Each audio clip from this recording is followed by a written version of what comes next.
Hi, everyone. And welcome to Book Club with Bae. I am Bae, and this is Bae. Say hi, Bae. Hi, Bae. And this is other Bae. Say hi. Hello. And today we were talking about Spell's Trouble, the first book in the Sisters of Salem trilogy. Is a lot for the casts. Okay, real quick. How much do we trust that this is going to actually be a trilogy? Not at all. 0%. Well, depends on how much money it makes, I would say, actually. So it'll stay a trilogy. It might actually get shortened to 2 if it's based on money.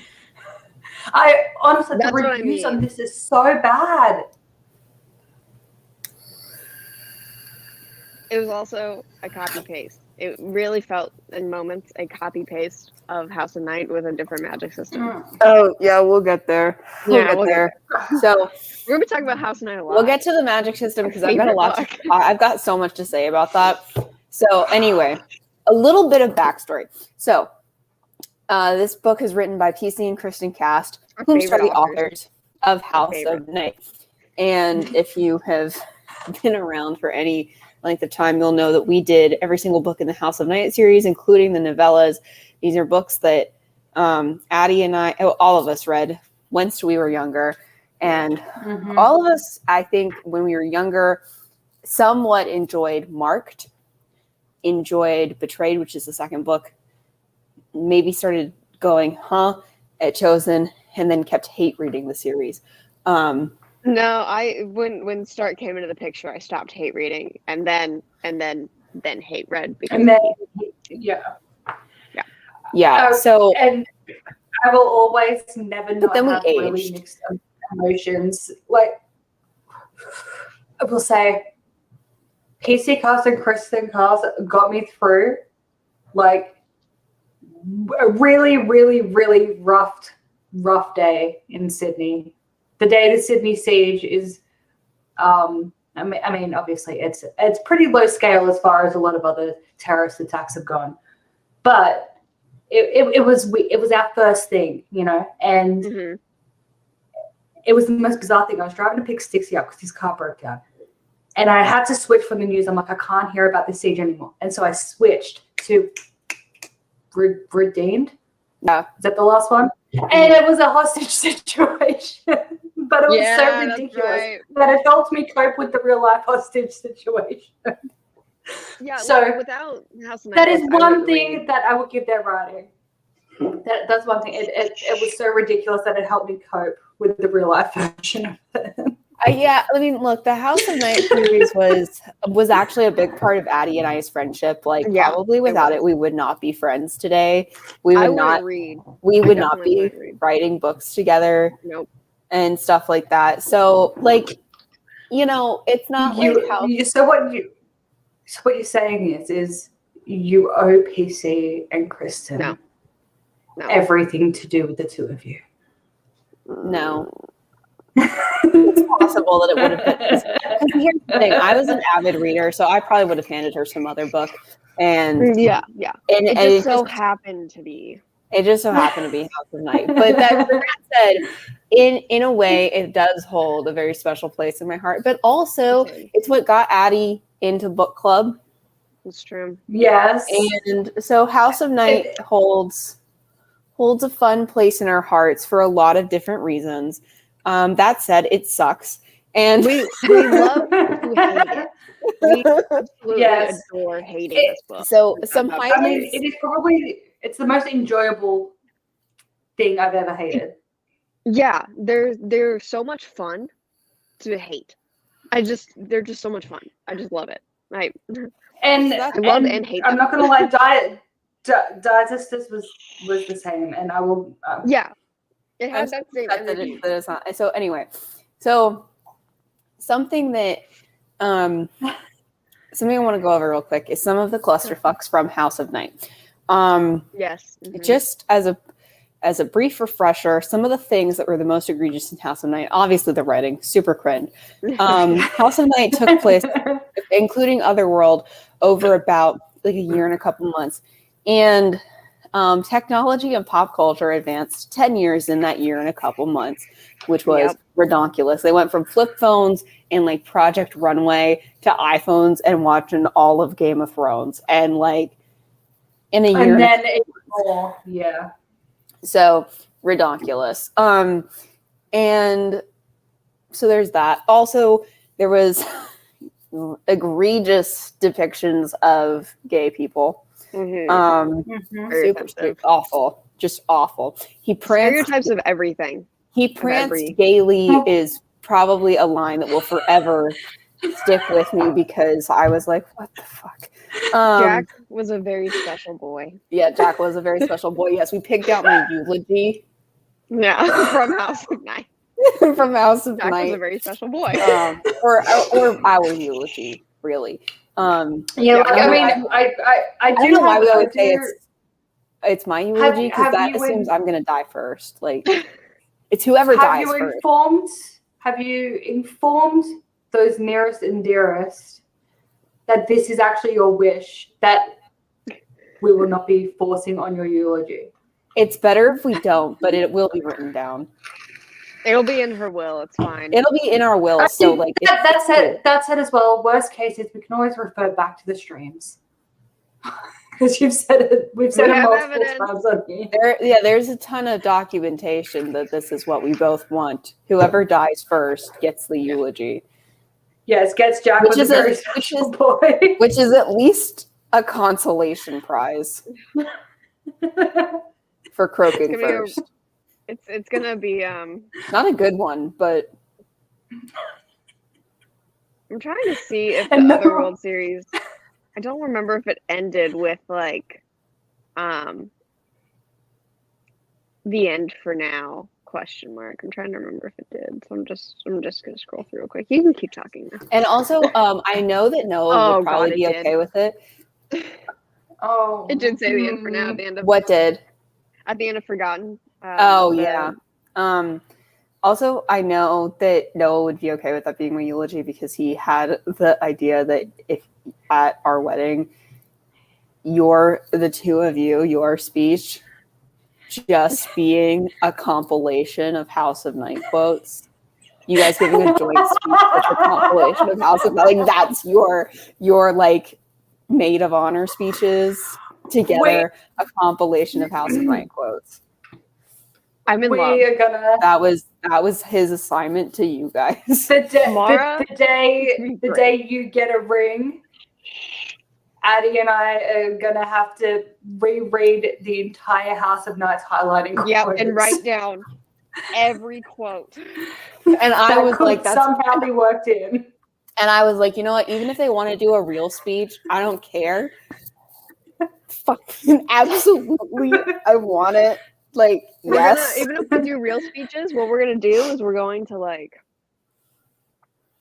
Wait, do we want just House of Night, or do we want to do like all cast like first? Because I feel like Tweetly D needs to fit in there too.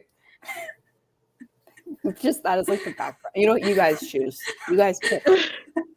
I don't want. Here's the thing. I don't want to know. Your first dance has to be Rock and Robin when you get married. Just so you're aware. I don't. Here's the thing. I'm like, that's your assignment. I don't care what happens. All right. Because I don't want. Because the excitement for me, for everybody but like me, to be confused. I mean, like. Fills me with so much joy. That's if I'm allowed to leave my own country at that whenever that happens. Like hopefully like that's a long way off, so I'm allowed to leave the country. Because we're not allowed to leave. That's all on Noah right now. So. Take your time, bud. It's fine. Yep. Yeah. we gotta make sure Mark can get here. Yeah, like anyway, that's a whole other issue, but it is something that I am also super worried about because I'm like one of my most important things is that Bay is at my wedding. And right now, that is like, obviously the cost of that would be is like a thing, but completely beyond that, it's like now it's like almost completely out of our control. Yeah. You know what? I will pay human traffickers to smuggle me out of the country if need be. Like, will help. I mean, I'm like, I will find a way. Anyway, we'll work it out. But yes, anyway, so either way, House of Night had a lot of problems, and honestly, we'll get into it more as we go. But there's a map. Sorry. Oh yeah, I have it. I have everything ready. I am ready. I have extensive notes. I have the map already ready to go. I have the ebook nice and lit up so we can do dramatic readings. I've got all sorts of shit. Wait, does this town literally have one street in it? Yes. It has Main Street. That's it. So, ratings. It's ratings time, everybody. Oh, I didn't even. All right. So, as always, we begin ourselves with food ratings. And I'm going to say this is I'm going to say this is like cannabis truffles. Ooh, okay. Okay. No, those are fun. I'm going to go with this is frozen vegan mac and cheese. So, it's like there's elements of stuff that you recognize that could be good in the hands of anybody competent, but it's weirdly sticky and you don't understand and you're just like that was beautiful. That was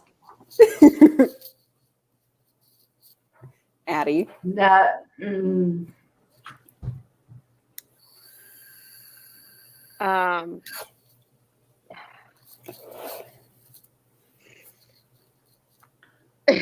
oh no, all I can think of is really bad stuff. Like What? Stuff I you know how there is a stereotype about Chinese food. Okay. That it's made with cat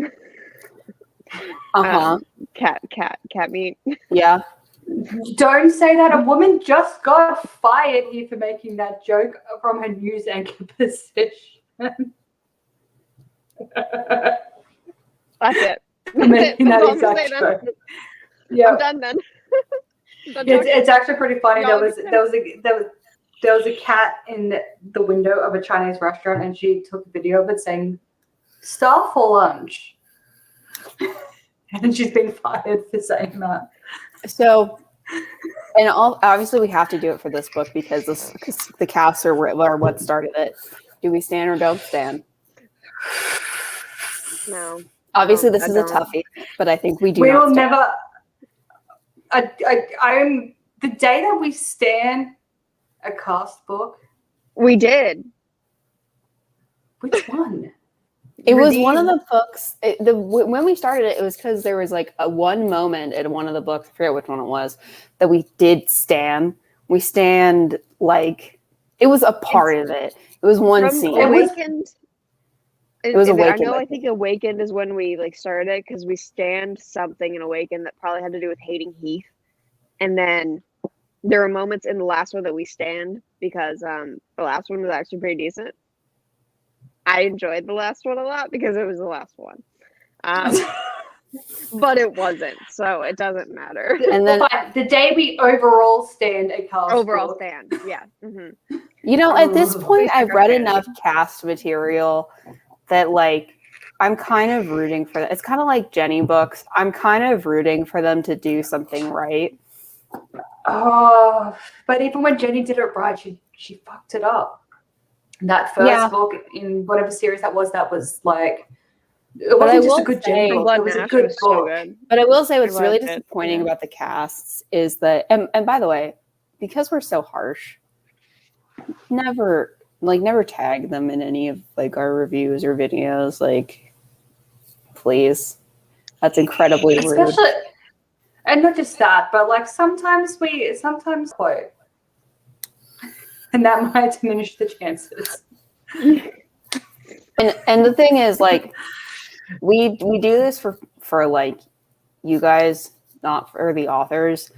Authors get critique from other sources as they're writing, and reviewing. Did the cast though? I don't know. They're supposed to. And reviews are for readers, not for authors. And you know, so like don't send negative reviews to authors because it's impolite. Even if you have good criticisms and stuff like that, you know, just be mindful that authors are human beings, even if you don't like their work. And even if you think the authors themselves are terrible people, it's still like, if you think that there's probably like a million, well, maybe not a million, but God knows how many other people and that also feel the same, and many of them aren't polite, and let them know. Yeah, so just be mindful that, like, you know, it's not nice to do that, and like, yes. I don't want to harm them by us talking about it. Part of this also is the comedic value. I feel like we could definitely class a lot of comedy. Like, this is a comedy. Yeah, like this is fun for us, and it's fun, and hopefully it's fun for whoever watches it. And that's really the point. The point is not to hurt anybody, not to hurt anybody involved with the production of this. Yeah. I will say that there is one thing that I would fully support someone doing.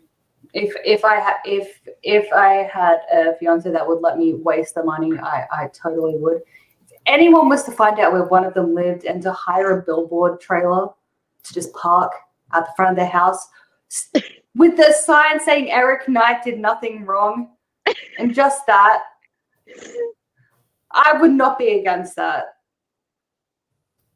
Just so then every time they walked out their front door, they'd be greeted with Eric Knight did nothing wrong. Eric Knight did nothing wrong. Eric Knight did nothing wrong. He didn't. He was a good boy.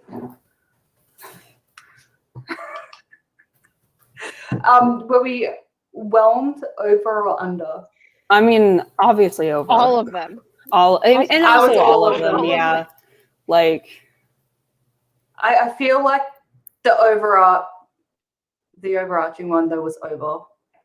Yeah. Because it was so stupid. It was like I'm just listening to it and I just kept on saying out loud, this is so stupid. And then when I finished it, I'm like, I finished. And Stixie's like, And when I finished, I told Stixie, I'm like, I finished the book. He goes, how was it? I'm like, stupid. Like that's all I could say. It was so stupid. I'm like, Xena, yeah. But also 9 times out of 10, we are overwhelmed by cast books. Oh yeah. Yeah. Well, we DNF'd a PC cast series.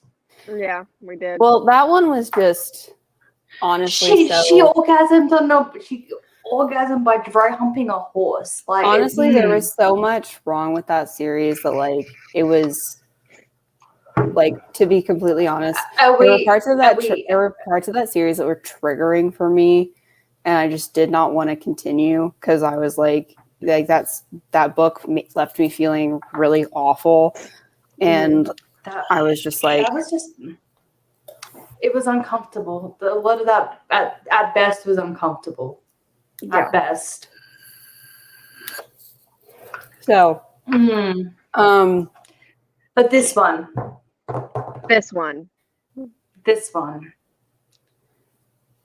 So, characters. Is that where we're starting, or are we finishing our House of Night? Grayson? Well, we'll get to that. Let's begin with the world building. Or do you guys want to start with characters? What world building? They didn't.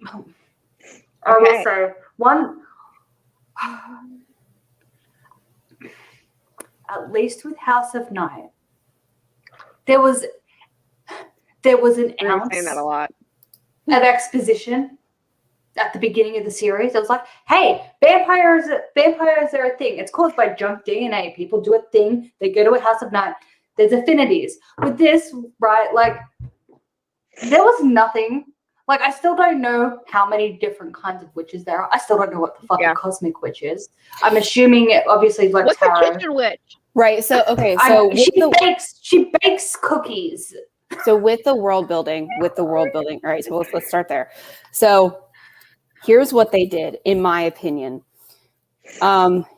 If you've been on Tumblr and if you've ever looked up witchcraft on Tumblr and types of witchcraft Tumblr, I'm going to do it right now to prove this.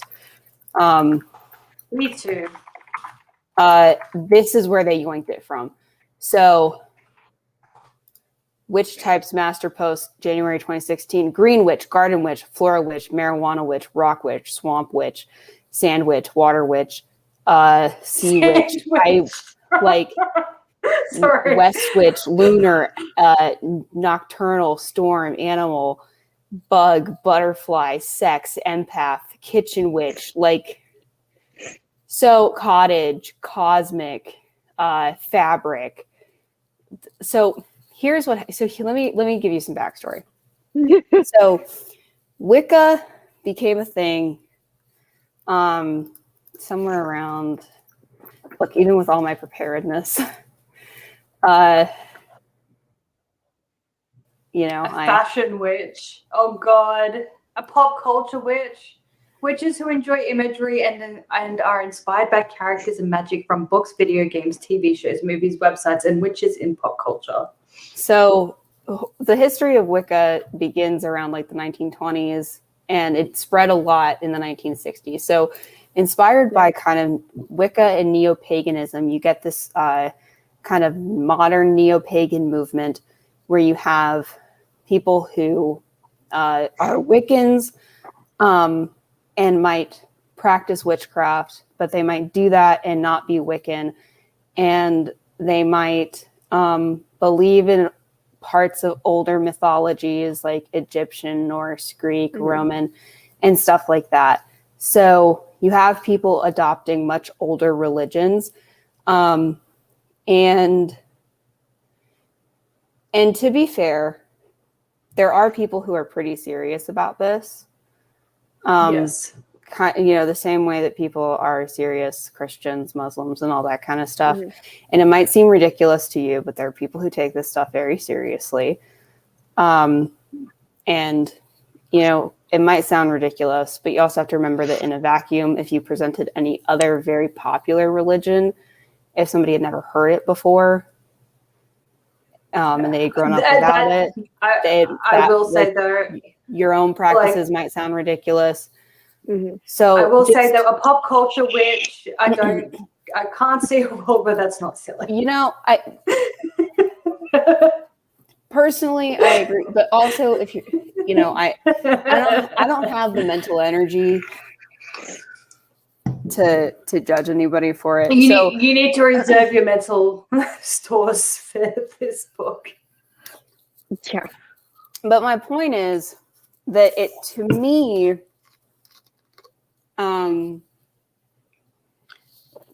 okay. It looks a lot like the casts yoinked a lot of this Tumblr stuff. Or not, and okay, sorry. Some people might be like, if anybody who practices saw this and was like, it's not a Tumblr thing. And okay, sorry. It looks like they found some stuff on Tumblr. A lot of it's documented on Tumblr. Because there is serious stuff that's just extensively documented on Tumblr. If you're familiar with Tumblr, you know that there are actually pretty deep topics that people got together, especially back in the day, and extensively documented on Tumblr. Yeah. So there was a thriving community on Tumblr dedicated to this stuff. Not that and Tumblr definitely spread these ideas around. So and point being, I will say that sorry, the kitchen witch in this list of witchy woos does sound pretty. As many hints as we got about Abigail in the book and what she does, it sounds accurate, which is witches who enjoy working in the kitchen and putting their magic into herbal mixtures, brewing, baking, and cooking.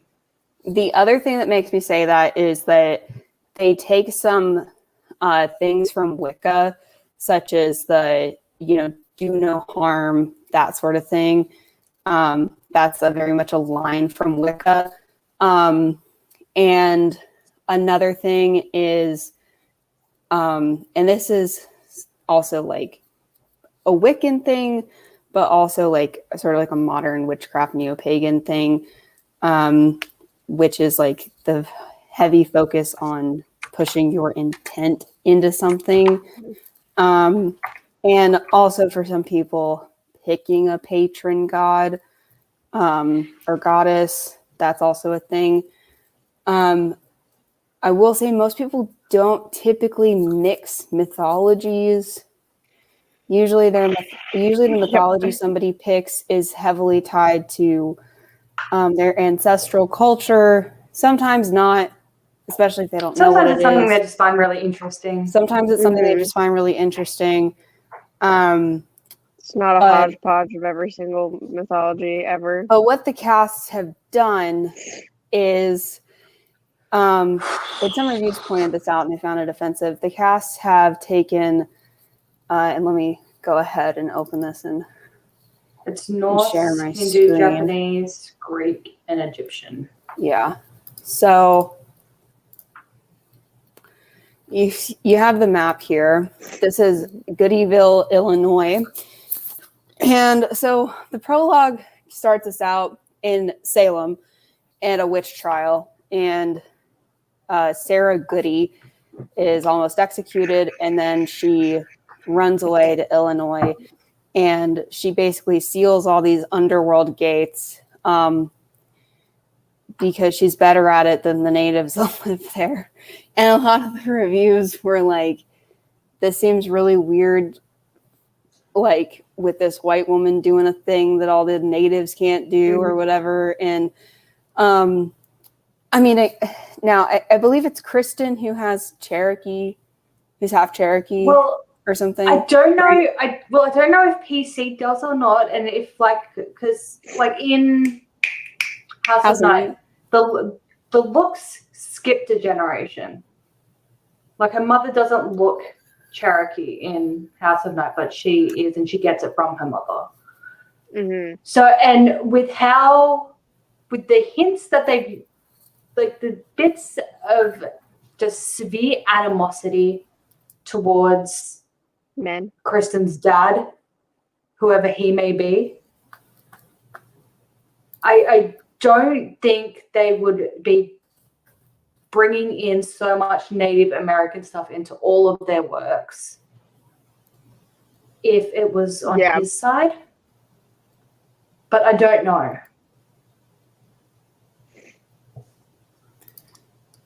Right.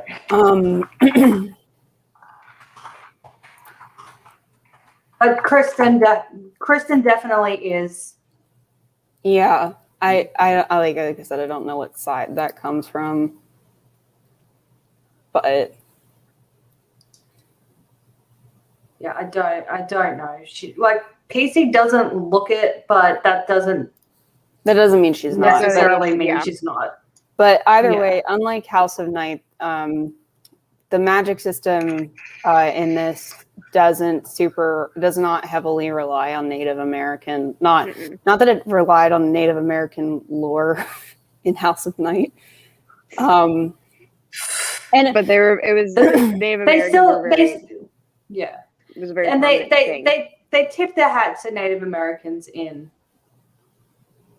this one. But and I will say this: it's not necessary to, even if you're going to use a certain place or historical period, it's not necessary to use real life lore to create your magic system.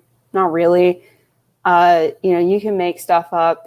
Sometimes, that gets you out of a lot of stuff. But I think the real problem is that, or at least the confusion, comes when it's not clear if you're making new stuff up, or if you're trying to pull from real life lore. So I think what would make it more clear is, or what can make it more clear in a book, is if you have like a line that's like,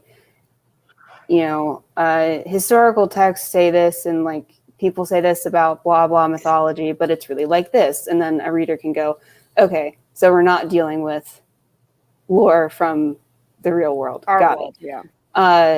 Or something like that. Is super historical. And they've always mixed historical events and pulled some of them while bastardizing them in a lot of ways. So, that's always a thing with them. Yeah. And like Patricia Briggs in River Marked. So the River Devil and the thing that Coyote had previously, I can't remember what it was, but there were two creatures that could have been the same one, could have been different ones, and she made them the same thing in River Marked. But the law didn't exclude that as a possibility. And like the story she was telling in that was accurate to Native American law. And whereas in House of Night, for example, like apparently the Cherokee that from not Oklahoma, just currently live in Oklahoma, buried Kelowna in Oklahoma, millennia before the Trail of Tears. And I still don't know how that happened. Yeah, and like the thing about Patricia Briggs is that a lot of, especially really old mythology, has a million different has a lot of different versions of the same story, and so she'll pull from different versions, and so it's just nothing about it is super egregious or anything. And when she takes her liberties with the law, a character acknowledges the difference, like Baba Yaga being a fae instead of a witch, and then later on there's a witch who was thought to have been a fae in regular mythology. I can't remember who it was. Was there that? I swear there was that. I don't think so. I think it's just Baba Yaga. I don't remember. But regardless, it was like, oh, you're a fae. I always thought you were a witch. Yeah. So like she acknowledges the original lore, but then she's like, but I'm doing something different. Yeah. So as you can see here, this is good evil. You have a Norse tree, a Hindu tree, a Japanese cherry blossom, Greek olive tree, and Egyptian palms. So there's a bunch of trees that guard the gates to the underworld. And of the respective like religious systems, essentially. Mythological systems. Yeah. So, and they make a pentagram. So we have a lot of things mixing here, and I'm not going to say that this could not have been done in a way that was respectful and interesting. There's when you do something like this, there's always going to be a certain sect of people that are not cool with it. Yeah. But there's at least a way to do it that's not dumb. And that was not what happened. So, and also, on this map, we have like the triple moon thing. We've got sort of a thing that looks like a dream catcher. Like you just have like kind of a Mod Podge and a clusterfuck. And it also reminds me of House of Night. Right. So, and we'll get into that. So that's sort of, and also the magic system we're actually dealing with is very disconnected from the cultures we've brought in here, because we're dealing with neo-pagan magic systems so it's all very that are very much derived from There's a lot happening. So there's a lot going on here, and it's not explained that well. So there's that. So that's that's that. Yeah. Do we want to go to characters, I guess? Yeah, let's go to characters. Which twin do we want to do first? Mm. I feel like Hunter is the main twin. Yeah, I have Hunter written down first. So the main characters are twins. We have Hunter, Goody, and we begin on their 16th birthday, so they're both 16. She's the frumpy twin that like got bullied. And are we like in the school year? Oh yeah, we are. Yes. Okay, sorry. Yes. We're like, I think we're in like April. I have no idea where we are. No, there's football happening, so no, we're not. We're in the fall. It's pre-solstice, so yeah. Okay. Because they have football practice going on. Anyway. Why did I think it was April? I don't know. It's fine. Oh no, it's April. Why Wait, what? is there football practice going on in April? Chapter For the same 1, reason the place whole your fingers over the pendant and stare down at the blank unlined pages. the April sun. Under the bright April sun.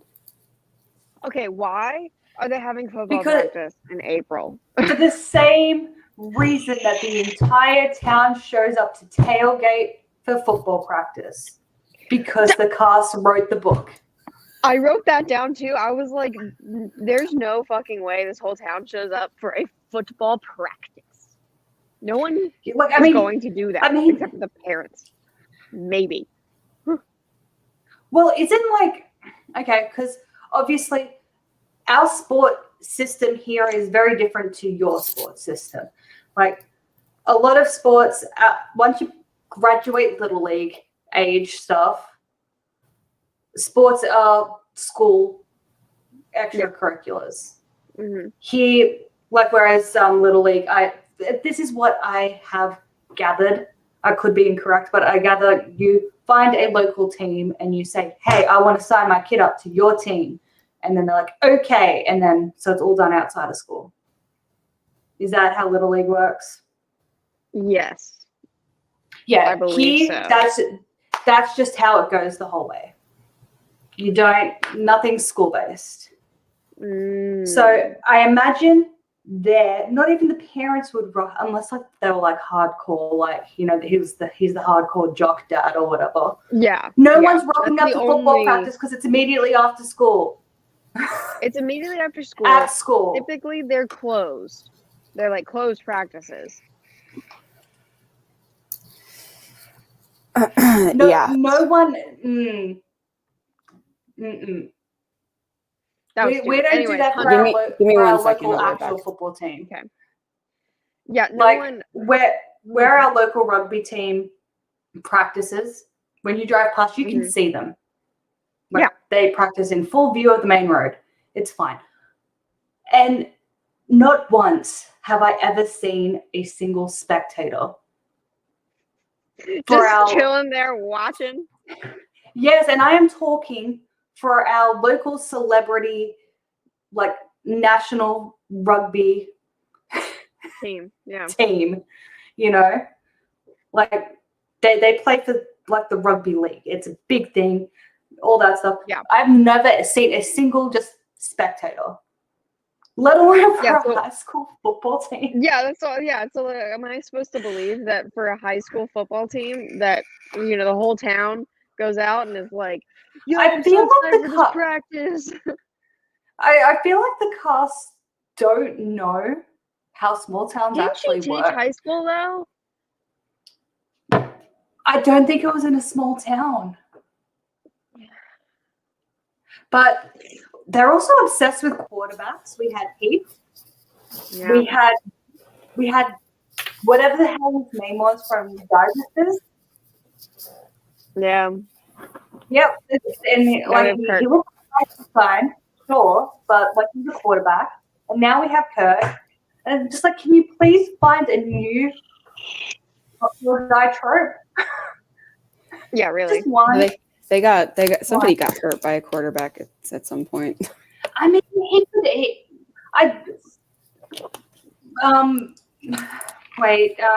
Grid, iron, football. Because let's be honest, like the only two I know is quarterback and kicker, and that means like that means nothing to me. He could have been. Why not a running back? There we go, or a receiver, linebacker. Yes, He could be literally so many other positions. But it's always the quarterback because that's what the teen girls swoon over. Like it's. Apparently, at our high school, that's not how it went.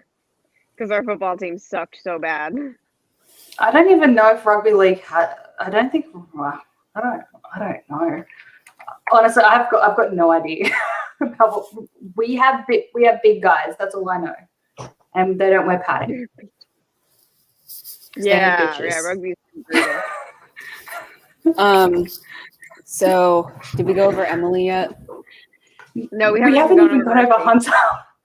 Yeah. Oh wait. Yeah, Hunter is the frumpy. He's the lame twin. The frumpy she's also twin, gay twin. A lesbian, yeah. She is a lesbian. And again, this is not the LGBT representation you were looking for. No. I mean, Hunter herself isn't. I don't think that in relation to Hunter being gay, it's not too offensive. No, it's not that bad. But how it is treated by the book can get quite offensive. Yes. Yeah, and we'll get to that. Like, it's not handled well. Like, it's better than Jack and Damien, yeah. But beyond that, like... That is such a low bar, though. Exactly. It is such a low bar. And you know, another thing, I and maybe this is like from the publisher or something, I don't know, but I mean, as far as love interests go, we'll get to this. Neither one of them really have like a solid love interest, which is also interesting. Oh, I think we all know. Well, actually, I don't know if you guys picked up on it or not. I think we know, or at least I know who Mercy's going to end up with. Is it Jack? Well, yeah. Gate dude. Oh yeah, I picked up on that. Because she got all a flutter when she saw him. I got Kelowna vibes from him, so I did okay too. with that.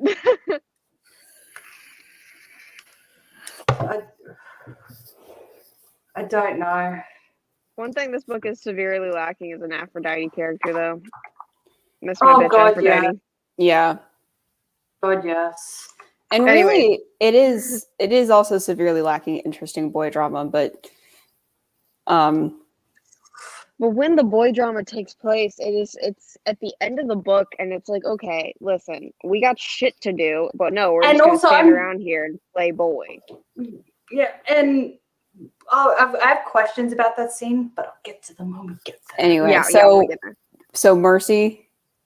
Yeah, Mercy is the pretty popular twin. Even though they're identical, but yes, yeah. And I will say this: there are a lot of scenes where it's not super clear what twin is talking or whatever. Yeah, like third person. Like they don't really have super clear differences in speech pattern or even like reactions to situations or. Well, actually, Mercy has a lovely little quirk. Oh God, what? She likes to talk. She likes to say British. She likes British. She loves her Britishisms.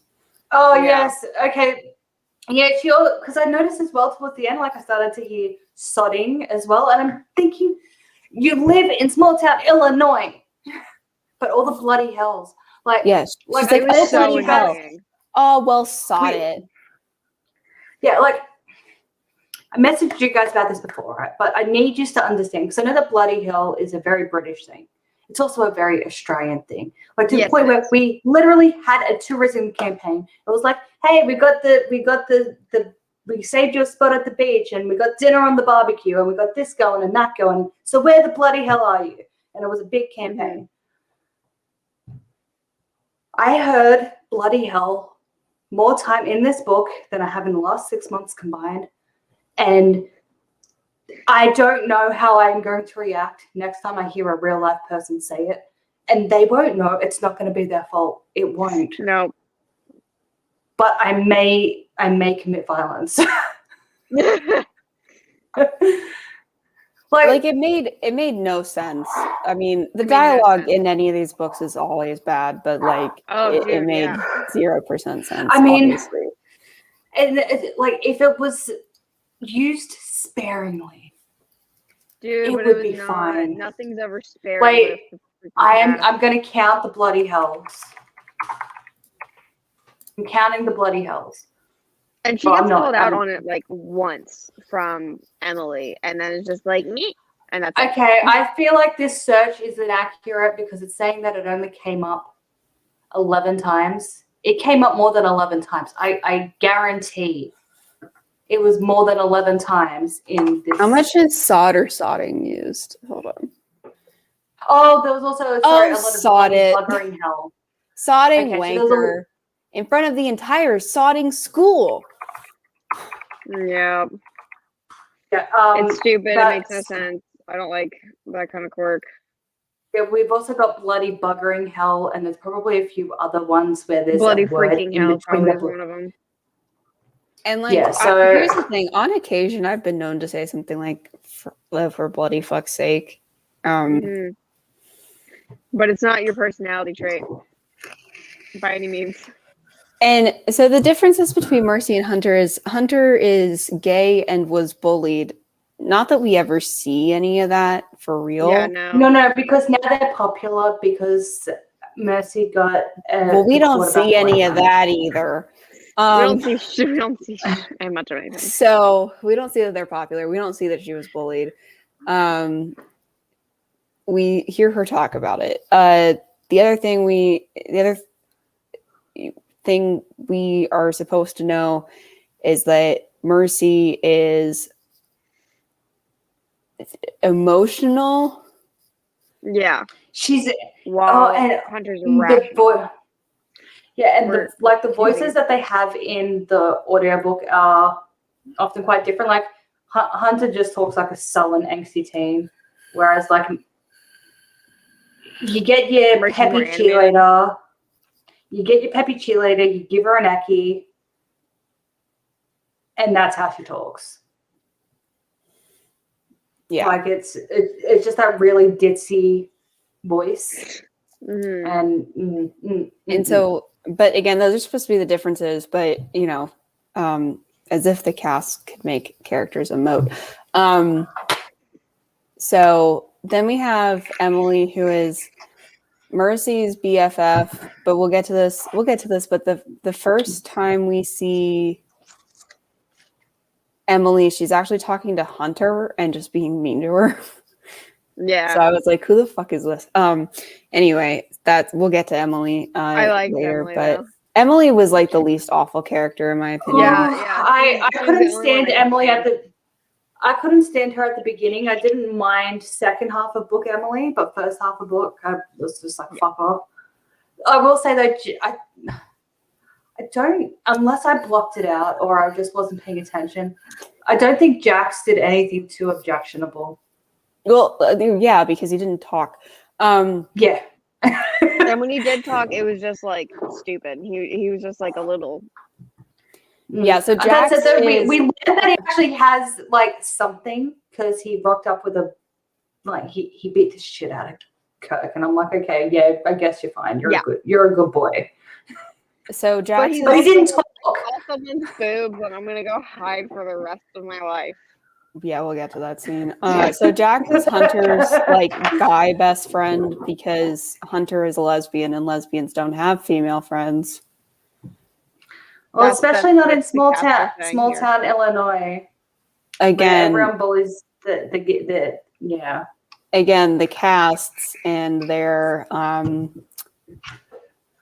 stereotypes. And doesn't it? Wait, where is it? I need to find. There is something. I'm pretty sure like Mercy and Emily are talking. They're like, isn't it so weird that she has a boyfriend, like a boy best friend? Yeah, they say that. I swear that happened. Times. Yeah, it did. I believe it did happen. And like again, there are a lot of lesbian stereotypes in here, like like her only being able to be close to like a straight guy, and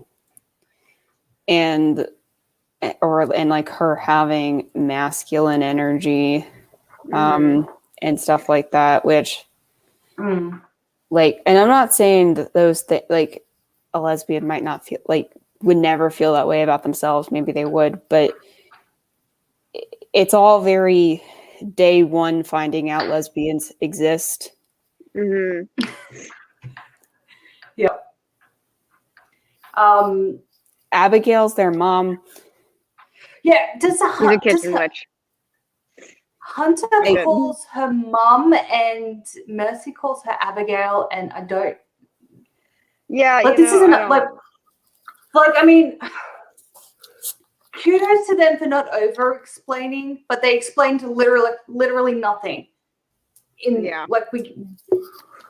it Abigail's choice that she be called Abigail? Is it Mercy's choice? Like, why is she like? It's not a normal thing. Well, I mean, and it seems like Hunter calls her mom. Yeah, I could be wrong on that.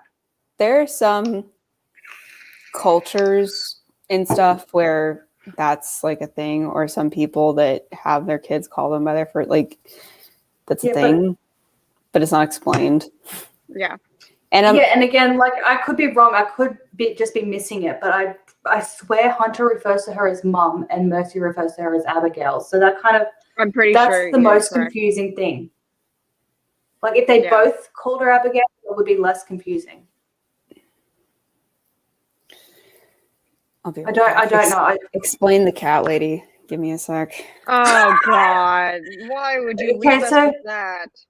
All right, so Xena, they have it. The main the mother has a familiar, which is effectively for a witch. It's like a kitty friend.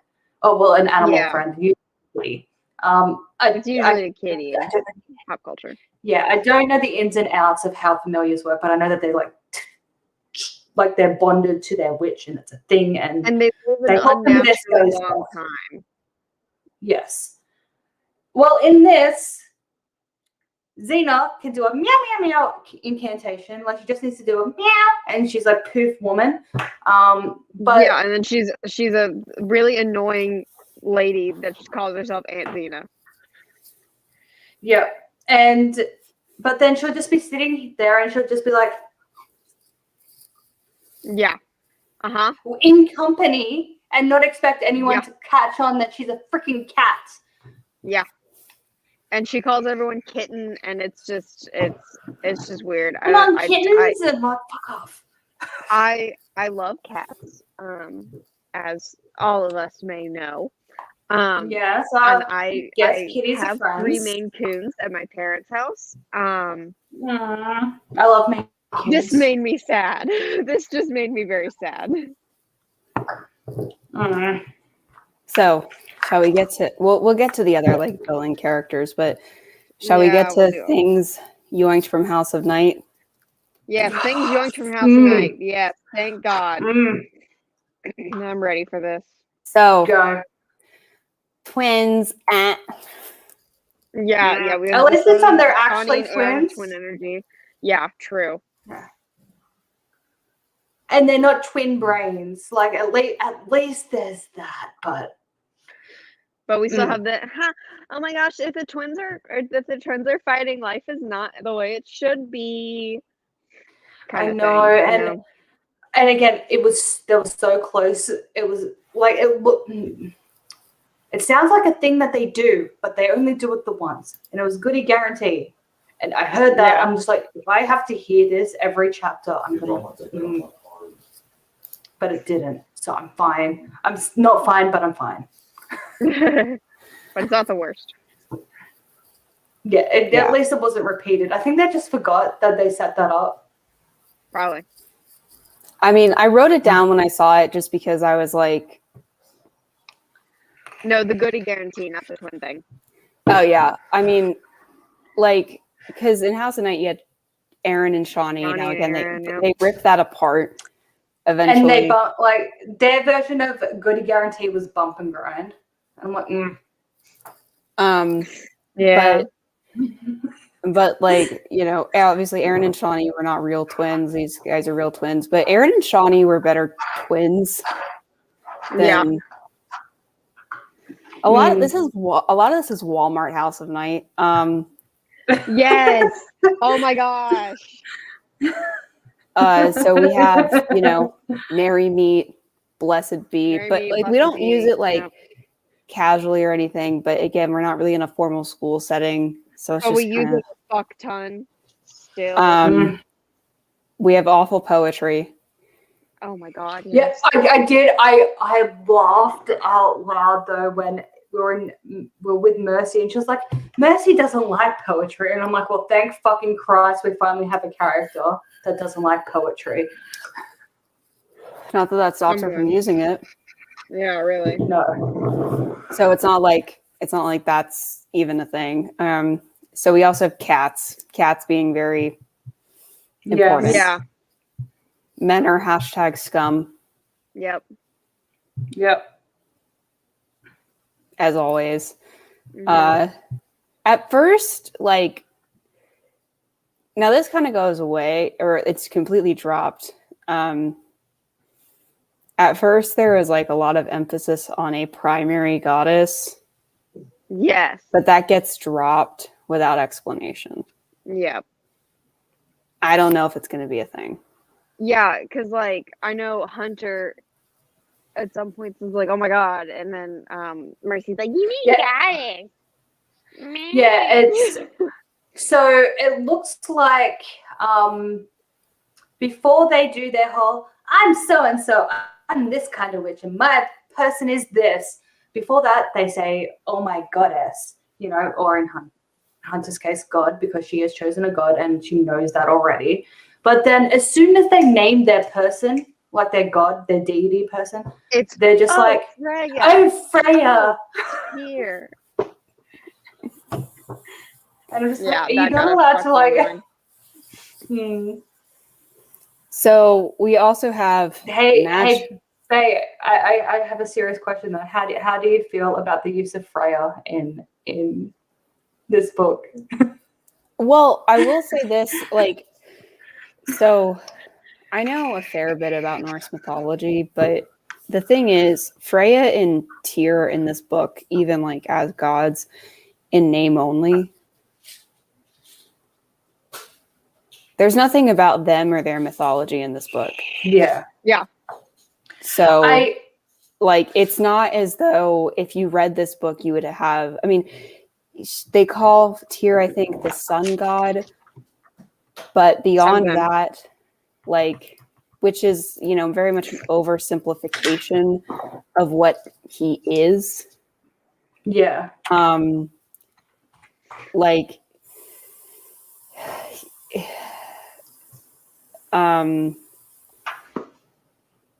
he's trying to think about how to put it, like, you know, if in one story, I was making sure this is correct, he sacrifices his hand to Fenrir.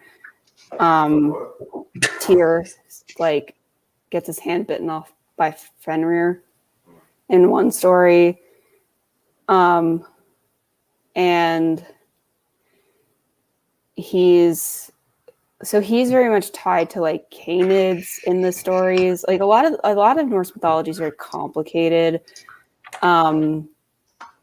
and he is described as like a sun god and like a very bright personality in Norse mythology as well, and like a very heroic figure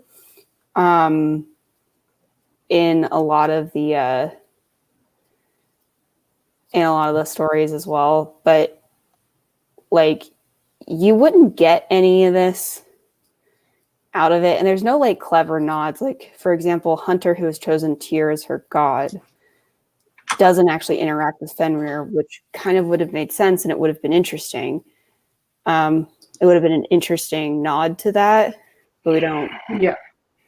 They just kill Fed. Obviously, we don't get a lot of that. So like, I think they just picked names. Like, yeah. Also, the reason why we have Tuesday in English is because of tier. There's that too. Like, so there's, like I said, they're used in this, but in name only. Mm-hmm. Yeah. And we get nothing about what Freya is or why they chose them or. Yeah, really. I was looking for the book and I just saw that they spell Freya's name in the book without the J. Yeah, they do. And I know that without the J is like the common current spelling of the thing, but from the people who gave us disasters with a Y, vampires with a Y, magic with a K, etc. Yeah. So you would think they would put the J in Freya's name. Yeah. There are a couple of ways Freya has been spelled over the years, but also, give me a sec. Like in my head, I always say Freya as like Frasier whenever I'm spelling it. I mean, like if I was to have a child and name Freya, like name her Freya, I would do it how they've spelt it in the book. Mm-hmm. I'm not going to call my daughter Frasier. But with House, let's be honest, the casts are very self-righteous. Yeah. Yeah.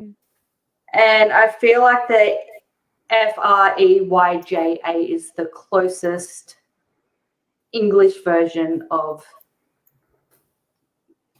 the actual name. This is not representative of every single spelling in every single culture that worship these gods. So depending on what you're looking at, Freya and Frigga, Frigger, Frigg are the same person or separate people. It depends. Oh, I wonder if frigging hell comes from Freya. But that's also a thing. Yeah. Actually, how funny would it be if Mercy's thing instead of bloody hell was frigging hell? See, that would be cute. That would be a cute little nod, but it's not. But the most common English spelling of the goddess Freya is the second one, and again, sometimes we consider Freya and Frigga to be separate people. Sometimes they're not considered. It depends on. And I forget how many stories. I forget in how many stories are considered to be separate people. I don't know that off the top of my head, but sometimes yes, sometimes no. Depends on who you ask. So mythology, as we all know, complex. So either way,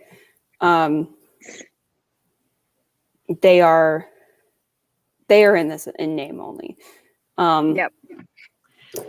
I feel like that will probably change as the series goes on, though. Oh yeah, maybe. At the end, I actually want to add a new segment at the end, and it's going to be predictions. Okay. Because I have a prediction, so I'm like, okay, well, you guys have to give some ones too. Okay. So again, we also have magical trees. In House of Night there was one. Now there's 5. We have magical important trees where all the shit goes down. Yep. Always need a tree.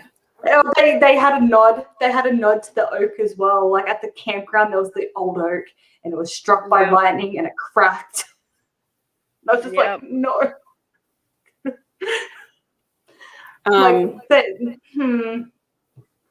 I love nods to other books by authors, but this whole book was a nod, and I don't like that. We stand around in circles of 5 people. Yep. At least they didn't call it circling in this. I'm just waiting for them to start referring to it as pentagramming. We have murderous mom goo. Yeah, the goo that comes out. Which is a very specific thing to yoink from your other books. Awkward animal people that come to life that we have to babysit. Again, a very, very specific thing. We have, from House of Night, we had Refame, and then we also had Heath Bull. Oh God!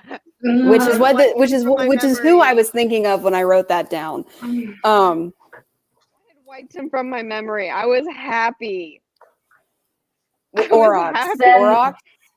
Yeah. Yes, Aurochs. Love always love adjacent. Yep, we're basically. There's so much. We'll get to this. The power of love. revealing the plot to us before the plot is revealed to the main characters. Can we just actually, on that note, I would have been fine with those scenes if they didn't identify who the person was. I will say that. I would have been fine. So let's talk about that for a second. So writing advice from book club with Faye, we should not know who the villain is, the solution to the mystery before the main characters have even come up with the question. Yeah. So before the main characters have even gone, I wonder who did a murder, we should not have the answer. This is the person who did the murder. Yep. I do not understand why the cast do this. I don't understand why the editor or publisher lets them do this. It is just, if you were writing a book, I usually say there's almost nothing you can do wrong because you can almost always rationalize your way. You can almost always spin something like to make it interesting. You can almost always break rules. However, in this case, I stand by the opinion. You need to bury the lead a little bit. I stand by the opinion that handing out a solution to a mystery before the characters have even gone, there were murders, and then being like, here's the murderer is dumb. Because then we for the entire book knowing who the murderer is. Before we even hit the halfway mark, we know the ending. It was like chapter 7 or something. Yeah. And I mean it was chapter 6 that we're with the bad guy. And like with that, right?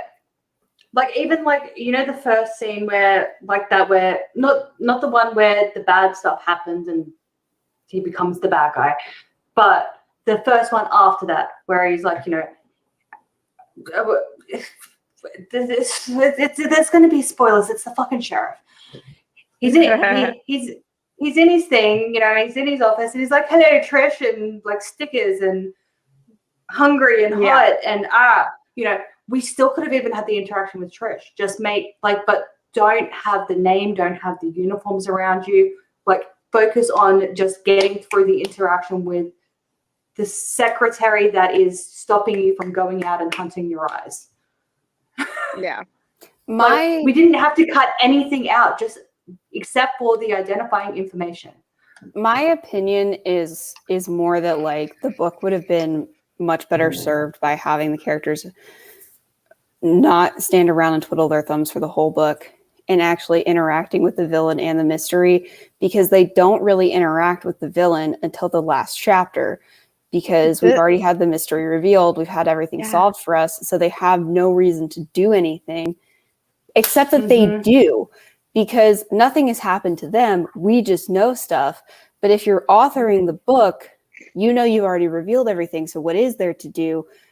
But, you know, I would say in a book like this, we don't need to see any of that. We need to be with the characters, with things happening to them that make them go, I wonder what's like, you know, and we need to be unraveling it with them, not just spoon-fed things before the halfway point of the book. Yeah, I mean, it's like the Heath Aurochs thing in House of Night, right? We have Nepheret doing the kill of Mummy, and then Nick's going, she has made an imperfect sacrifice, so I can put your soul in the Aurochs. Will you? And he's like, yes. So we know from that, like the reader knows from that point onwards. Then it's a full freaking book before Zoe's like, oh my God, he's Heath. And we're like, yeah we know. And then it's a full other book where the rest of the characters find out that it's Heath, and we're like, yes, we knew that 2 books ago. Yeah. So it yoinks any suspense, and the thing is, like, We don't need to see what your villains are up to. And then, but they still write it when the characters work it out like it's a big reveal, and I'm like, but it's not a reveal because you already told us multiple times. Like, because you told when us we're in his head, he's just like, and it's chapter 28. Yes, and when we're in his head, right? He's just like, I am Dearborn, I am Dearborn, I am Dearborn, be Dearborn, and like, so it's just drumming in your head. It's Dearborn. Mm-hmm. Is that his name? Dearborn, yeah. Is it Dearborn? Yeah. Sheriff Dearborn, the detective Sheriff. It's Sheriff Dearborn. So, and the thing is, like, because also, like, the cast, we know they don't outline. So because they have already revealed it and everything, it seems like they have no idea what the characters are actually supposed to know, the main characters. So they know things they don't know because we know things. And it's like, this is just author omniscience. And this is something, and by the way, this is something that if you're writing a book, you have to be very aware of. You have to look at your own writing, your own outline, and you have to take a step back and you have to say, do I know this or do the characters know this? Yep. And you have to look at your plot and you have to go, wait a second. Does it make sense for a character to make this move? Because do I just know this? Mm-hmm. Or would the character actually jump straight to this? Does that make sense? Because I know the ending, but they don't. So how do I get them there in a way that makes sense? Because the reader doesn't know, but I do. And your job is to give the reader not every piece of information you have, but enough information to make it make sense and necessary information. And also, as you're going along, you have to keep in mind that there might be information you forgot to put in because it's in your own head. And we made that mistake in the first draft of a book where we didn't explain how the covens work till halfway through because it's in our heads. But and these are mistakes you can easily make. And that's why it's important to go back and say, was this just in my head or is it actually in the text? And and these are things that, because they reveal things from the villain's perspective, so the reader knows, it's like, but do your characters know? And what characters know? Yeah. Oof. That said, though, Kristen likes to outline, especially when she's working with Phyllis, because otherwise she has. Because I just looked up, because I'm like, I swear Kristen likes to outline. Because when Phyllis and this is why Mercy calls her mother Abigail. Like, I knew this. Like, they like to insert themselves, right? Because she calls her mum Phyllis. When Phyllis and I work on our books, we do the same thing because there's two of us, and she has a tendency to go rogue and write whatever the hell she wants. After trial and error, we've learned that this works. That this works well, and if we have rogue behavior, we call each other first to update the outline accordingly. So Kristen has a basic idea of what's going to happen, and then she tells Mummy, and Mummy's like, I'm going to go rogue. And it's which, again, it's a mess. Your outline can and sometimes absolutely should change. But that requires thought. But also, if you're gonna, if this is even like a quarter outlined, should actually. You don't even need to outline. You just need to know. You don't give us the ending in chapter 7. Yeah. So other things yoinked, real quick. We have musicals near Trees of Death. Because it was Defying Gravity and House of Night, and in this one it's Sound of Music. Moving on. MCs can't just be supernatural; they must also be demigods. Yep. They can't do mythology. We have a knockoff Heath. Yep, we do. Telling us the plan step by step before we watch it happen. Yes. Oh my god. I mean, I will say, they did better in this one.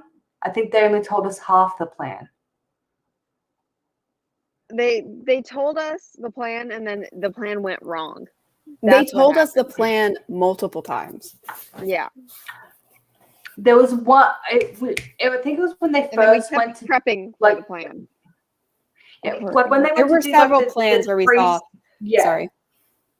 I think it was like the first time, like when they went to actually, like they went to go and stab the trees with the tree branch, and we knew that they were going to do a stab with the tree branch. I can't, but we didn't really get told step by step what they were going to do, and that's what I mean. Like we had a general idea, but that was it.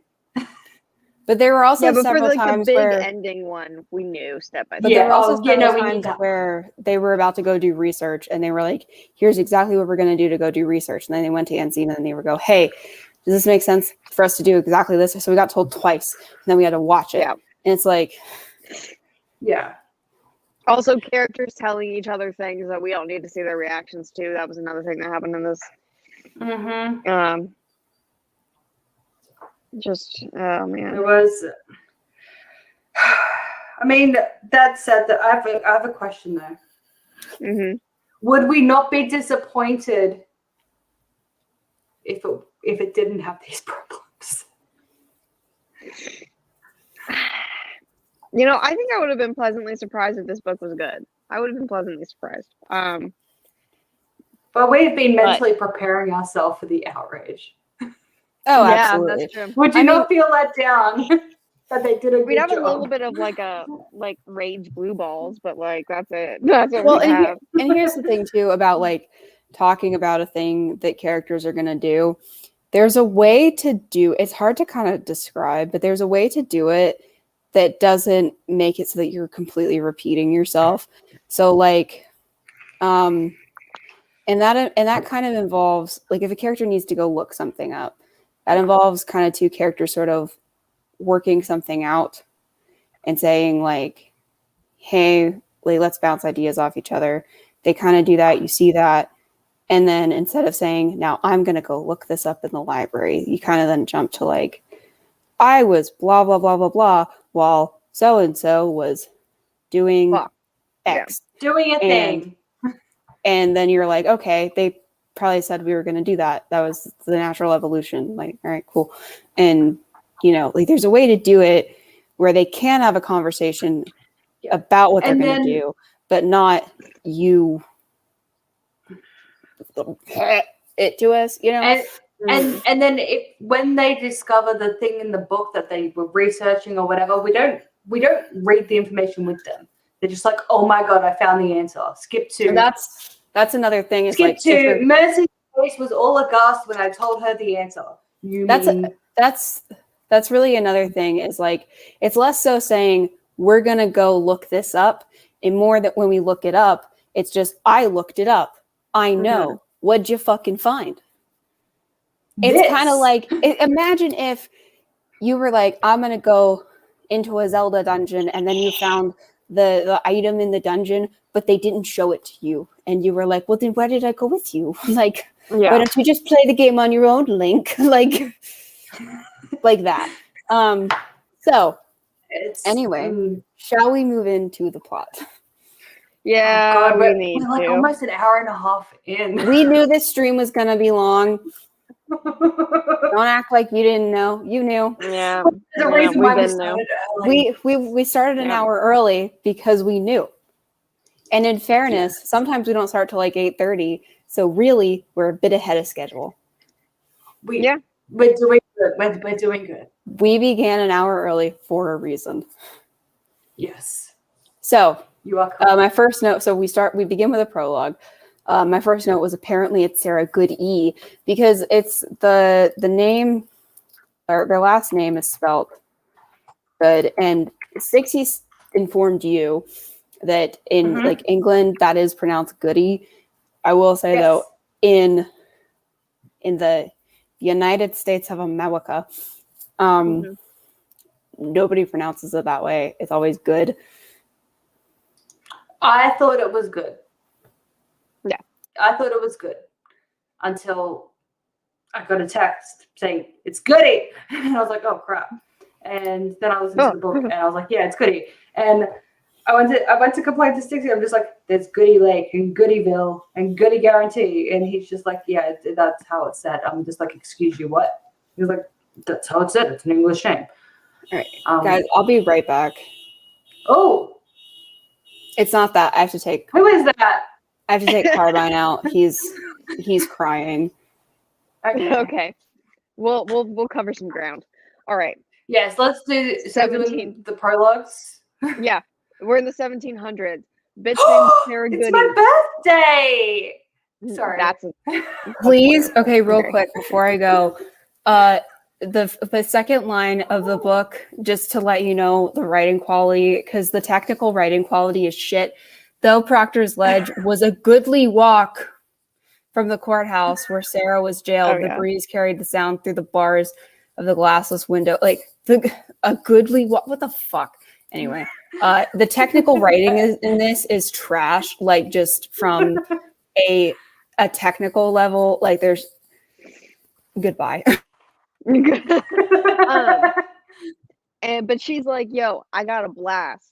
And so she blasts. She leaves. And she has a kid, so she takes a kid, and she has the forethought to put like a box. This is during Salem witch trials, yeah.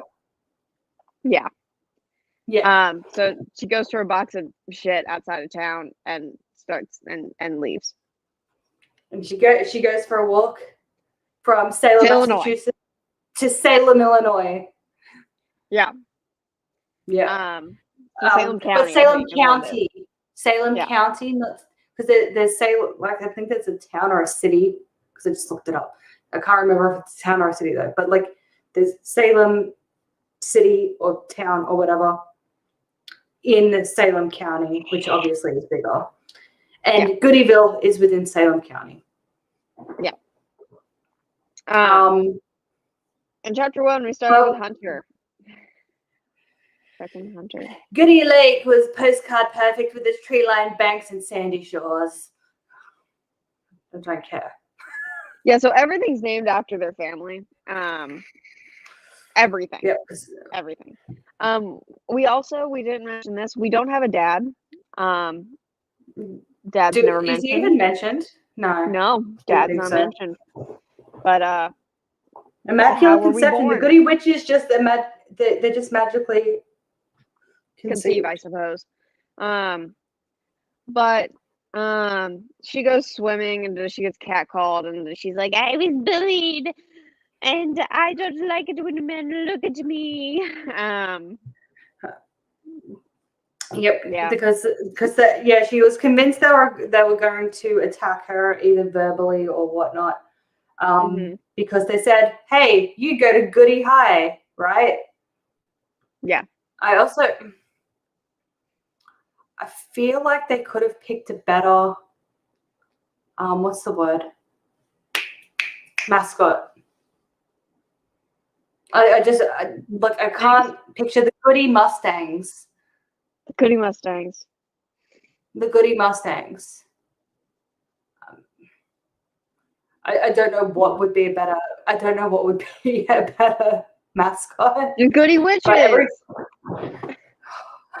Oh, that was another thing with the world building. Sorry. Were you really confused as to whether or not people knew there were witches throughout the entire book? Yes. Because it's heavily implied at the beginning everyone knows they're witches, but then as it goes on, they're like, we can't let people know we're witches. Yeah, they're like, we can't. I thought everyone knew. They say it in like the same chapter. They're like, we can't let everyone know, and well, the whole town knows we're witches. So yeah, so I think they think that their mum is like just your average, everyday, like Wiccan kind of witch, and that the girls are also Wiccan, but they don't know. Even though Mercy's like, in chapter 1 or chapter 2, she's like, "Hey, fire! Go do a fire!" And the fire goes, "Whoa!" You know? Yeah. And everyone's like, "Wow, good magic, Mercy!" But like, it's not like I'm confused. I don't know what the. Where are we at? I'm confused. We got on the side tangent already. Where what? Do you what do you think? Do you think the town knows that they're witches or do they not? Because we get Hold on, conflicting wait. information. Where are we? We're in chapter 1. But we're talking chapter about 1, but I got knowledge of sidetracked. them being witches. Okay. Because at the beginning they're like, everyone knows we're witchy witch. And then Mercy does a spell in front of everyone, but then later on it's like, no one can know we're real witches. Oh no, like completely conflicting information. So like in House of Night, credit where credit is due. It's very exposition. It's very consistent. Like people know about the vampires. It's actually pretty consistent on how people feel about it, where you have like vampire groupies, anti-vamps, and the neutrals. Well, you have people that know like how marking works. Actually, is there a single neutral person in House of Night? No, there is a hardcore like I'm pro-vamp or I'm anti-vamp. Like no one's just like I don't care. Well, yeah, I'm not saying let them do whatever they want. I don't care. But it's consistent. My point is that it's consistent, not that it's good. Those are two different things. But in this, we begin with like everyone knows. And then it goes to like no one can know. And then also like even with their friends, they're like, of course our friends know. And then they're like, of course our friends don't know. But even if it had been something like in like the Vampire Diaries, at one point Bonbon's talking to Grams and she's like, Bonnie's like, everyone knows you're a witch. And Graham says, yeah, but they don't believe it. Like, they think I'm a kooky old lady that thinks I'm a witch. Mm-hmm. And it's like, okay. So Graham's in like the Vampire Diaries, it will like if somebody asks her, are you a witch? She'll go, of course. Duh. Mm-hmm. But wink. They don't think she's telling the truth. Yeah. Right. They think she's a fucking liar. No, I think they think that she thinks she's telling the truth, but not that it's actually the truth. Because you can tell an untruth without lying. Right. So if it had been something like people know that we're weird and think we're witches.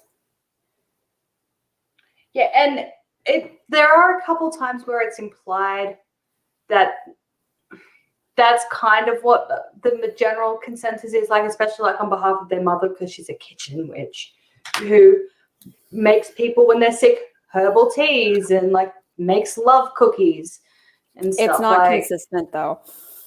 No, it's not consistent. Because Mercy does a freaking fire spell at the party and everyone's like, woo, go magic girl. Yeah. Well, yeah. And another thing is that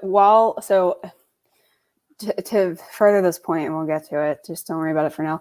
While there's a Cyclops rooting around in the sheriff's brain for memories, if everybody knew that the town was had witches, he would know exactly who the witches are, but he doesn't. Like, yeah. So it's entirely inconsistent, and that's actually a plot hole.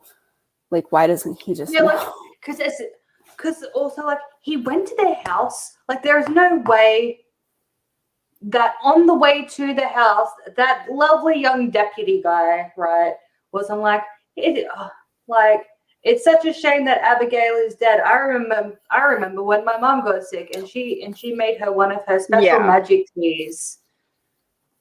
Because it's a small town and everyone went to Abigail for herbal remedies. Everyone.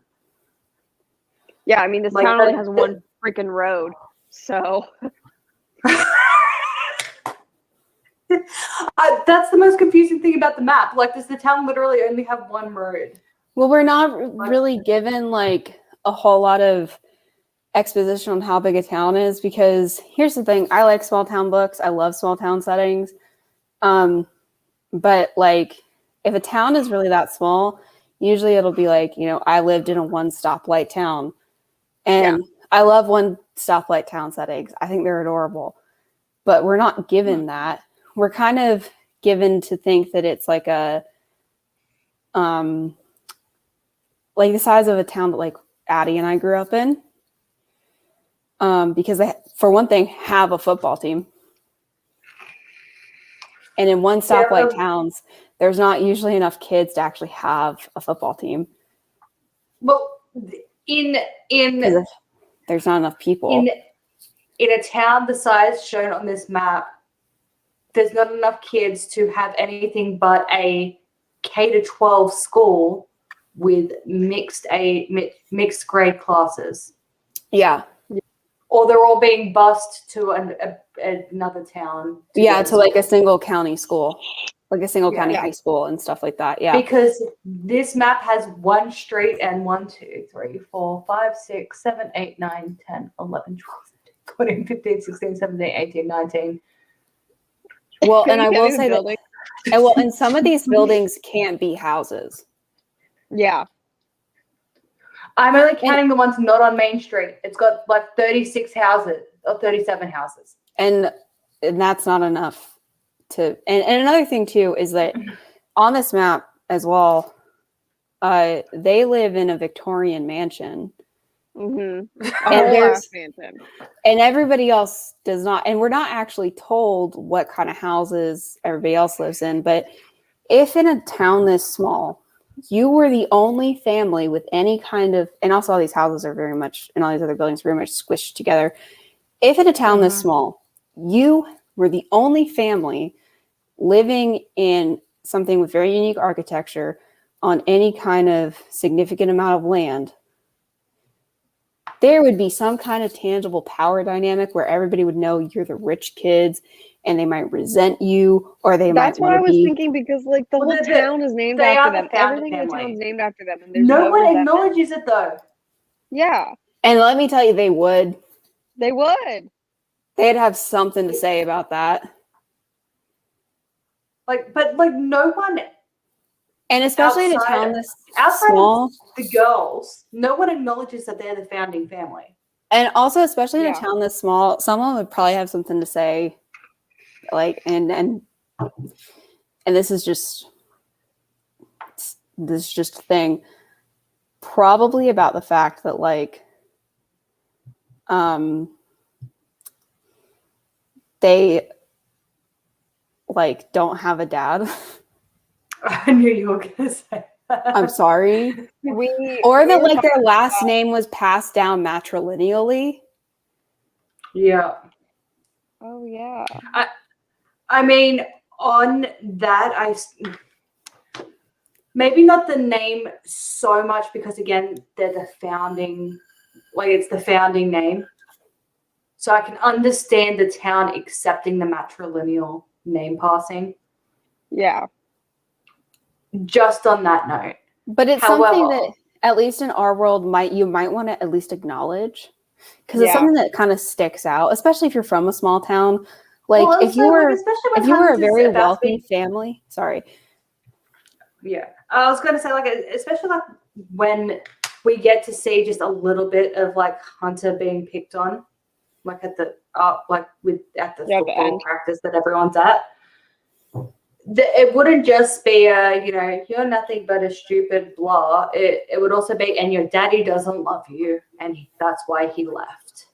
Yeah, but there's literally zero mention of a father. And it also would have been witch conception. Yeah, that, or it would have been like, I know why Mercy's such a slut, because daddy didn't love her. Well, and also like there would be something. Kids without dads do think about, even if they've never met them, do think about who their dad might be. Mm-hmm. Yeah. Even they if think don't about like their dad at all. They have negative thoughts. They have positive thoughts. They have, I wonder what he's like thoughts. They have at least a passing thought every so often. Yep. Especially after what the girls go through at the beginning of this book. Yeah. No thought of a dad after your fucking mom dies? Brutally. And none of the other authority figures even go, this might be awkward, but hey, your dad, or we don't even get like a passing thought from one of the girls, like they didn't ask where dad was because they already knew because it's a small town and everyone knows. Yeah. Yeah, like, and everyone knows the story and they know not to bring it up. Yeah. But like we need to know because it's in order to have a child, you need two things. You need sperm and you need an egg. Who gave the sperm? We don't know. At least we knew we were going to say this, but at least in House of Night, we got at the beginning of it. Daddy left years ago, and then she met my stupid stepfather. Yeah. And we never saw Dad again. Well, Soul of the Dragon, actually, we don't even... Here's the thing. The sperm donor trope... Now, I've never experienced this, so, I can't really speak to how other people might feel about this, who have experienced a father that left. But it's at least a trope in media. But even if we'd gotten that, it would have been something, but we don't even get that. Yeah, we don't get an explanation for... We don't even get, like, my dirty sperm donor. Yeah, because, like, if it was just, like, a sperm donor, that's fine. But can you just tell us? Yeah, like, we don't... Like, even if Xena, like, just mentioned something about him in passing, that would be enough. Yeah. She was around. And again, none of us have personal experience with that, like, super directly. Like the my dad's dad left when my dad was 10, and to the day he died, he wanted to find him just so he could get closure. Like, there was still a want and a thought there. Mm-hmm. Well, yeah, because also, like, even if, at least as far as I know from things I've seen and heard from other people, despite what other people in your life might say, as you age, I've seen people express at least a desire to know for yourself and develop your own opinion about what happened. Yeah, like, I mean, like, on like my dad's part, like, he didn't want a relationship with him. He wanted to know two things. One, I guess it wasn't necessarily that. I guess it was more just so he could tell him what a fucking dick he was, because he was an alcoholic, abusive dick. But two, he wanted to know the names of his two younger sisters. My dad he found out when he was about 20 that he had two sisters that were about 18 years younger than him, give or take. Cool. About 10 years after he left, he had two more daughters and bailed on them when they were toddlers. And my dad always wanted to find them. Those are the two things. He wanted to tell him he was a piece of shit. And he wanted to know who his sisters were. But, that's fair. Like, and his siblings want nothing to do. Like, they would have been furious if they had ever known that my dad wanted to find their dad. But they still think about their dad. They hated him. Don't want anything from him at all.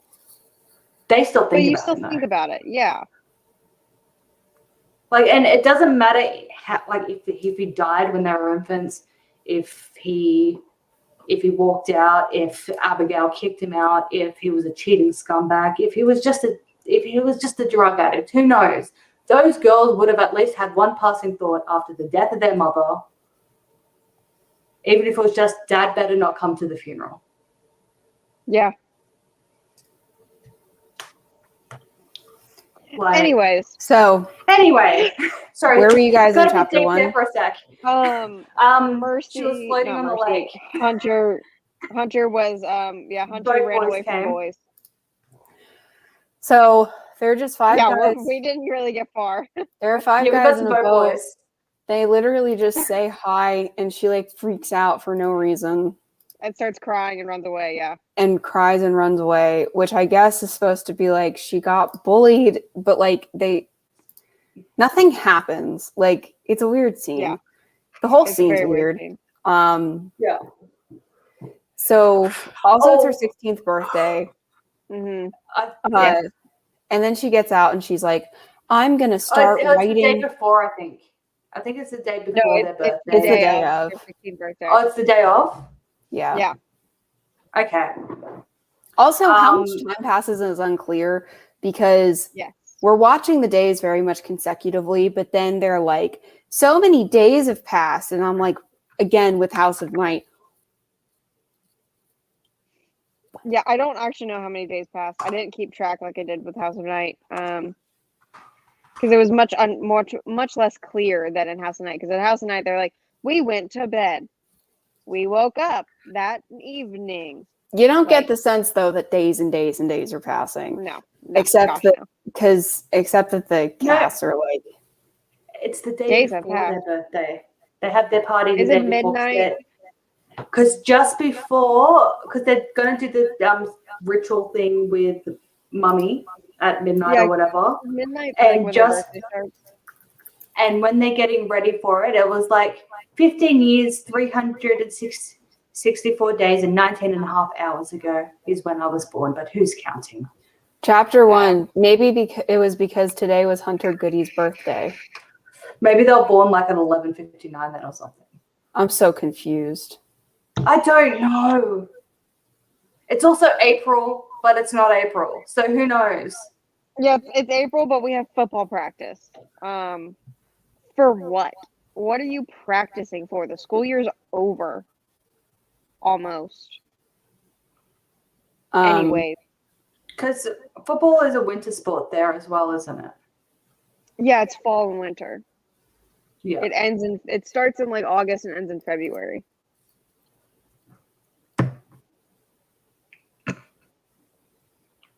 That's for like professional and for college though. I don't remember when high school ends. I think high school ends typically still fall semester. Only if you hit state or something does it go into the spring. But even then it ends by like January, February. I don't know. This is just stupid. Anyway, it doesn't matter. That Hunter wants to be an author. Did you guys laugh? Oh, yes. I did. I really hoped that it was going to become a thing so we could see what the cast had her do to like prepare to write her story. But it's barely ever mentioned again. Well, I mean, I'm not going to lie. Like, I'm sitting here, right, and I don't know if they were making fun of people who think this way or if this is how they actually think. But they were like, why is it so hard to write this book? She had her title. She had her main characters' names. Isn't that all you need to write a book? And I'm like, I don't know if you're mocking or being accurate. Yeah. But then Emily shows up. And then we also get Emily's like, I can't wait for Mercy to get here because things are actually going to get fun because, you know, she drinks and she dresses pretty and she parties and you're lame. And I'm allergic to and then we're in chapter 2. We're in chapter 2 now. Okay.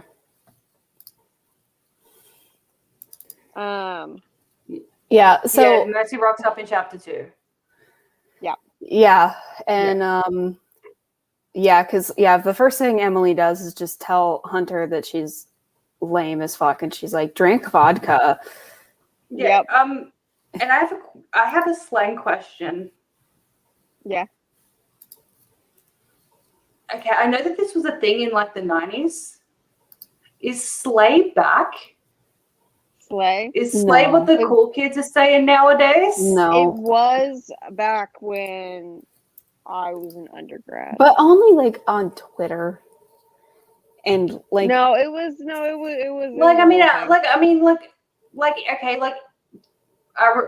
will say like mid like in the teens of like, you know, the 20 teens, yes, it would be like, yes, Queen Slay whenever someone did something particularly bitchy. But beyond that, like girlfriend, those jeans slay. Is that a current slang? It was barely for a little while. Not anymore. Because it's in this book. Yeah, she says those jeans slay, and my note is barf. Also, we meet Kirk, who is her boyfriend. Also, the only person that likes Kirk is Mercy. Everybody else is like, he's a piece of shit. He's so mean. We hate him, and we don't have any evidence really of that. Well, I mean, he does like, except for that he's a man. I mean, he at one point is like, I want to add meat to your vegan diet, and it's like, yeah. But yeah, because this is how they write teenage boys. And the first thing he says is that you and I are official. Yay, Mercy, we're official. And then she just immediately goes, I'm your girlfriend, not your property, remember? And I'm like, what? He just said that we're not. It's not like, and keep in mind, he doesn't ever say something like hippity hoppity, women are property. Like, no, he doesn't. He doesn't say that. So it comes out of nowhere. Some pretty fucked up shit later, but like that's not right now. But like he doesn't say anything like, I'm so glad that you decided to be my sex slave. And then she goes, hey, remember we talked about this. Women are not property. And he goes, oh, you're right. I forgot that, you know, I did grow up with the belief that women are property and I am learning. He like, that's not part of the conversation. He's just like, I'm glad I'm your... He just goes, I'm glad you're my girlfriend. And she goes, remember now, women are not property. And it's very disconnected. I mean, so much of this dialogue is people talking past each other. Like, you know, somebody goes, I like pumpkins. And then they go, I like cheese. And you're like, what?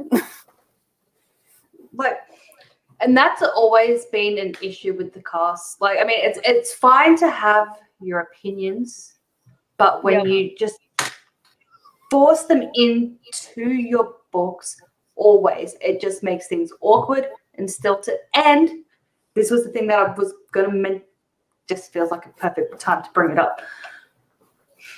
You also end up making yourself look like a dum-dum.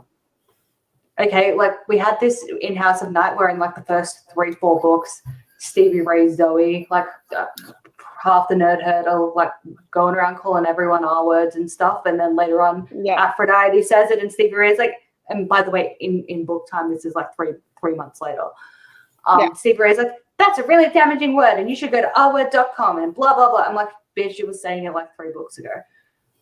And in this one, now I don't know if he's remembering marked, Zoe was like, anyone who goes near the marijuanas is like a total loser. Yes. They're total absolute losers. Everyone who even thinks about going You're right. Oh my God. Like, you're right. Like she was one step away from hanging up signs saying he injected 1 marijuana and then he was gay signs. Like she was one step away. She was that anti-cannabis. And then in this one, book, I love the medicinal cannabis. I am a cat and I want my cannabis truffles. Like, you know. Yep.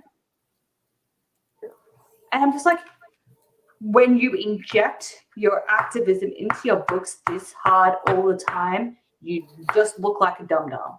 Because everything you do will end up contradicting itself when your political and personal beliefs change like the wind.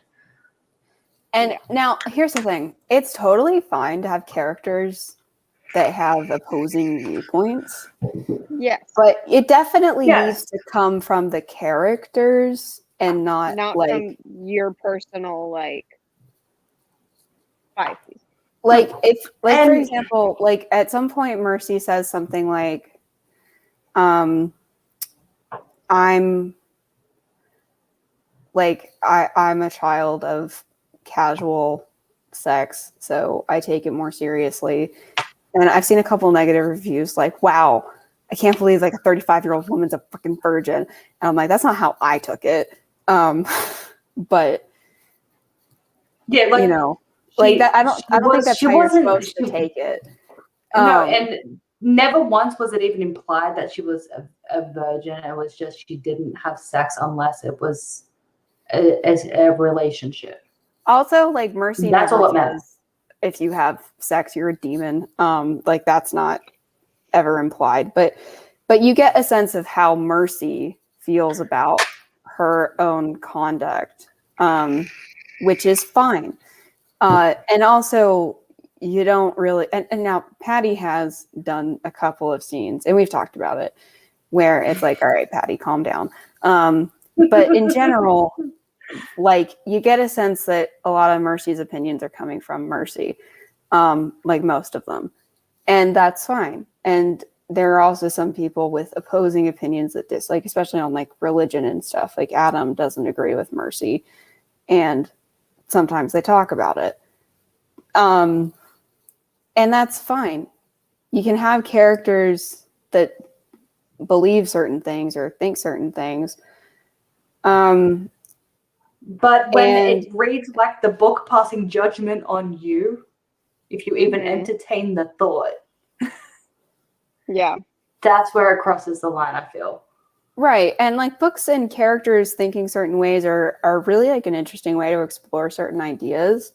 But also, you know, when you're writing a character, it is important to consider how a certain viewpoint actually impacts that character and how it would impact their upbringing and stuff like that. Like, you know, Mercy's always been religious, and, you know, she's a product of her upbringing, so she has certain views on how she wants to conduct her sex life and stuff like that. And so it makes sense for a character and stuff like that. So, but, you know, with the cast, it's just, it's just tears of billboard, and you're like, okay.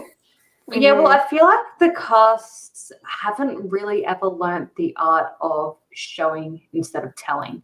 Like in this, they have to say, no, we're strong, independent women. And the whole book is like, you know, them being like, no, I'm a strong, independent woman. And Mercy's a good example of someone who is a strong, independent woman. And again, we mean Mercy Thompson, not Mercy in this book. Yeah. But she doesn't have to tell you. And prime example like that is probably my number one go-to example for this is Buffy. Buffy never once in 7 years, like she was like the feminist icon of the 90s. Never once does she tell you, I'm a strong, independent woman. She keeps telling you, but I'm just a girl. Yeah. I just want to have my boyfriend and go to the mall and be shallow. But no, I have to go save the fucking world and I'm done. You know, she's pissed, but she's a strong, independent woman. Well, if anything, but she actually also has a personality outside of that.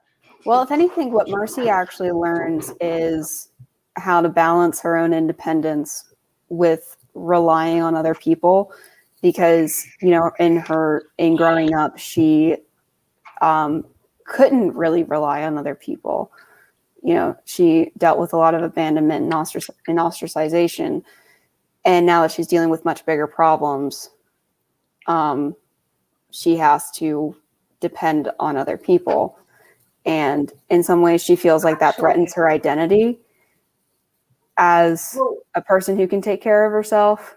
And so part of her growth is being like, no, it really doesn't. There are people that love me and it's fine. Yeah, that's actually something that does happen in Buffy as well. Like, were not for her friends, because most Slayers, in the lore of Buffy, most Slayers die pretty quickly, very young, you know, like, you know, there's an ever constant revolving door of Slayers because they get killed. The difference with Buffy is she has the Scooby Gang. Like, she's got a group, and were it not for her group, she would have been dead at the end of season 1 because she drowns and she gets revived. But then as the series goes on as well, like, yeah, she's constantly only surviving because of her friends. But she's also the strong leader of the group as well, if that makes sense.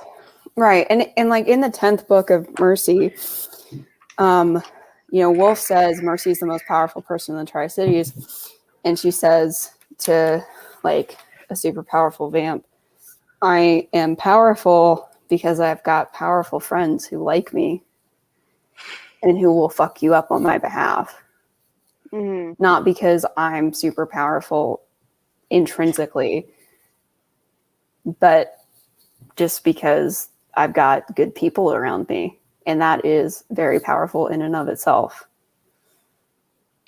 And so her independence and her strength comes from a lot of different places. And it's an interesting dynamic. But yeah, in here, you know, we're just told strong girl power, and it's like, you know, it's lazy. It's lazy. It's typical lazy It's YA lazy. cliche, where, you know, it's just like, I don't need anybody, and it's like, that's not really how life works anyway. It's not realistic. Yeah, it's not realistic. Sometimes you have to ask for help, and there's nothing wrong with that.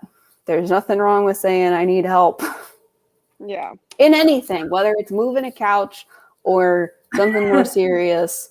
Sometimes, you know, it makes more sense to be like, this is gonna go by faster, and can you just fucking help me?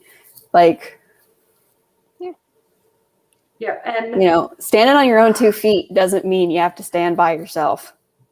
Yeah, and just on the lazy writing note, based on where we are in the book, there are so many ways to show that Mercy has a boyfriend who is a teenage boy without him making the exact same wiener euphemism 30 times in a scene. Yeah.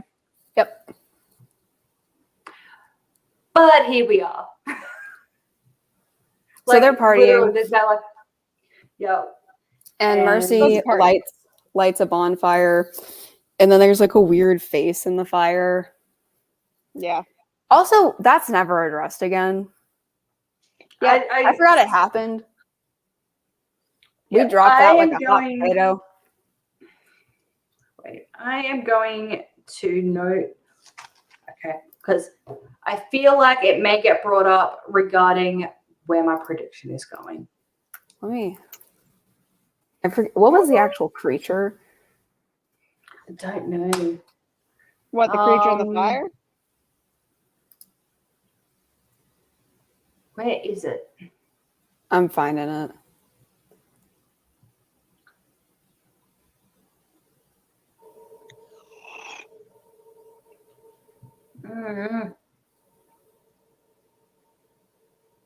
Here we go.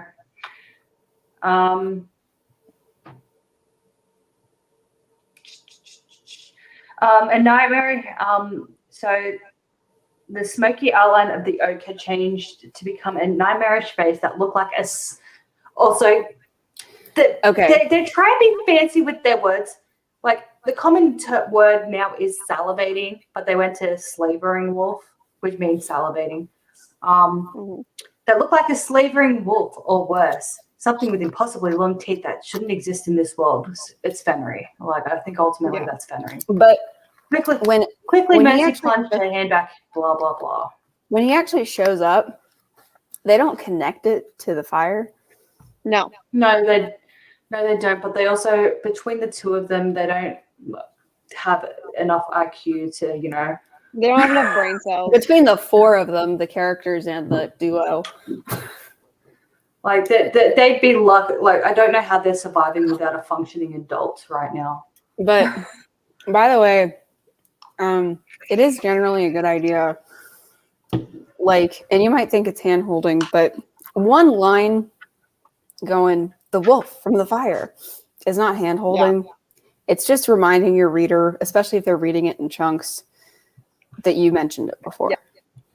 Yeah, like honestly, in this series, it's like they heard everything that we said about. They didn't listen to everything we said because they made a lot of the same mistakes.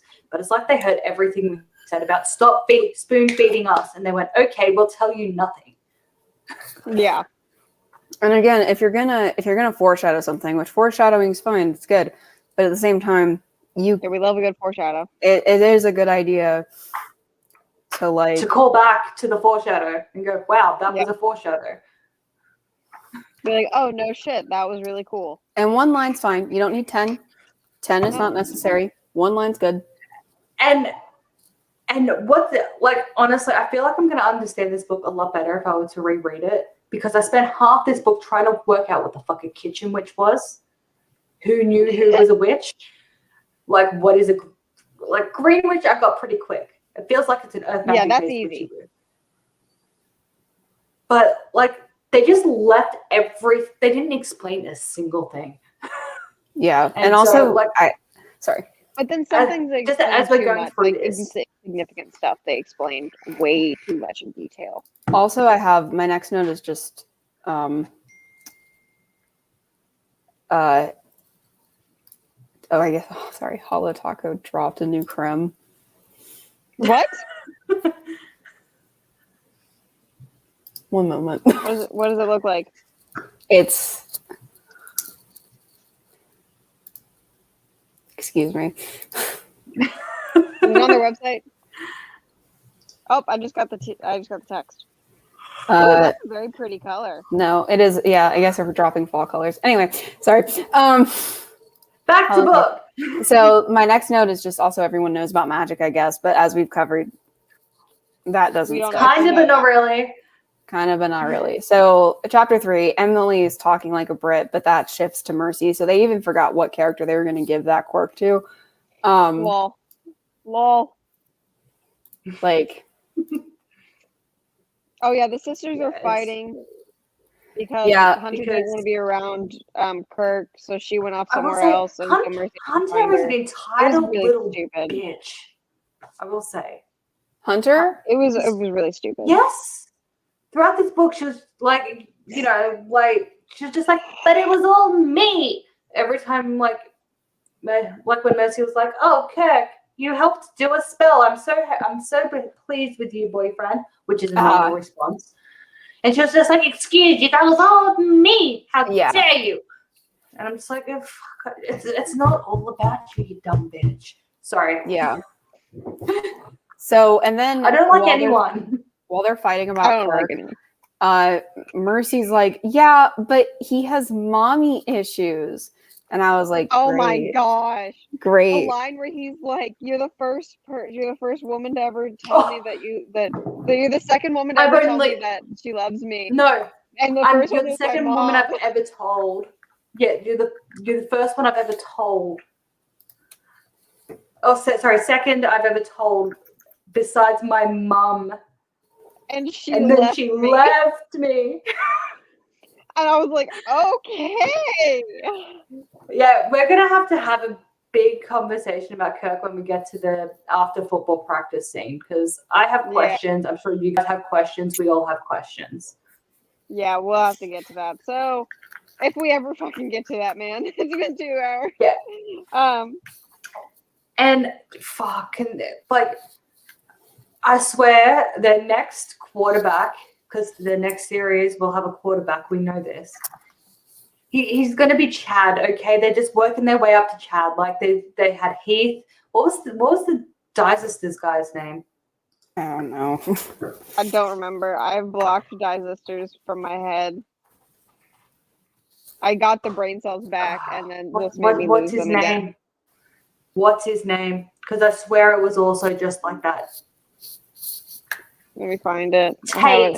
Yes, we had Heath. Yes. We had Tate. We've got Kirk. Next is Chad. They're working their way to it.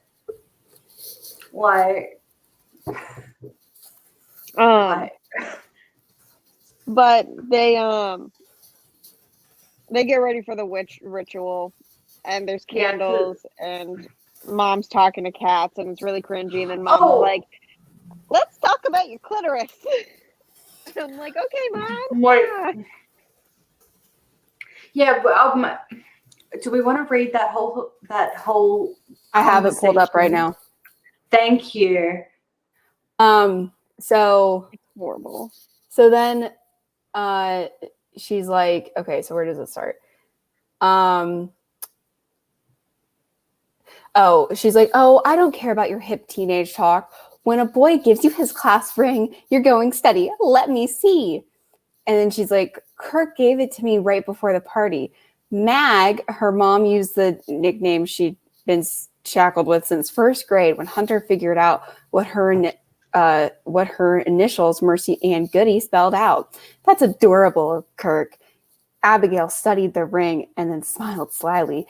Ooh, what big fingers he has, which reminds me, there are condoms in the pantry. Be sure some of them make their way into that suitcase you slept around with you and also make their way onto Kirk's penis.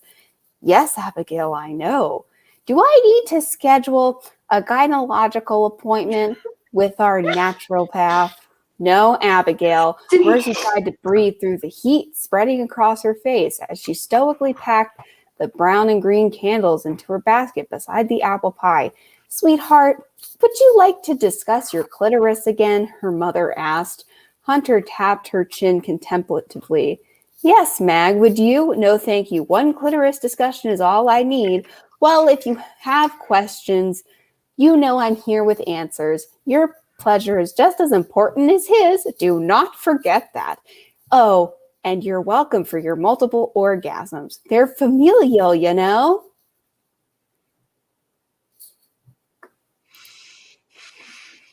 Fucking shoot me in the goddamn head.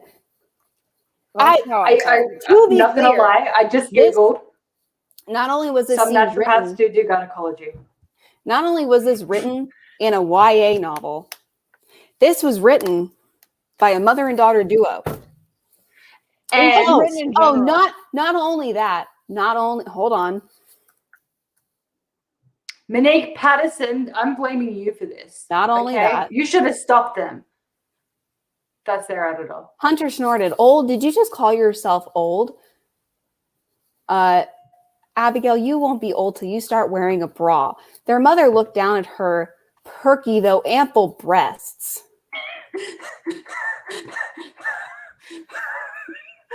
I forgot about that bit. I hate it. I just...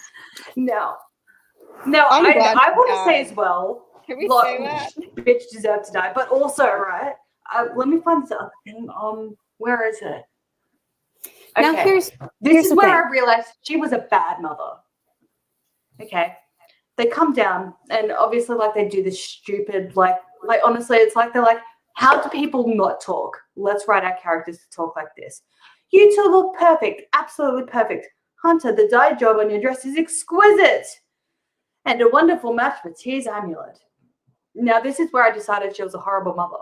Mercy, I was worried your dress would be way too plain because it's just an off-white flowy thing. But your embroidery is lovely. I'm just like, who says that to their kid? I thought you were gonna look shit tonight, but I guess you pulled it off. Well done. Here's my thing about that scene. First of all, like positive sex representation in YA is a good thing. But what I mean by that is like age appropriate situations and stuff like that, meaning like, you know, not like stuff that's super explicit, you know, and things that teenagers are actually dealing with at that time and things like that, because you're writing for teenagers. And, you know, and also, yeah, parents might talk to you about this stuff, but not like this. Yeah, I was going to say, not in this sort of detail and not this way. Like, you know, in a healthy parental conversation, they might talk to you about like your feelings about it. You know, they might say something like, you know, safety, both in consent, both in the realm of consent, and also just protection and STDs and stuff like that. And you know, it's going to be, or at least it should be, as far as the literature is concerned and stuff like that, more about making sure that a teenager's emotional well-being is taken into account and stuff like that, and physical safety as well. Not graphic, explicit. This is how he needs to flick the vein. And by the way, by graphic, I don't mean that a teenager should be shielded from anatomy. Yeah, no. But by anatomy, I also don't mean there is also some things that kids need to learn for themselves. Like, I don't mean that you need a porn tutorial from your mom, but anatomy is something anatomy is something that teenagers should know about. But there's a difference. I don't think teenagers should be shielded from anatomy, but this is not it. This is fucking not it. It's not Also, anatomy. thinking If of your you mom were as gonna having write, ample perky. Just but like if you're gonna write about a parent having the talk or a talk related to the talk with their child in a way, yes, it should be done in a way that does not give secondhand trauma to the reader on the character's behalf. Because I don't know about you, but when she was doing this, obviously my mind went to, oh my God, if my mum had tried to have this conversation with me, and then like it was just like, yeah. like, You I want to would have know been what my sex talk was? I My didn't sex have talk one. was, hey, do you know what sex is? And I was like, yeah. And they were like, cool, no more. And now, same thing with me. Now, again, I think maybe like my parents could have had a better conversation with me about possibly like consent and stuff like that. Like, sure. And now that talk's always going to be awkward, but you know, there are ways to do it throughout your kid's life as they grow up, where even like consent can be brought up in a lot of other ways too. Like even when they're a kid, you know, like if you feel uncomfortable with anyone, because often abuse comes from family members, not strangers. So if you feel uncomfortable with anyone, if anybody is asking you to keep a secret, you know, if anybody says to you, don't ever tell somebody about this, an older come and kid tell mommy or right an away. adult, come tell me right away. No adult should ask you to keep a secret. No older person should ask you. Nobody should ask you to keep a secret. And eventually teaching your kid the difference between a secret and a surprise. Saying definitely. like a surprise is when we're happy and it's going to be exciting and we're going to eventually reveal it, you know, like when they're old enough to understand the difference between a secret and a surprise. And like a secret might make you feel which is pretty young, I will say. Yeah. And you know, saying like a young. secret can make you feel yucky and uncomfortable and sad, and a surprise will make you feel excited. And again, it's going to be revealed and there's an end date. So even teaching them stuff like that can teach them about consent very, very young. And like that's really how those talks should go. And not do I need to explain to you how to I mean, I will say my daughter's version of a surprise for mummy is she'll line up everything I need to make her a sandwich on the bench. And then she'll come out and she's like, Mommy, I have a surprise in the kitchen for you. Well, and again, you know, kids. And she's like, you can make me a sandwich now. You know, and again, it takes a while for kids to learn the difference. And it's important to not punish them for ruining a surprise, because you would rather them tell you things than not. And not punish them for telling you something, even if it ruins a surprise. It's better that they're comfortable going blah blah blah to you than not. Also, when they reveal a surprise, it's usually pretty funny. It's just like it's like. Luckily, I don't think my kids have done something like this, but generally the way a kid does it is, Daddy's buying you flowers, but shh, it's a surprise. Yeah, they look so smug that they're keeping the surprise. Yeah, because they think they are, because they told you it's a surprise. Yeah, like so you can't really get mad over it, and it's fine, you know. And again, this is just not how this should have gone. Like, and it's gross. And I'm sorry. The fact that a mother-daughter duo wrote this and thinks this is at all appropriate. Also, the fact that this scene got published, let alone in a YA novel, is just. I mean. Like if this got published in a sleazy erotica book, I'd still be grossed out, but not anywhere near as disturbed. But the fact that this is written as a conversation between an adult woman raising 16-year-olds is just, it makes me want to vomit. Yeah, like I didn't grow up in a sheltered house, right? I can't remember ever not knowing how babies were made. We had the Where Did I Come From book. I had watched Look Who's Talking, and you can see the little sperm. Like it opens with the sperm swimming towards the egg and fertilizing the egg. Like I always knew that P goes in V, sperm, egg, boom, baby. Baby, yeah. And then obviously, like I think I was in year 5 or year 6 when we had our at school sex talk. And I can just remember sitting there the whole time being like, yeah, I know all this. And like the closest thing that I recall to a sex talk with my parents was like, Dad's like, no sex until you're married with kids. And that was with it. kids? You get married so with kids. Have the kids first. Exactly. Which is honestly, it's a natural dad reaction. Like, yes. Yeah. I mean, that said, all three of his daughters had kids out of wedlock. Like it's fine. He didn't freak out. But like that. But and obviously, I've got 2 kids. Like my parents and I have never acknowledged out loud to each other the fact that I've had sex. Neither have we. And they know, and I know that they know. I have children. Yeah, I have children. Yeah, and I feel like that's how it should be. I feel like that's healthy. I feel like that's fine. Yeah. Well, and you don't need to know. And now that said, there are some things that, like, you know, if something like weird, there are times where I've been like, about like other stuff where I've been like, Mom, and that's is this normal? Like, but that's why you're bringing it to her. Yeah. Right. But she's not like, do you like a tutorial on the clitoris? Correctly? Yeah.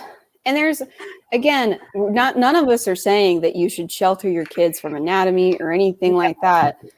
What we're saying is that this conversation was fucking disgusting. Boundaries. There are boundaries. And it's uncomfortable as fuck. Mm-hmm. So yeah, I went to a lingerie shower and I tried to show my mom like what I got for the bride, and my mom was like, "You're my child. I don't want to talk about what she's gonna wear. I do not consent to this when this random person is having sex with her husband. Like, I don't want to know." And I was like, "But it's funny," and she was like, "It is. Don't get me wrong, but it comes from you, so I don't want to hear it." Yeah, like the closest thing I feel like, unless something incorrect has happened and you brought it to your parents, the closest thing that your parents should verbally acknowledge that you have had sex is, "Oh my God, you're pregnant. Yep. These are my grandchildren." Oh my goodness, I'm not going to think about how they got here. Yeah. Yeah, like and honestly, it's the same in reverse. Like, I mean, like, I know my parents have had sex. Yeah. I know. But we don't talk about it. And that's fine. Like, you don't want to. Yeah. Just and you know what the most traumatic thing for me is? My room used to be next to their room. And they had a waterbed. And for the longest time, I thought the sounds was just them rolling in bed. Like moving. And then it was, I'm not going to lie, I was way older than I should have been when it clicked. It was in the last 5 years sometime. Oh, no. No. And I was like, like, it wasn't, like, I mean, I'm not traumatized. I just remember that I, like, sounds were heard occasionally. You knew. Yep. And now I know. And I'm like, But again, you just don't think about it. Yeah, you just kind of like erase it from your head. Could you, could you imagine if your mom was like, "Hey, how's your clitoris going?" I would be like, "Mom, shut up." I would be like, "Can I get emancipated now? Can you die?" Yeah, I don't care that now, please. I don't care that I am already like of age to be on my own. I would like to be emancipated. Like, there will never be an age where it's okay. No. Like, I think this is their idea of a cool, hip, young mom. I think so. But it's just embarrassing. But this is not a cool, hip, young mom. But anyway, they go to ritual. They go to ritual. something goes wrong. And the girls name their witchy boos. Yeah, they pick what kind of witch they're going to be, and they formally announce like their god or goddess that they're going to follow. Yeah, and Hunter is the first goody witch ever to pick a god as their deity. Everyone else picks a goddess. And I believe it's Mercy in this scene as well, like because we get a bit of lore about the trees here. There are the trees, and they're the gate things, and they have to strengthen the gates every so often. So they're doing that at the Norse gate, right? The Norse tree right now. And Mercy does, like, we know something's not quite right because Mercy's like, instead of like the gushing of power, it's more like a trickle that she has to like force out. She's like, I don't know this. She's like, this doesn't feel right. And then Fenrir rocks up and he's like, oh, and then like Mummy gets shot to death. Yeah, Mom's dead, but Mom pushes him back into the Norse underworld, but she dies in the process. Yeah, does Mummy light herself on fire, or do the girls have to light the fire? I didn't write it down. Because there was a fire, and let's see.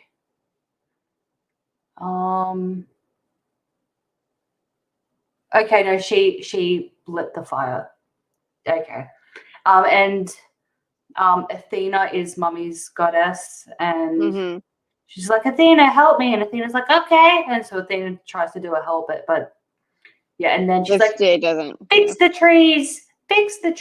And they're like, okay, Mummy. And then we cut to Sheriff. Yeah, so Mom's dead. We cut to Sheriff. Sheriff is normal at this point. He gets a call that's like, hey, Old Thompson's been doing a thing. Yeah, he's reporting something again. It's probably fake. It's whatever, but just go check it out. And he's like, okay. We get an interaction with him and a girl that he likes, but nah, I really can't bring myself to care. I literally just can't bring myself to care. And we get a ton of exposition about Trish for some reason, and it's really like we get zero magic exposition, but we get Trish exposition. Yeah, we get a fuck ton of Trish exposition. She likes stickers. So he gets to what actually the is olive one of the tree. Trees. Yeah, the olive tree, and the old man is dead, Kung, and he's missing his eyes. And he's missing his eyes, and then something weird happens to the sheriff. A shadow crossed his beam, and grass mashed under heavy feet. The acrid burning scent was palpable, and yeah, and then we cut back to twins. Yeah, and he shows up because he's the sheriff. He comes to their house with the deputy the next morning. Carter. Yeah, and they're like, Mercy's not talking. Take your statement again. Yeah, Mercy is catatonic. They're like, we need to take your statement again. I'm sorry, blah blah blah. And then, do you guys have an adult? Because you're minors, you need an adult. Yep, and the sheriff is like, I is thirsty. Get me a drink. By the way, your mum is dead. Like, I can't remember what he said. She was a woman and now she is dead. That's like basically what he says. It was like she was because like the deputy's like, I'm so sorry. She was a lovely woman. Everyone loved your mom. Yeah, like and then the sheriff is just like, yeah, she was a woman. She was a woman that was alive and is now deceased. Yep. I laughed. I'm not gonna lie, they got a chuckle out of me. They did. They got a good chuckle. Like, I know, like, and obviously, like, you knew there's something that all was not right with the sheriff. Yeah. Because, like, I thought he died. I thought that's what happened, is that he died at the end of chapter 6, but he did not. No. Yeah, then when he rocked up, I'm like, okay, well, something's obviously sus with him. Yeah, like, obviously he's our fucking villain now. Cool, bye. Yeah, like it's just yes, your mother. We loved her. She was a woman, and now deceased woman. There we go. That line was so fucking funny. I love that line. I do. I'm not even lying. And then But then he ends up saying something. Because then he's like, oh yeah, and then we saw old Frank and he was missing his eyes, and like what the fuck. But yeah, Hunter goes in to get a drink for Sheriff because he's like, I'm thirsty, bitch. And Zena's like, meow. And then they go in, and then she goes, meow, meow, meow. And then she personifies. And she humans. And she butt naked. We're at the beginning of chapter 8. Sorry. You're good. Yeah, and then they come out, and she's like, oh, yes, Aunt Zena is here. And they're like, we didn't know your mother had a sister. And she's like, oh, well, she's like a second cousin, but we just call her Auntie. But we call her Aunt. Which I guess that's not unusual in some families. Like, I guess it's fine. But here's this line. That's right, because I think it's after like the cops leave, or have they left? I don't know. I just they leave. They leave soon after Xena becomes a person. Yeah. But like, I think. Who says it? Oh, okay. So Mercy's like, oh my God, Xena. You know, like because it clicks that Xena is the cat. Mm-hmm. And Xena's response is, oh, by busts, spectacular nipples. Of course, I wrote that down too. By busts, I was like, spectacular what the nipples. Fuck? That's when I decided I hated Xena. I don't like her. All she wants to do is be naked and eat weed. She wants to eat freaking marijuana treats. That's all she wants. Human animal person that we have to babysit. Yeah, and again, she'll be mid-conversation and just start licking her hands and doing this. And then at one point they're talking and she goes to lick her own foot. Yeah. Also, you would think that like we have this person here for the purpose of them being useful. No, do not believe that. Not really she helps in the spell. Aunt Zena doesn't have any useful advice. Like you would think that she's now taking the place of Mummy. Nope.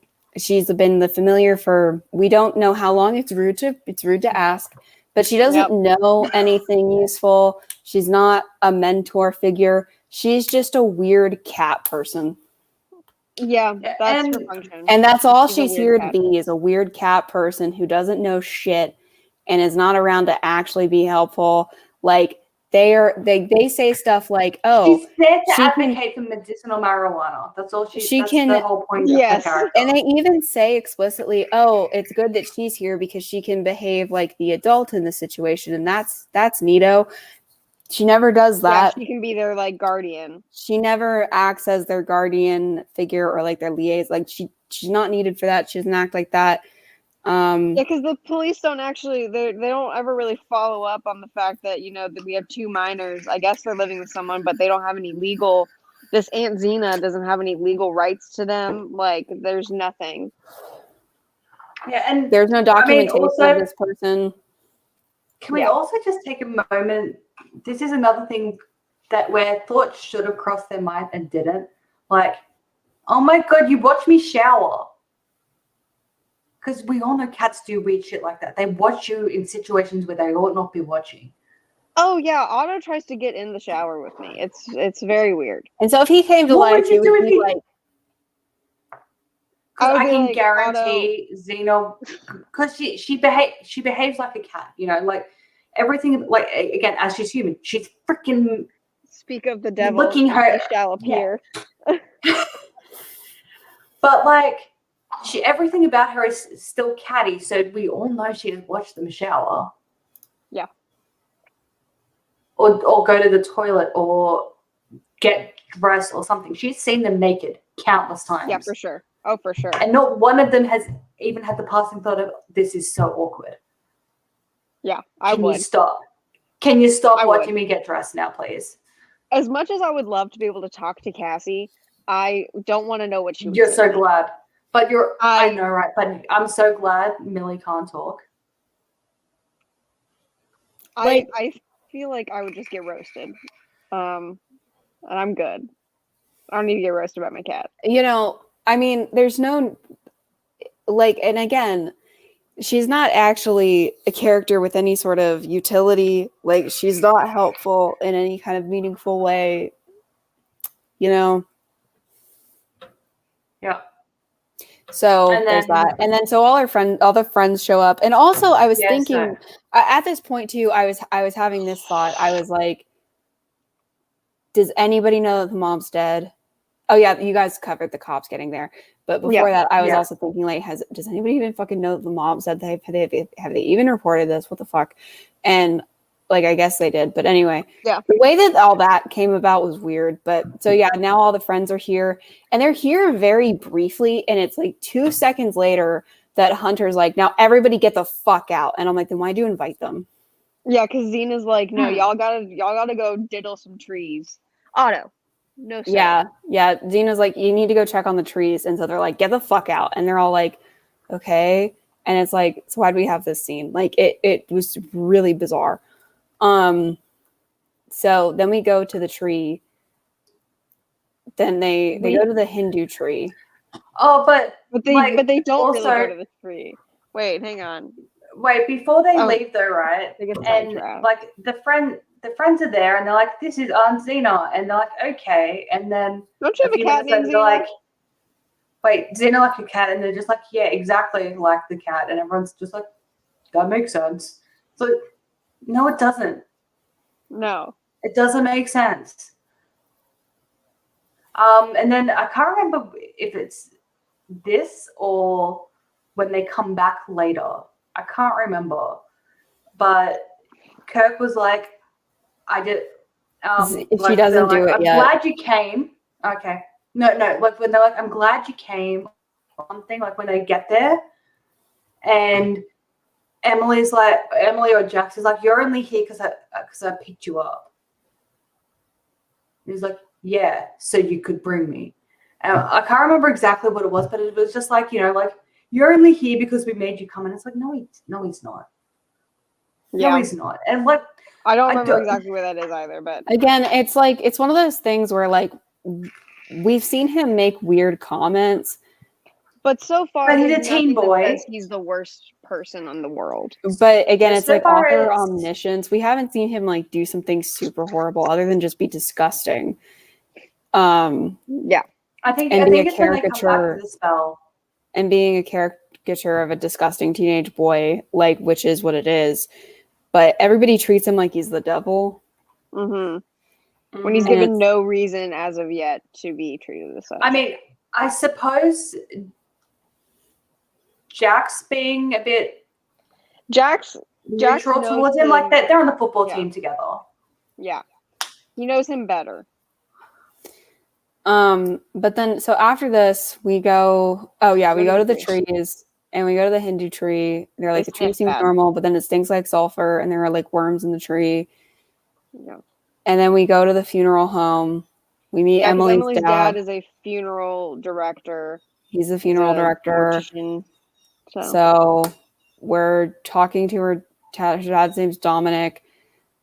He can't tell them apart, and honestly, neither can I. But so they're 16-year-olds, and they're supposed to be signing these documents, which I don't know how that's working. I don't think that's how that works. I think you still need an adult signature. You need an adult, they are like the executors of the state, but even then, I don't think you can. You can be an executor while being a minor. I think you have to. Let's look at Illinois. You have to appoint an adult to do it, and then like you could just say you want your belongings to go to your kid. You must be at least 18 years old. Yeah. So in reality, in Illinois, you must be 18 years old. Yeah, so in reality, Aunt Xena should be here doing it. But also, she's not a person, and she's also not the executor of the state, and she would also have to prove that she is a person, is also related. And so what would happen, I believe, is that her and her estate would go into the custody of the of the authority, either like the county or the state of Illinois. Yeah. And then according to her, her have a trustee appointed. And then according to her will, something would happen. And then I'll be back in 1 sec. And then if there's no will, then the trustee just does like the next thing that makes the most sense. And they want her buried on their land, which is very difficult to do. It's very difficult to get permits for that kind of stuff. But they are, the titular family. But so I feel like can bodies be buried on my property? Most bodies.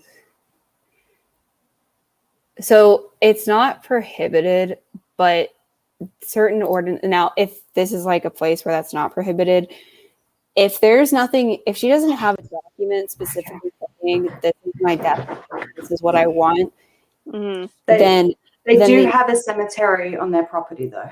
However, if there's not a death plan, somebody from like the state could intervene. Probably isn't going to do it. Yeah. Because if there's not a death plan, they're going to do the most common thing, which is embalming and burial in a normal cemetery, or cremation and then placement in a normal cemetery, or handing it off to the family. Like those are going to be the two options because they're the most common, and that's just what's going to happen. Like 9 times out of 10. Because they're processing a bunch of unclaimed bodies. Like that's usually how it's going to go. So by the way, write yourself up an actual death plan. Yeah, we've gone on a whole rampage about that. Yeah. But so none of this would be happening. They do not have any kind of power to sign documents. Neither would Aunt Zena in this case. Okay, wait, I'm just saying because there's where is it?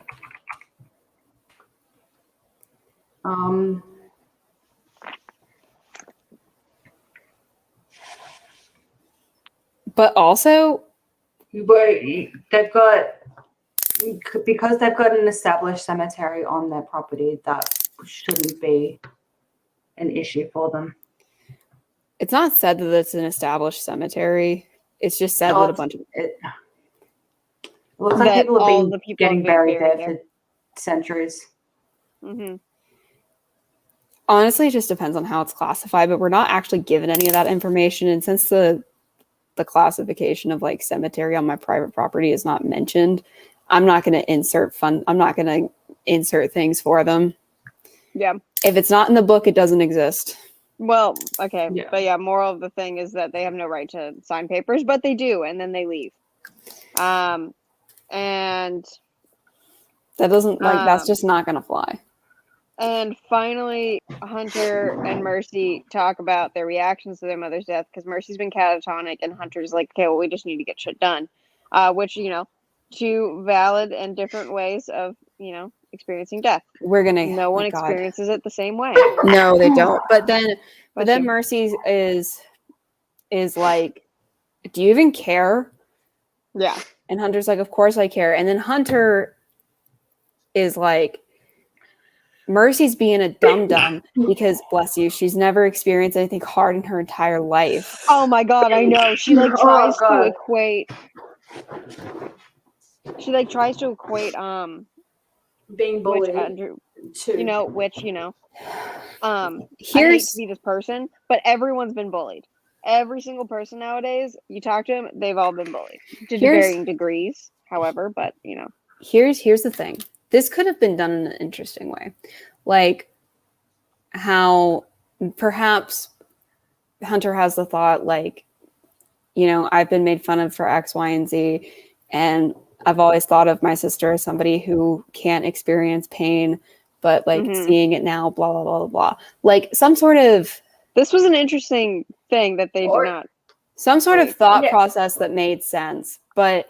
Or her even reaction, just we have shit to do and she can't hold it together to do the shit. Yeah. But there's not. But here's the thing: when you lose somebody very close to you, there is a roller coaster of emotion. So if her initial reaction was like, "Hunter can't handle shit," or Marcy can't handle shit because she's never been through shit. And then she kind of calms down. Like, you know, if there is a real roller coaster, real processing, then this wouldn't really be a problem, because being a teenager and having an initial strong, angry reaction is not weird. That's not wrong. But the way it's handled is really fucked up on both sides, for both sisters. It's really fucked up. And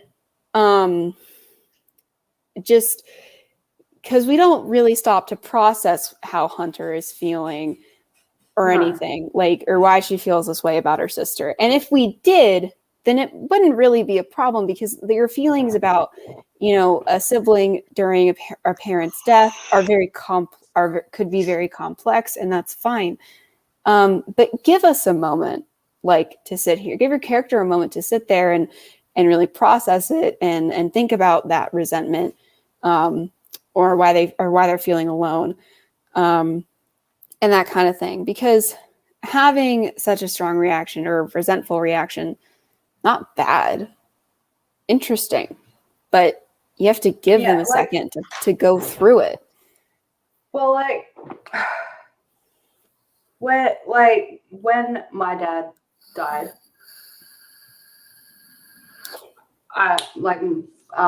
the lady that was here to give my mom a shower that morning and stuff, she came up and she's like, "You need to come up. I think your dad's passed." She was trying not to talk loud because the kids were just there. Mm-hmm. So, like, I go to my niece, because my niece and nephew were over for a sleepover, and I'm like, all four of you need to stay up here. Like, she was the oldest, so I'm like, you need to keep everyone up here. And she's like, okay. I go up, see my dad's dead body, touch him, cold, rock hard, all that stuff. I didn't have time to just have a breakdown. I had to call the police, ambulance, you know, like the people you call. I was trying to help look after my mom. Had to give the phone over to mom's carer because I just couldn't. But then after that, I'm still making sure that the kids are staying up the other end of the house. I'm calling Stixie. I'm doing this. Then they arrive. I'm talking to the police. I'm talking to the ambulance. Like, you know, it was just like, get everything done, you know. And then feel. Yeah. But then after that, it was all sorts of weird stuff. And then people were coming over and I had to keep looking after mom and two young children. Well, all that day I had to look after my niece because my sister wasn't capable of doing it. I had sent my kids away. You know, Stixie's nan came and got them. But it was just like, I'm probably more like Hunter in this situation where I was just like, no, I've got shit to do. So I didn't get a chance to just, whereas both my sisters, when they found out, they just got to break down and have their sobs and all that stuff. And I did, and probably still do, feel a level of that resentment, but they got to just be sad. Yeah. I mean, and like when but like a few years ago when my best friend died, like, especially at the funeral, just how some of the other people acted, and also how, like, some of the things that other people said to me. There's a lot of resentment I felt in the moment. Some of the things that some of the people did at the funeral, a lot of things I resented. And me and some other people, we had like a second little thing for ourselves, kind of to sort of like fix it because of how horribly it went. But there was like a lot of resentment that I held on to for a long time. It took me time to process it, because those things take time. And some of that resentment I still feel. Some of it, I'm like, I can look back on it and I feel differently about it now. But there's a complexity to it that is very relatable if you portray it in a way that makes sense, which is not the case here. It's very much like I was consciously thinking, I wish I could just be sad. Mm-hmm. But instead I have to blah, blah, blah. Yeah. And in a book like this, Hunter's not having those thoughts. Yeah. And in a book like this, it's going to be condensed. because you're gonna kind of go through that roller coaster much quicker than you will in real life, because in real life you're not fighting monsters. Yeah. But that's fine. But at the same time, we don't get anything. And we're gonna get to what happens next, because fuck me. But then on we're at what on the happens flip next side. Yeah. So Mercy is upset. She's ranging from kind of like angry and snarky to catatonic. Just catatonic. Or non-verbal at like her catatonic at best is just non-verbal, but she's still kind of functioning. Now that is normal as well. When you lose a parent, behaving like that, completely normal. Yeah. They didn't just lose a parent though. Their mother was brutally slashed and then burnt to death. In front of them. So not only is she so not only are they grieving, like Mercy's got some pretty hardcore PTSD too, no doubt. And Hunter should too. She may be repressing it right now. Yeah. But she should have it. Like they don't think about it at all though. No. Yeah. Like, and again, at this time, it would be very appropriate to go, I wonder what Dad was like, or at least bring it up. Yeah. Or at least go, and we can't even go to Dad because I wish Dad was still here, because or at least sort this shit out. Or at least go, Dad's dead, or it's not like we can go to Dad because he walked down on us and never wants to see it. Like something. Yeah. But nope, we don't get that either. So Mercy's catatonic, and Hunter's like, I need my sister back right now, and I'm like, yeah, and the day after your mom died. It hasn't even been 24 hours yet. And it hasn't even been 24 hours since the book began. Or maybe it's been a little over 24 hours since the book began. And Hunter's like, I need my sister back. And it's like, it's not been 24 hours since you watched your mom be brutally murdered by a magical wolf of Norse mythology. So Hunter's like, I'm going to do a spell that's going to take her grief away, but I need help. So she gets the friends to come over and help. So we go through a whole sequence of her like grabbing some moon water, calling people, and she gets Emily, Jax, and Kirk, and she gets like a cauldron, and she's like, and also at this point I had kind of missed that she was a lesbian or whatever, because we get like the slur against lesbians earlier, but honestly I thought that was just somebody saying that she looked like one. Mm-hmm. Not that she, so really the first clear indication is now she has a moment when she's writing down a book that like, in chapter 1 she's like, she's like, well, write what you know, when she changes one of the characters' names to a girl, but at that point it could be like she's either gay or a bisexual, like, you don't really like know. Only had experience with girls, something like that. Yeah. And then she's referencing someone calling her a slur, so anyway, so I was like, maybe she wants to boink Jax, because they sort of insinuated at some point during this chapter, I guess, is what I wrote down. And then it's more clear later in this chapter. But anyway, by the way, if your first indication, super clear indication that someone's supposed to be gay is them being called a slur, maybe rethink this. But anyway, so they have spell ingredients. We wake Mercy up because she has to be involved. We sit in a circle, thank God, obviously. We're cleansing Mercy with Apache tears.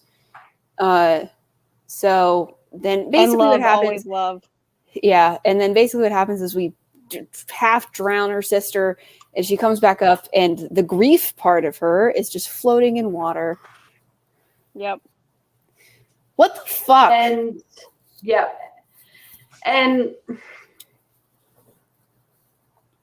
marry me again, motherfuckers. Yeah. Kirk's a bit freaked out by this, which like it's the first introduction he's had to like actual magic, and he's just like, I think his reaction's kind of like fair, but everyone's just like, he almost ruined it. He almost ruined it. Also, the only reason why I was confused by his reaction is that I thought we all knew. Right. I thought everybody knew. But that's the thing is, like, do we know? Do we not know? We just don't know. But then also, like, I wasn't overly because, there's a difference also between knowing and knowing and seeing. Yeah. You know. And well, so and that's what I was said. willing She to give him like, the benefit of the doubt there. Emily's like, whoa, I didn't know you were like witches. And I'm like, okay. But again, earlier in the book, it's more insinuated, it's more clearly stated that everybody knows. Because especially since her mom has done magic for other people, like explicitly. So it's like, yeah. And again, and I found are they the only ones that saw the wolf like appear out of the fucking bonfire? I guess so. I found the thing where they were just like, because Jax is like, we came the second you sounded the alarm. Emily crossed her arms over her chest and blew a bright pink bubble. Yep, she said as the gun popped without leaving a trace of sticky pink on her gloss lips. All of us. She rolled her eyes and tilted her head in Kirk's direction. The quarterback reached for the second jar and hiked his broad shoulders. What? You guys came and got me because I was included in the group text too. And just like, it's his girlfriend. Her mother just died. Of course, like the boyfriend's invited over. Yeah, right. Like, I don't. Right. So, like, you don't get to be bitter that your best friend's boyfriend, who you're not that keen on, is present when her mother just died. It's not about you. And if we can just talk for a second about how fucking the unhealthiness of this, like. Oh, the spell, this whole thing, yeah. Because the idea that you're not supposed to be upset that that your mom, like even if your mom dies very peacefully or whatever, like, you know, at 99 years old. Even if you're expecting it. Yeah. Like the idea that you shouldn't be upset the day after is fucking dumb. But especially if you watch her be ripped apart and burned alive in fucking front of you, and she sacrificed her life for yours, like the survivor's guilt you should be going through, like all of the shit you should be feeling, to just be like, I should yoink this out because my sister's sad. And what if this changes her personality? Yeah. Yeah. And the cast were like, what if her book was interesting? That would be terrible. Yeah, well, also, Mercy's all for it. She's like, yeah, I want to do the spell. I would be so offended. I would be too. And I'm not going to lie, so, like, she's missing a lot because, going back to a shitty topic and what I was saying before, like, with how I had to respond after my dad died and everything, I never actually got to just have that heart-wrenching sadness ever. Like, to this day, I haven't been able to have it. I fucking tried. I swear I've tried, and I just can't because if I don't want to deal with something, my brain builds up walls. It's just like, no, you don't get to have this. And the only time my brain doesn't have time to is when it's like a sudden shock. But like I didn't have the luxury. So then my brain had time to build a wall. And if I was actually getting to experience the grief, how I feel like I should have been able to. And someone's like, I don't like the way you're grieving. I'm yoinking it. I'd be like, excuse fucking you. You let me cry. Yeah, right. And if they were like, well, it might change you, I would be like, how fucking dare you? Of course it's going to change me. Of course it's going to change me. There's no way it couldn't. 20 hours. And honestly, the fact that you're offended that, you know, losing anyone close to me might change me is fucking ridiculous. Because of course it's going to change me. There's no way it can't. There is a gaping hole in my life. I had a parent and now I don't. How dare you? Yeah. And there's a gaping hole in my life, and at some point, and I'm going to have to pick up the pieces with or without you, and get the fuck away from me because that's ridiculous. That's a ridiculous expectation. And, you know, like people have gotten divorced over shit like that, where there's an expectation that you shouldn't be sad or that you should be sad soon. I mean, or not be sad soon. Like, if you're still behaving like Mercy is day in, day out, like even 3 months later, that it's gotten a bit like you need help at that point. Yeah.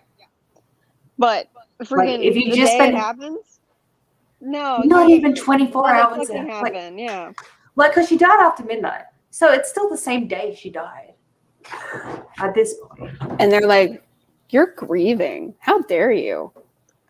And again, it would be different again if Hunter approached it as we'll give it back. We'll give it back once this is done, okay? Because you need it, but right now we need you.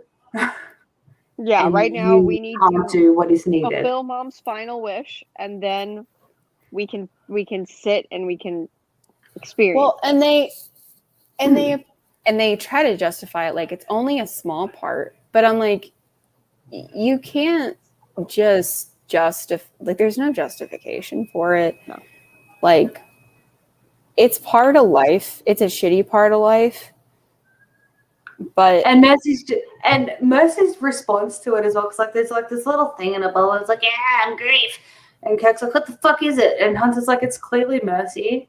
It's clearly a part of Mercy. It's clearly part of her grief. And she's just like, oh, look, it is me. And I'm just like, if that's a like, I'd be pissed. And and I think we've all had the thought, like, a certain pain point in our life, like, I wish I could just take it out of me.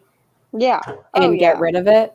I think we've all had that thought. That's a very human thing to feel like. And even now, there are certain parts of my life that I'm like, it would be nice if I didn't feel that way. But at the same time, those experiences have they shape you. They shape you, and I wouldn't, have the same outlook that I do now without them. Well, like even if maybe some days I'd be in less pain, I probably wouldn't be in this apartment with my boyfriend because I would have had a very different opinion, like, on relationships and life in general. I'd be a dumber person. Without it. And like everything that we've ever gone through, good, bad, ugly, all that has all led us to where we are. And like, I mean, I wouldn't change a single thing, even though there was some pretty bad shit. Like, I wouldn't change a single thing because it's, like you said, it's gotten me to where I'm at with I've got my 2 kids. If I didn't have previous experiences, I wouldn't have my 2 babies. And I might have different babies, but I like mine. I like mine. They're fine. You'll keep them? Will you keep yours? I will keep them. It's funny. Like, actually, that just reminds me. Like, I still look at Sticks here. I'm just like, can we keep him? Like, I still say that. Like, to this day. It's just like, about my children. Like, babe, it's too late.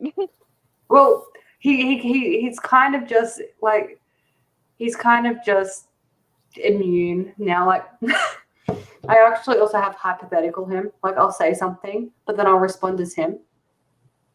And then I'll respond as me, and then I'll respond as him. But hypothetical him is a real jerk. Like, he beats me. Hypothetical him beats me. Because I'm just like, shut up, woman. and he's just like, he's like, do I even need to still be in this relationship? Like, you're fine without me. Do you need me? But, and I'm like, yes, because hypothetical you was a dick.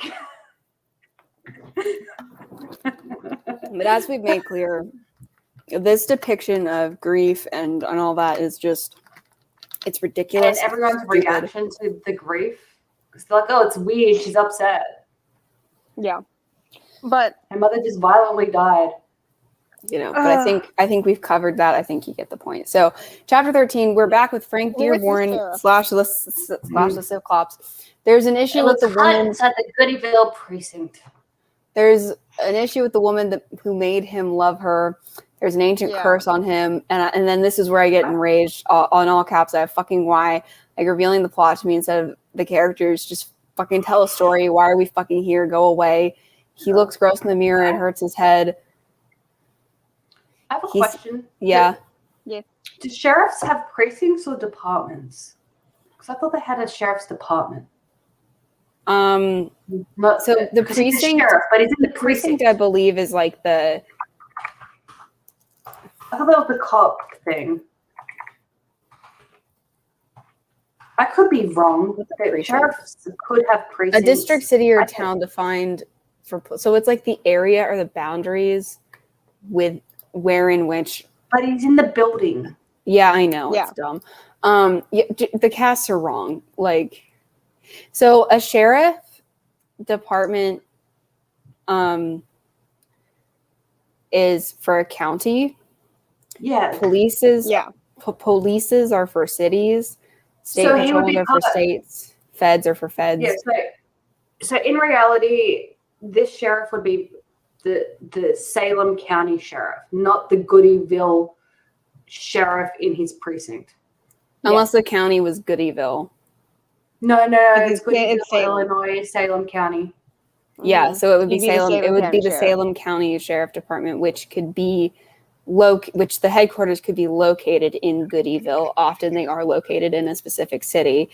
Like the capital city, basically of usually where the county seat is, like the county, like the sheriff department. Salem County, Illinois exists, and the main place in Salem County is Salem. So like they got everything wrong. Like the county seat of the county I live in is the city I live in. So there's a city police department, and then the county. And then the county department also has a headquarters here. Yeah. So, and the sheriff department usually mostly presides over unincorporated parts of the county, but also kind of like bigger stuff usually too. Whereas police departments will do smaller stuff within city limits, but sometimes things will get passed on to counties. Like it's bureaucracy. We've all experienced a bureaucracy. But so the thing that annoys me is I don't live in your country. I don't we just have our federal police and our state police, and then the state police is broken down into local area commands, but they're all every cop I've walked past is part of New South Wales Police. I don't think I've ever seen an AFP cop before. I may have, I don't know. But yeah, every cop I see is New South Wales Police, and just generally just in the area that I'm in though. I know more about freaking how sheriff officers work than the cast, and it annoys me. Like, I'm sorry, he's not a Goodyville sheriff. He's a Salem sheriff, and I don't think it's a precinct, because I feel like a precinct is the only way I've ever heard that referred to in regards to the building. It's an area. It's an area. So yeah, so like the local area command. So like there will be the 98th precinct of the NYPD and the 42nd precinct of the NYPD, and they're just different locations of the one police force. Yeah. But I could be wrong, but I feel like that's what it is. Yeah, I don't know though. I'm not I wouldn't be too hung up on the word if the rest of it was correct. Although apparently now it's telling me that apparently we also have county police departments. The U.S. is complicated, okay? It is. A giant in general, counties are sheriffs, cities are police, with apparently a bunch of asterisks next to that explanation. Yep. Anyway, this is where you learn everything you need to know about the plot. So you can stop reading here. You have completed the book. Good job. We're not even halfway through. So he looks gross. So he looks in the mirror, and apparently he's gross. I guess he's seeing his Cyclops face, and it hurts his head. So he sees Trish from earlier, and he's like, "Ew!" But my body's reacting. Apparently, he's getting hard. Yeah. I said more rhyming. Yeah. So. Oh, how delicious life would be if only it could make you see. Hold on, I put in my notes how to find it. How delicious life would be if only it could make you see the hunger for what it truly is, a way to set you free. Now carry on with your cursed, I think it's supposed to be cursed life, and cut their eyes out. These orbs are so rife with magic, but only one pair of these has what it takes to end your strife. Yep. Bad poetry. Yeah, Love he's it. a Cyclops trying to find a certain pair of eyes to end his curse, but yeah, it's fucking whatever. He's a Cyclops. So he then finds a guy who kills him, and then we scoop out the eyes, and he gets nothing out of them. He feels kind of bad because he's like, well, I don't want to be a murderer, but then he reports it, and so he's murdered Emily's dad. So not even a day after their mom was killed, Emily's dad is now also murdered. Yep. And we do know he's a Cyclops. Do we get his name here? Nope. No, we don't get his name. But either way, he's a Cyclops. I don't think we're actually told he's a Cyclops yet, though. Oh, okay. But no, we're not told I guess my point is, though, you know who the villain is. You know whoever the baddie is. It's Detective Dearborn or Sheriff Dearborn, and you're like, okay. So we're back. Sheriff Dearborn. We know it's not him, but it is him. Yeah, it's his body. So we're back, and everybody's like, oh my God, Mercy, you're so much better. Yay. And then we very abruptly, after everybody's now helped heal Mercy of her untimely grief, we try to kick excessive, and we just kick everybody out. But Emily's like, okay, I'll get my dad to come. But also Kirk is like, but I want to stay, man. But for whatever reason, everybody's like, you need to just go. Fuck you. Fuck everybody. And Xena, she's in cat form, is like, yeah, like get the fuck out, like that. And then Kirk's like, okay. Also Emily's deathly allergic to Xena. Yep. In both forms. In both forms. So anyway, now we're with Mercy and Emily, and we talk about how Kirk was uncomfy, and Emily thinks it was cool, and Mercy is like, I'm really glad y'all included him. And we're like properly setting up Kirk as like a potential bad guy, which is good, but it's still like cartoonish, but also like all the characters just have like omnipotence about this. So and the whole time Hunter's just sitting there going, it was my idea. I don't know why you're so glad about Kirk. It was me. Yeah, and like also Hunter's like worried about Kirk telling everyone that they're witches when we've talked about it. But like we also learned that Emily kind of wants to be a witch, which I'm pretty sure is just not going to go anywhere. Jax is just kind of a really boring cardboard good guy. He has literally had about 5 lines, if that. He's not doing anything interesting. And then they're like, are we going to go to school tomorrow? Well, everyone's going to think we're weird anyway, which usually you take some time off of school. I was like, your mom just died. I don't believe that you're going back to school. But typically will get time off. But like they end up saying like, yeah, we'll go to school, but then they don't. So like, I don't even know. Then something else comes up. Oh, yeah. But then Emily is still there. Emily's still there. Because she's waiting. Because she's waiting on her dad. She's waiting on her dad to pick her up. Yeah. So then Deputy Carter comes. Yeah, a sheriff's card comes up. Deputy Carter is like, hey, what's up? Emily, you need to come with me. He's like, Emily, you need to come with me. You come with me right now. And then, like, the girls kind of freak out, and they're like, no. Why? What have you done? Like, what are you doing in my swamp? Like, they just lose their minds. and then, so stupid. And then, she's like, did my dad send you? And he's like, no. And then he's like, no. And then he's like, your dad's dead. And honestly, her reaction to her dad dying is so much more realistic. It's, and way more believable than how the girls reacted to their mom being killed in front of them. And honestly, how awkward Deputy Carter is added to it, too, because, like, he knew her dad, I believe. Yeah. And so but he's like it's a small town, and everyone knows everyone. Yeah. Yeah. So his awkwardness is actually pretty good. And this scene wasn't bad. Other than like the girls being weirdly selfish about it, but the Emily component wasn't bad. Yeah. What happens after is with her family is fucking weird, but yeah, really. But this part, especially again with the deputies, just awkwardness with especially with the girls yelling at them. This was like one time where a character actually reacted to the other character's actions in a reasonable way, where he has these two teenagers just screaming at him, and he's like, and I was like, yeah, like obviously. No, go for it. You go. I was going to say, obviously, like he was trying to take her, so then that way, like her mother could tell her.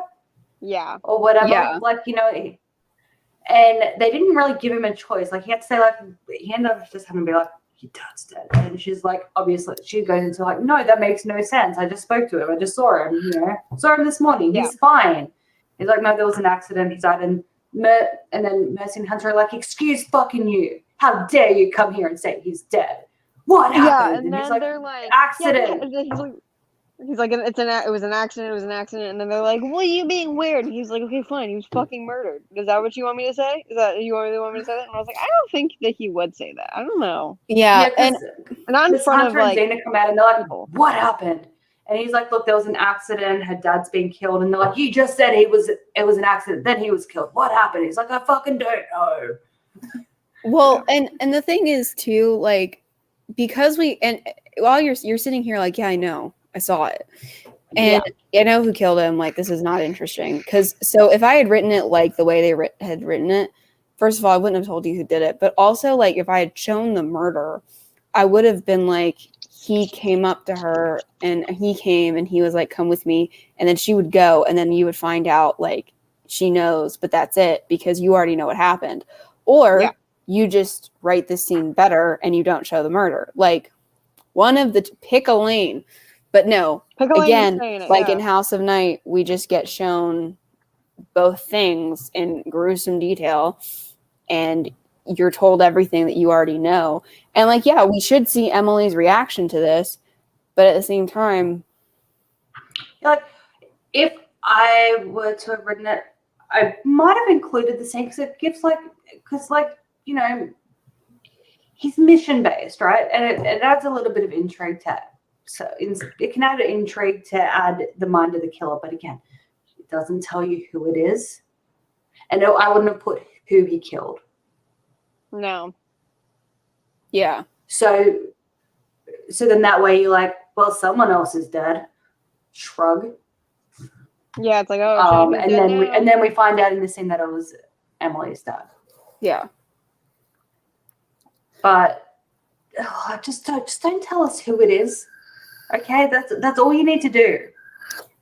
Just don't tell us who it is. But instead, we know not only who's murdered, but who the murderer is. And again, that question is already solved, and the girls have not even asked the question. They've asked the question, why are the trees dying? But they also haven't asked the question yet, who's doing murders? Yeah. They haven't asked this question yet because 2 people have been murdered mysteriously. Mm-hmm. But they haven't actually asked the question, who's going around killing people. But we already know the answer to a question that has not been asked. Well, at this point as well, because the girls don't even know that the deaths are linked yet, because they don't find out for a bit longer that the eyes are gone. Yeah. And so we shouldn't know anything until at least they've said, well, two deaths that of likely murders with eyes missing. Both must be connected. Who is doing? Yeah. And I think it's another couple chapters. Yeah, but before we're just over halfway through. And I know. Well, we knew. But before those questions have even been asked, we know the answer. Like, we don't know he's a Cyclops yet, but we know. Yeah. So anyway, right after Emily leaves, Xena, for whatever reason, is like, to the trees. And I don't know why we didn't go check on all the trees at once. Like, that's what I would have done. That's what Mara was saying. Yeah, like, they're like, let's go check out the tree. Oh, wait. People are here.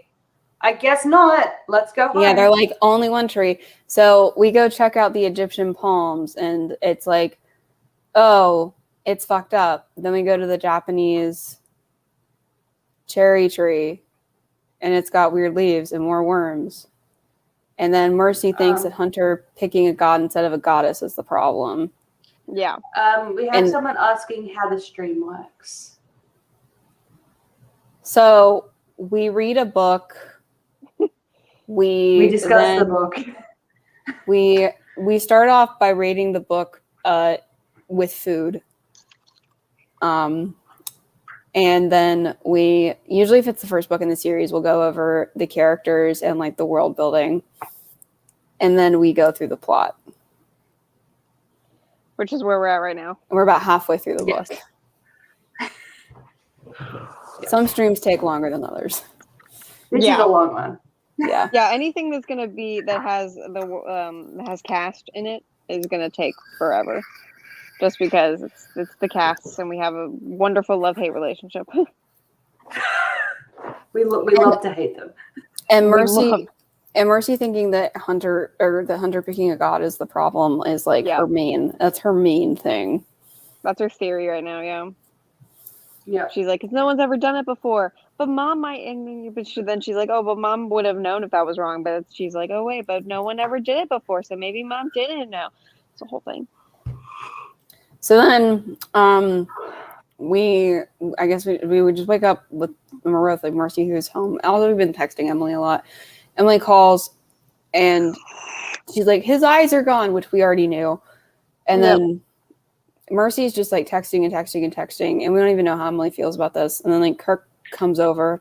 Oh my god! And then we get this one of the most explicit scenes that definitely belonged in erotica. Definitely belongs in erotica. They don't have sex. But they have oral and but they do oral and other stuff. She orals and humps his fingers. It is incredibly graphic. And she multiples, like, and not just like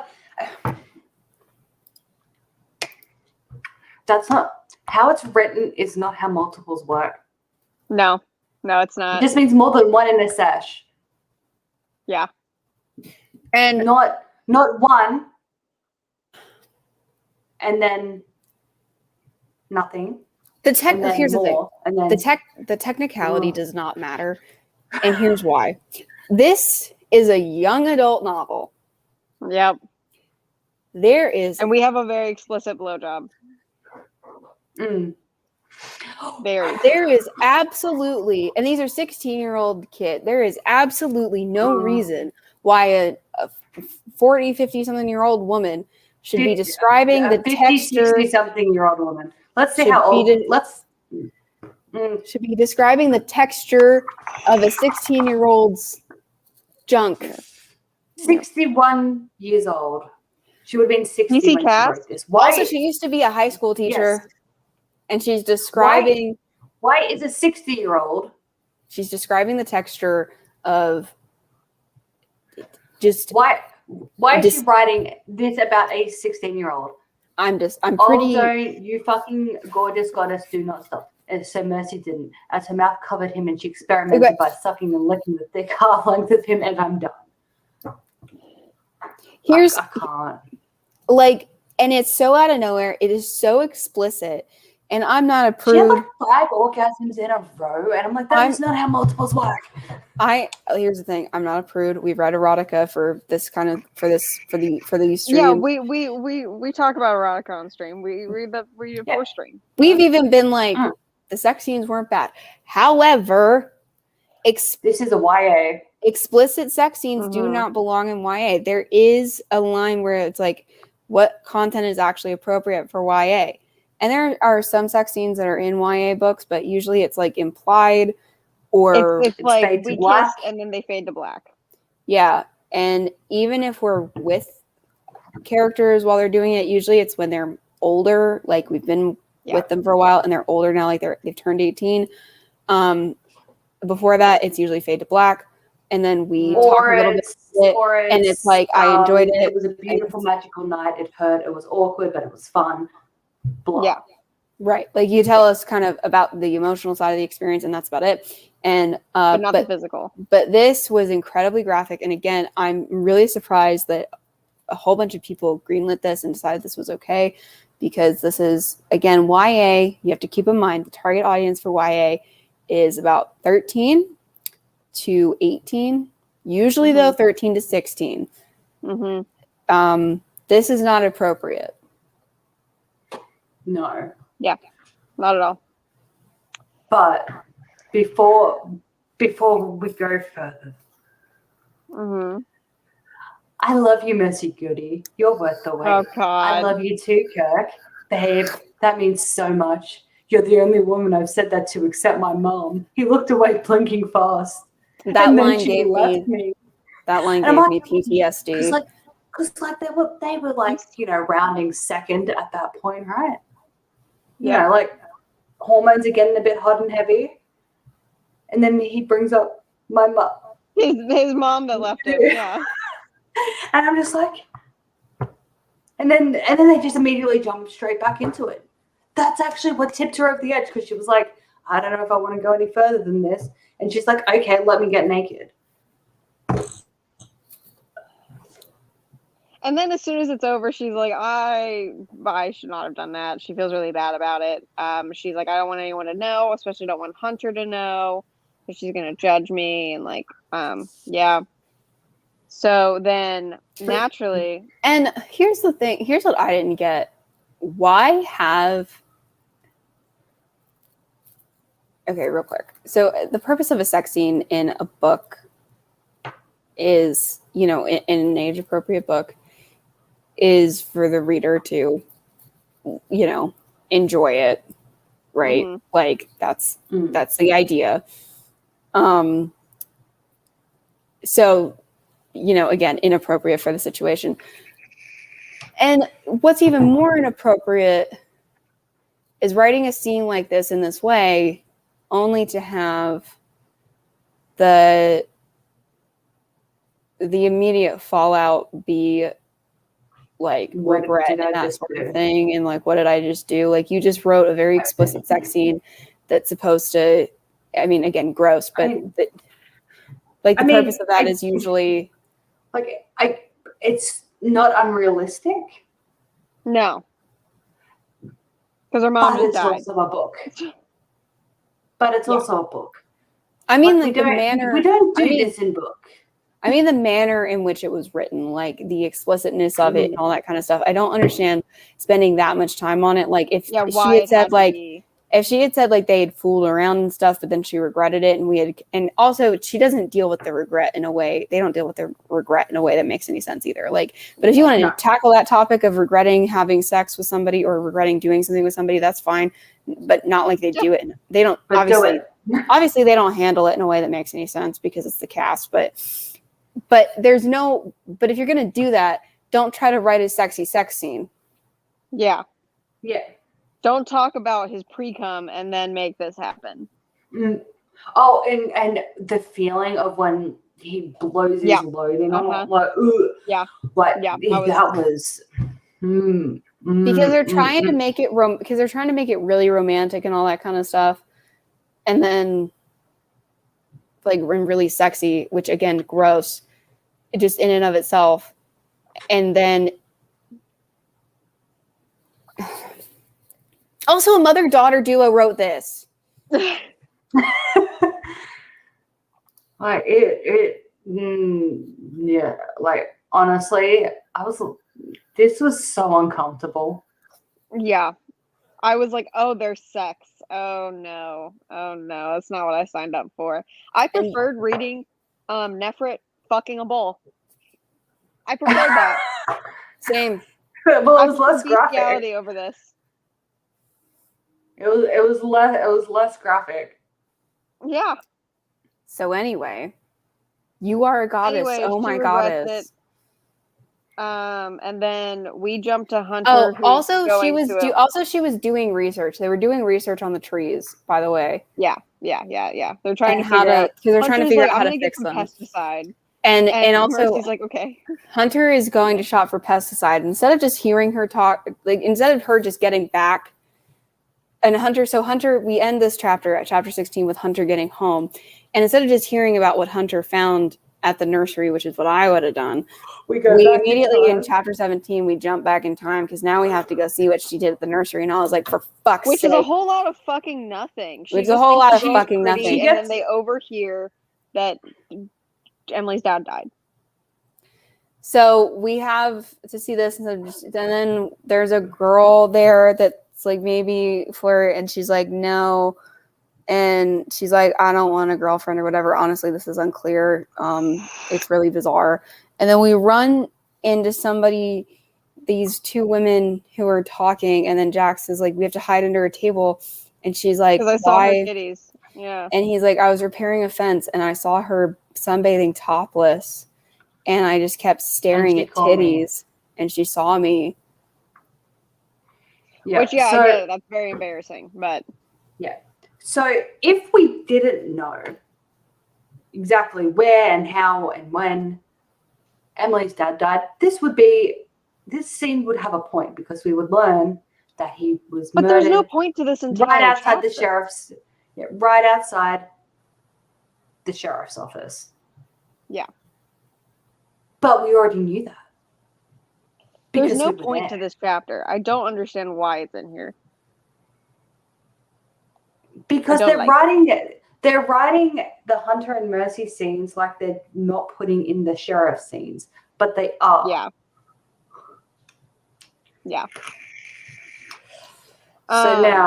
So then we go back, and then when we get there, Kirk is like leaving. When we go back to the house, Kirk is leaving.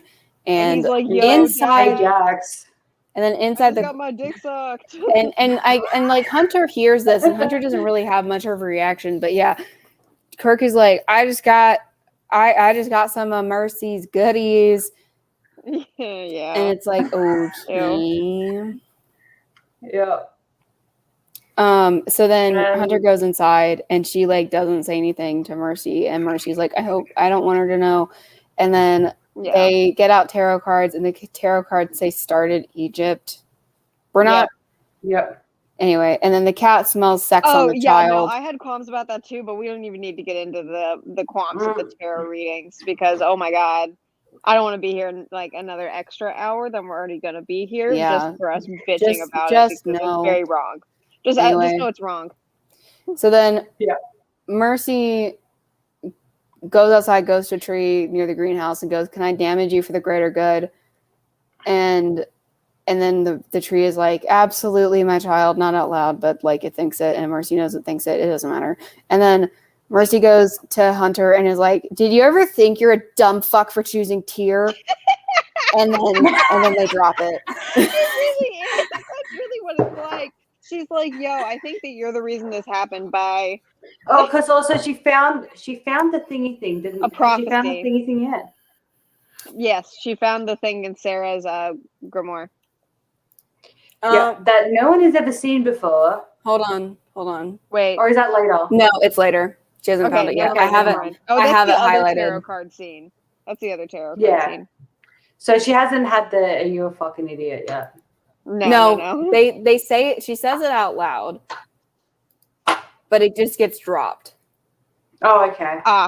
So she says, have you considered you're a fucking idiot? And then they just drop it for now. Oh, she was like, did you ever consider any god or goddess except for him? And she's like, no, She's like, I don't know. I was just wondering. Yeah. So it's mentioned, but then they drop it. So then, they go to Egypt. So then we're just kind of flouncing about and whatever. We're not really doing anything. And then Xena goes, oh, by the way, do a rain dance. And they're like, okay. So they go to the tree. They just chant, make it rain, make it rain, make it rain. They go over this plan that is about to happen like 4 times in the previous chapter. Now we're in chapter 20, and now they're doing the plan that we've already heard about multiple times. So they just go and they're like, a lot of like, we honor you and we love you and thank you, Mother. And they're like, make it rain, make it rain. Like, let the rain. Like, and then they shout joyfully, blessed be. And they also like the spell, I just want to say, is like protect and heal and protect and heal. And then it's followed by bad poetry. And then I said, oh good, I was worried we weren't going to get poetry. And then a creature pops up and says, you shall not pass. And I was like, it's like human body, reptilian head. And I said, oh, what up, Sobek, Lord of Seamen? I'm surprised the cast are cool with seaman gods, but hello. And then, and I said, we are 3 demigods, for fuck's sake. Hunter doesn't know what problematic means. The gate called him. He calls himself Kenti on Menti, But I would just like, because she described Sobek. A moment, please. Let's look this for us to. Please share the screen with the class once you pull up your reference images, ma'am. Okay.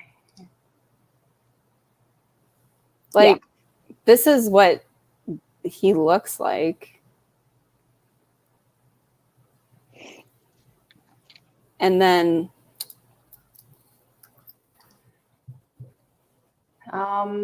this is Sobek. Yeah, that's what she describes. This is what she describes. Yeah, that's what she describes. I'm looking because I'm also curious because I mean I know a lot about ancient Egypt, but not obviously all of the ones. I'm just looking to see if this guy actually is the son of the guy that he says is the son of. Because I'm curious. He was depicted also as a jackal-headed deity in Upper Egypt.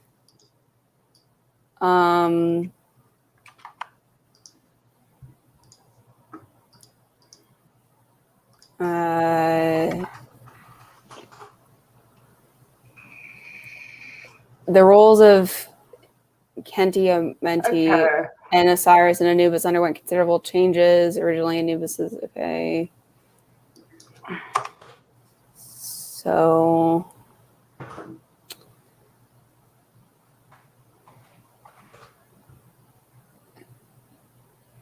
it's connected. It says that it's connected to Anubis. I've got okay, no, it's Wepwawet. Wepwawet.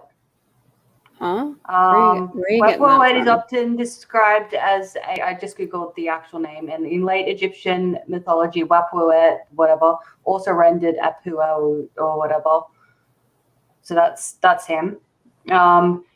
He's often depicted as a bluish or grayish-haired wolf or jackal to avoid confusion with Anubis. So they both look the same, but they're not actually the same. Either way, she describes Sobek.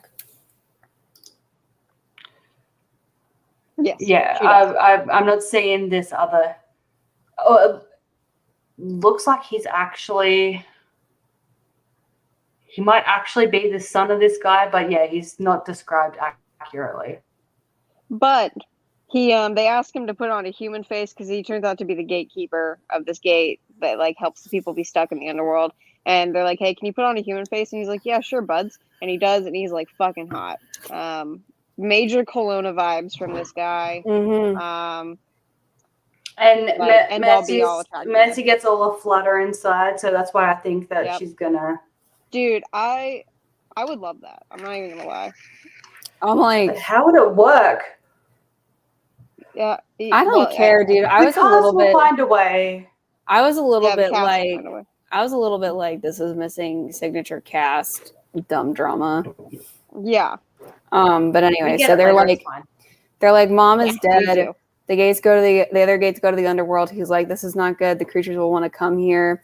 He asks if Fenrir took mom's form. They're like, no, I don't think so. He's like, all guard here. Mercy gets all aflutter, and they figure out at this point that somebody, because there was a murder near the olive tree of the first guy we saw get murdered, that someone came out of the Greek gate and is wearing a human skin suit, and also that like, which we already kind of figured, but you know, it's fine. And also that like there was another murder where someone's eyes were stolen, and they're like, I wonder if that's connected. So then in chapter 21, we go to where Earl Thompson was murdered. This is the first guy that was murdered. We're just kind of sitting here, and they're like, oh, gee, the eyes are gone. And we're like, fucking duh, it's collecting eyes. And then literally the last line of this chapter is, how are they going to catch a Cyclops? Yeah, because they do it. They use the magic from the blood to do a tarot Yeah. And the tarot is like, it's a cyclops. And they're like, It's a good thing you have a deck with a cyclops picture on it. No. Because remember, she laid out and there were like 3 blank cards and then they magically formed. Like her tarot deck doesn't have its own. No, they flipped them.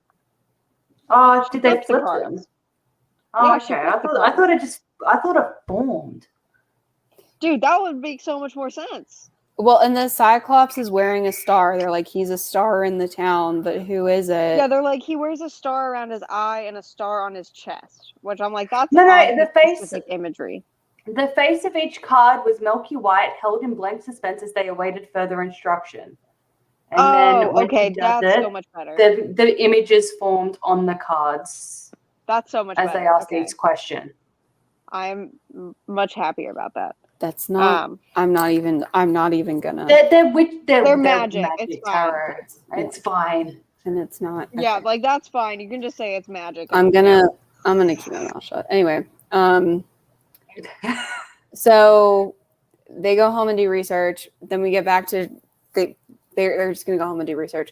So we go back to Dearborn and the Cyclops. His real name is Polyphemus. He can't actually feel things. He can't actually feel things, just the skin on him.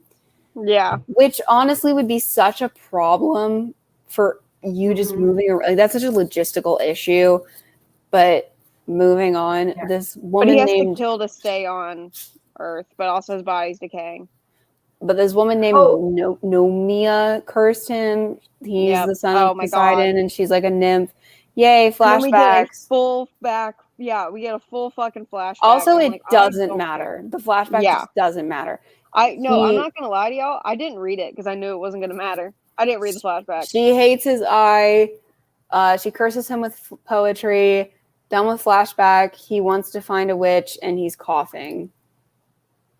Yeah. Yeah. Also, so then we get the poem again that we already saw, the curse. Yeah. Mm-hmm. We get it twice because I have it highlighted here. I didn't have it highlighted earlier. We get the poem twice. Anyway, so then how is poetry a curse? Because it's like because it's in a cast book. Yeah, right. So and it has the line "Carry on with your cursed life" in it. So Xena is like, so we're back in chapter 24. We're back with the people, and Xena's like, "Yuck, a Cyclops." We're gonna learn everything. We just she tells the story of what we just witnessed. She's like, "Oh, he's compelled to collect the eyes," and they're like, "Who's Polyphemus?" And I'm like, "How do you know it's this?" Okay, so imagine you're not a human. Imagine you're, I don't know, a band of cat people, and a human is murdering people, and you're like, "Oh, I wonder which human it is," and then your weird dog aunt goes, "Bark, bark, it's Barack Obama," because he's famous in the human world.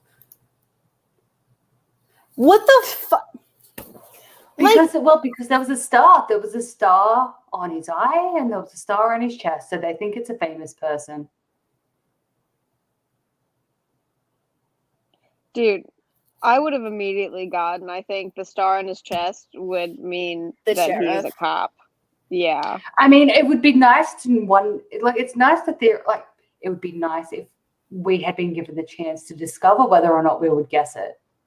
Wouldn't it? Because also, it would have made sense if it was a person who's very well known in town, like someone like the sheriff. Yeah. All that. But no. Instead, Xena just hand feeds us the information that she knows exactly what Cyclops it is. And I'm like, they're a whole race of people. And literally that's like being like, oh, it's Angelina Jolie. And it's like, why though? You just picked picked a person. What if it's just Bill the Cyclops? They don't know that. Just because I know that doesn't mean that they know that. They don't know that. How do they know that? But how do they figure that out? But anyway, they just magically know that. Yeah. Xena likes weed. How do we kill a Cyclops? Xena likes fuck me. and then Xena's like, hey, look, if what you just did with the tree was going to work, you would have known straight away. So obviously it didn't work. And they're like, maybe we'll try the original spell that Sarah Goody did. And they're like, excellent. So they decide to do that. So there's no indigenous people left, but we need to honor them with the spell, and we must include other people. Yeah, but Emily there's can't people who help. are going to be in our circle. If Emily can't help, we'll get Kirk. So we're talking to Emily. We find out that Emily can't help. We're finding out that Emily is doing bad because her mom is being crazy and her grandparents are being alcoholics, and so it'll have to be Kirk. And of course, Hunter's like, "Wow, gross." And maybe we can ask this random girl Heather that we've never heard of, and they're like, "No, okay, fine." But the boys can't know anything about what we're actually doing. And now there's a prophetic poem. I'll read it to you guys. There shall come a day when they will sicken with sulfur and rot. Fierce and deadly, the goody which is sworn cannot prevent it, cannot protect them, and so the gates shall fall open until a chosen God is forsaken. Then by parting they are mended together again, which clearly means that, like, to fix the trees, like the prophecy to me, I was like, okay, so when Hunter is like, "Fuck you," to Tyr, "Fuck you, Tyr," the gates will close. Choose a girl, yeah. Yeah. Wait, and then by parting they amended again. So I'm assuming the parting thing has to do with the sisters as opposed to. Yeah. But like, it's clear by the prophecy, at least, that it's not just because she chose a god, but that she has to forsake the god. Yeah. But also, though, I think we're also forgetting that when you're talking about deities, when they say, like, in that, when a chosen god is forsaken, it's not saying when a male deity is forsaken. It's just saying a deity. It's the same as like when you refer to mankind. You are not just talking about penis having individuals. Well, but the cast would never would never call a female god a god, like not a goddess. They wouldn't. They wouldn't be. They don't think that way. Yeah, all I'm saying is that I think Mercy is because she's already been fixating on the god thing instead of the goddess thing. A goddess is a god. Yes. Right. But a goddess is literally a god. But so she's fixated on that, and so also when they talk to Emily, they just like Mercy just assumes she can't do it, but it's not like she fucking asked her anyway. Yeah. She's just like, oh, she's busy. Let's go get Kirk. And then so Mercy's like, don't be mad, but now she's explicitly like, have you considered that you're a fucking piece of shit bitch who chose a god and you're the reason why life sucks and mom died? And Hunter gets mad and is like, I'm not going to read it. And then she's like, are you like, have you thought about and then she's like, will you read it? And then and Hunter's like, no. Yeah, and you're a piece of shit. You don't love Freya enough. And she's like, Freya's literally in the fucking trees, bro. I can feel Freya everywhere. And so they just yell nonsense at each other. And then they're just mad. And then they go pick up the guys. And Xena is also like, hey, maybe don't be mad because you're going to. They go to the football practice that the entire town is at. Yes. Yes. Because the whole town goes to football practice. Yes, where is it? The Goodyville High parking lot was full, even though school had been out for a couple hours. The town never missed the Mustangs practice. Well, they never missed a football practice or a football game. I have so much highlighted in this chapter. And with Kirk Whitfield as quarterback, the Mustangs always won. And we find out later on as well, like they're full-blown, like all the entire adult population of the town are fucking tailgating in the parking lot after the high school, after the 16-year-olds have finished throwing a football around a field. Yeah. Not in competition, but for practice. Yeah, just for practice. So they go to pick up they're cheering. The crowd is cheering. The crowd's like, whoa, Mustangs, whoop, whoop. You know, like they're all like for nothing. This is just a practice. Yeah, are they practicing also? So they go to pick up the guys. Hunter is all grump about Kirk. We don't really see him, and then Jax is being weird. And I said clearly Kirk did a cheat. That's my prediction. That's not what happened. So then he's like, so then he comes up, and also Kirk says, "Piss off." So now he's British too, briefly. And then he's like, "You know how much I care about my little witch." And then Jax rolled his eyes and steadied himself. "Sure you do," he grumbled. And then Hunter would have to find out more about that too. So like Jax is all grumpy, and then she's like, tell, spill, because like Kirk's gone off to do and so then they tell them about the spell, and they're like, we need you to help with the spell to help the town. And they're like, what? And then they're like, here's the thing, mostly. And Kirk is like, and Mercy's like, he's cool, right? And then I think it's like, I'm in, but I have to go talk to Coach. Yeah, so, he's like, I gotta go talk to Coach. So he walks away, and then Jax crosses his arms over his chest. He really is a dick. Hunter hiccuped back a laugh as Mercy sucked in a breath and halted her excited arm swinging. Jax's mouth opened and closed like a suffocating fish's. You're a dick, Mercy fired back. Hunter squeezed Mercy's hand and bit her cheeks to stifle another chuckle. Mercy, which is so weird. Mercy dropped Hunter's hand. Such a bitch. And clamped her own to her waist. Your friend is being an asshole because Kirk called him out about dropping those balls in practice. With a huff, Jax threw up his hand. It was one ball, and that's not why your boyfriend is you're just jealous. I wouldn't be jealous of Kirk Whitfield if he got drafted to the Bears. And then Hunter's hand flew to her pendant. This was it. Whatever Jax had heard about Mercy had something to do with Kirk. It had to. Jax would give almost anything to play for the Bears and would be salty for years if one of his friends got to live out his dream. Mercy leaned forward. Her hair slipped from her shoulders. Whatever the fuck that means. Then what is it, Jax? What's your problem with my boyfriend? Jax sucked in his bottom lip, his Adam's apple bob above the padded collar of his practice. I'm trying to work out how to make my hair slip from my shoulders. I don't know. You can't. You have to actively do it. Jax, you can't clam up now. He told everyone, Mercy. Jax clasped his hands together. Color drained from his knuckles with each passing second. The whole team. He told them everything. Now Hunter was the fish. Her mouth bobbed open and closed as she struggled to put the pieces together. Mercy don't know why, because she was there. I don't know what you're talking about. She shook her hair away from her face and dug her teeth into her bottom lip. Jax's gaze fell to his feet. The blowjob and the other stuff. Everyone knows, Mercy. He was bragging. I swear. Big, detailed douchebag dragging. You didn't know him. Neither of you do. Not the way I do. I'm in the car.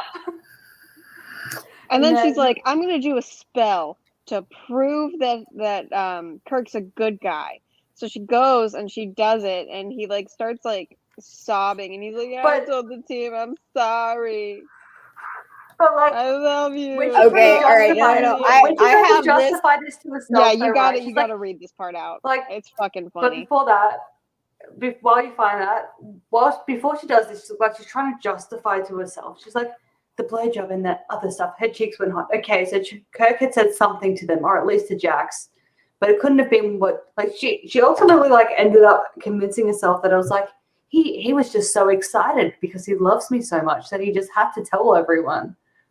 Yeah. And she's like, I'm not harming anybody, and then she's like, okay, so amplify everything so that everyone can see Kirk the way that I see him and see him for who he truly is.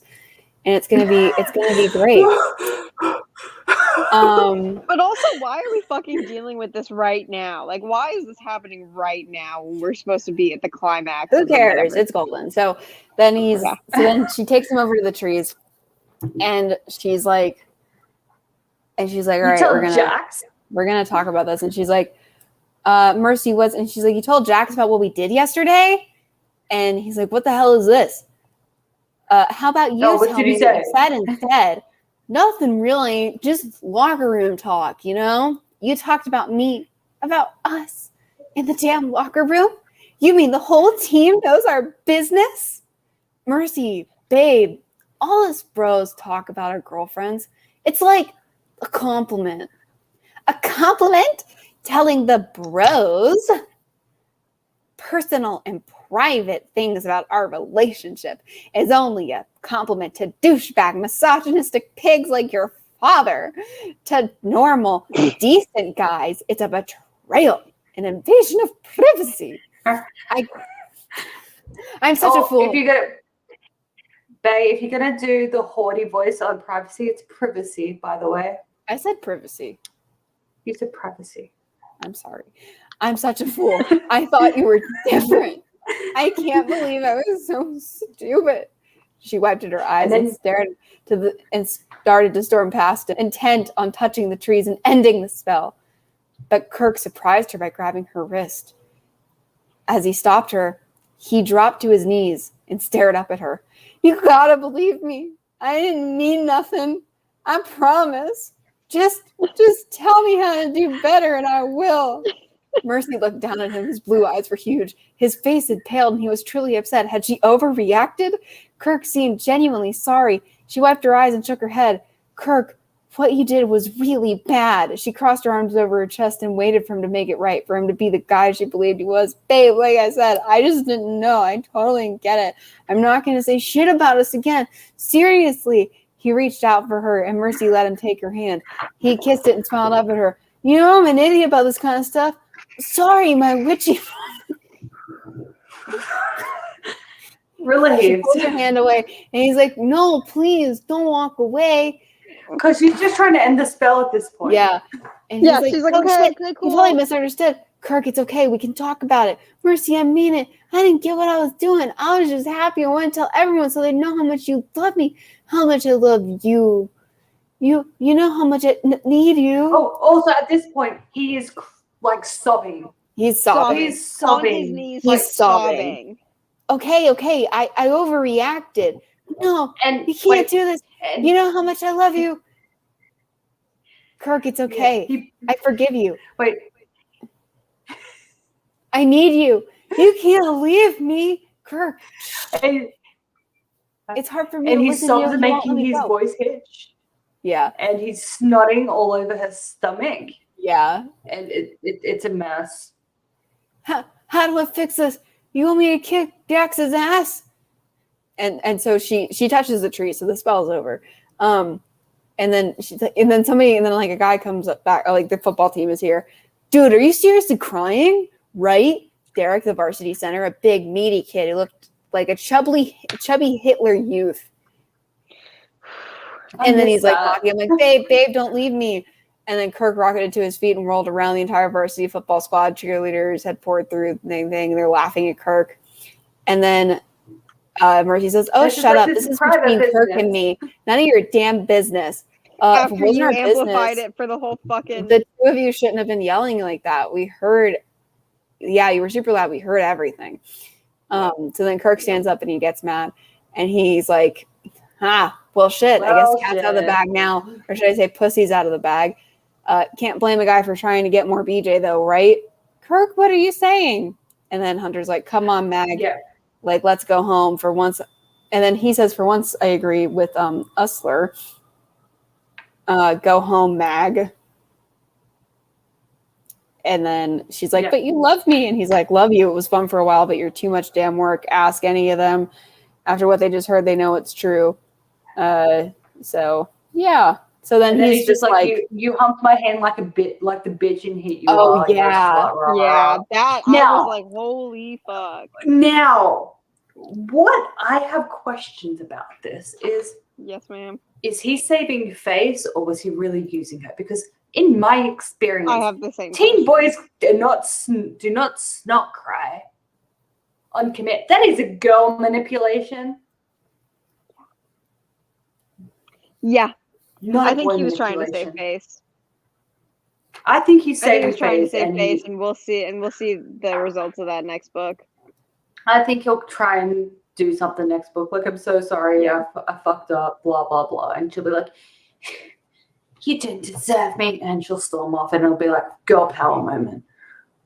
Yeah. But because we're supposed to think at this point, right? Like, it was all just, maybe it's time to message the cast and be like, was Kirk saving face or was he really using it the whole time? And I'm not actually going to be surprised if they say he was using it the whole time. Oh, no, I think that's going to be their answer. Yeah, that would be their answer. But like, you don't, like you said, you don't snot cry. Also, the spell was meant to like make him be honest. And it's not until No, after it was just meant to amplify the voice. I thought it was also just to amplify his perceived it as it was voice. meant to make him honest. Oh, really? I perceived it well, that way she too, wants yeah. everyone to see him for who he is. He cries. She shuts down the spell, and then he gets mean. Yeah. It's not until after. That bit. Yeah, it's not after she shuts down the spell when he gets mean. Yep. So I agree. I think he's now, face. did the cast notice what they did? Probably not. We'll see next book, maybe. Yeah. So anyway, so now we're all grumpy, and then Mercy is like, "You don't get what it's like. Nobody loves you." I think that's where she says, "Nobody loves you." Yeah. We run into the sheriff, and then we're like, "Oh, geez, blind with one eye. Whoa!" And then we're with Hunter. He calls her Bright Eyes, and then she calls Mercy like, and she's like, "I found him." She's like, "Yeah, I found Polyphemus," and it's like, still, how do you even know that his name was anyway? But so now we're gonna go find Emily because we have to go find Emily. Xena still hates clothes. Mercy's now like, "Tears the problem. Oh, him, Jesus," and it's like, okay. We're so close. When they get to the door, it's just it's like a bad comedy sketch. Yeah, it's really bad. And then she goes in and she's like, Emily, "I need to borrow Emily. Do a thing." And then she's like, "It's not it." And then if it's my delivery from the pharmacy, well, it's not. Is it? If it's my liquids, and she's just like, "It's not fucking anything for any of you." That was That was so. And Emily's like, "No, I can't leave. I have to take care of everybody." And then Mercy freaks out and she's like, "Why can't anyone be who they're supposed to be? Your mom's supposed to be your mother, not a drugged out, self-indulgent brat. Your grandparents are supposed to be your support system. The people you count on for strength and love, not the people you have to prop up." And that works. Yeah. That makes everybody get better. That makes everyone say, "Okay, Grandpa. You know what? Emily, yeah, you can leave. You go have fun with your friends." Which, like, whatever. Anyway, so then we go. Yeah, honestly, just whatever at this point. And then... You know what was nice, though? We didn't have to listen to them explain everything to Emily. And I honestly thought that the cast forgot what Emily was and wasn't supposed to know. Because she starts mentioning parts of the plan. I'm just like, oh, wait, no, they did it good. And they just had them tell her off page. So thank God. Emily has another, "Wow, you're real witches" moment.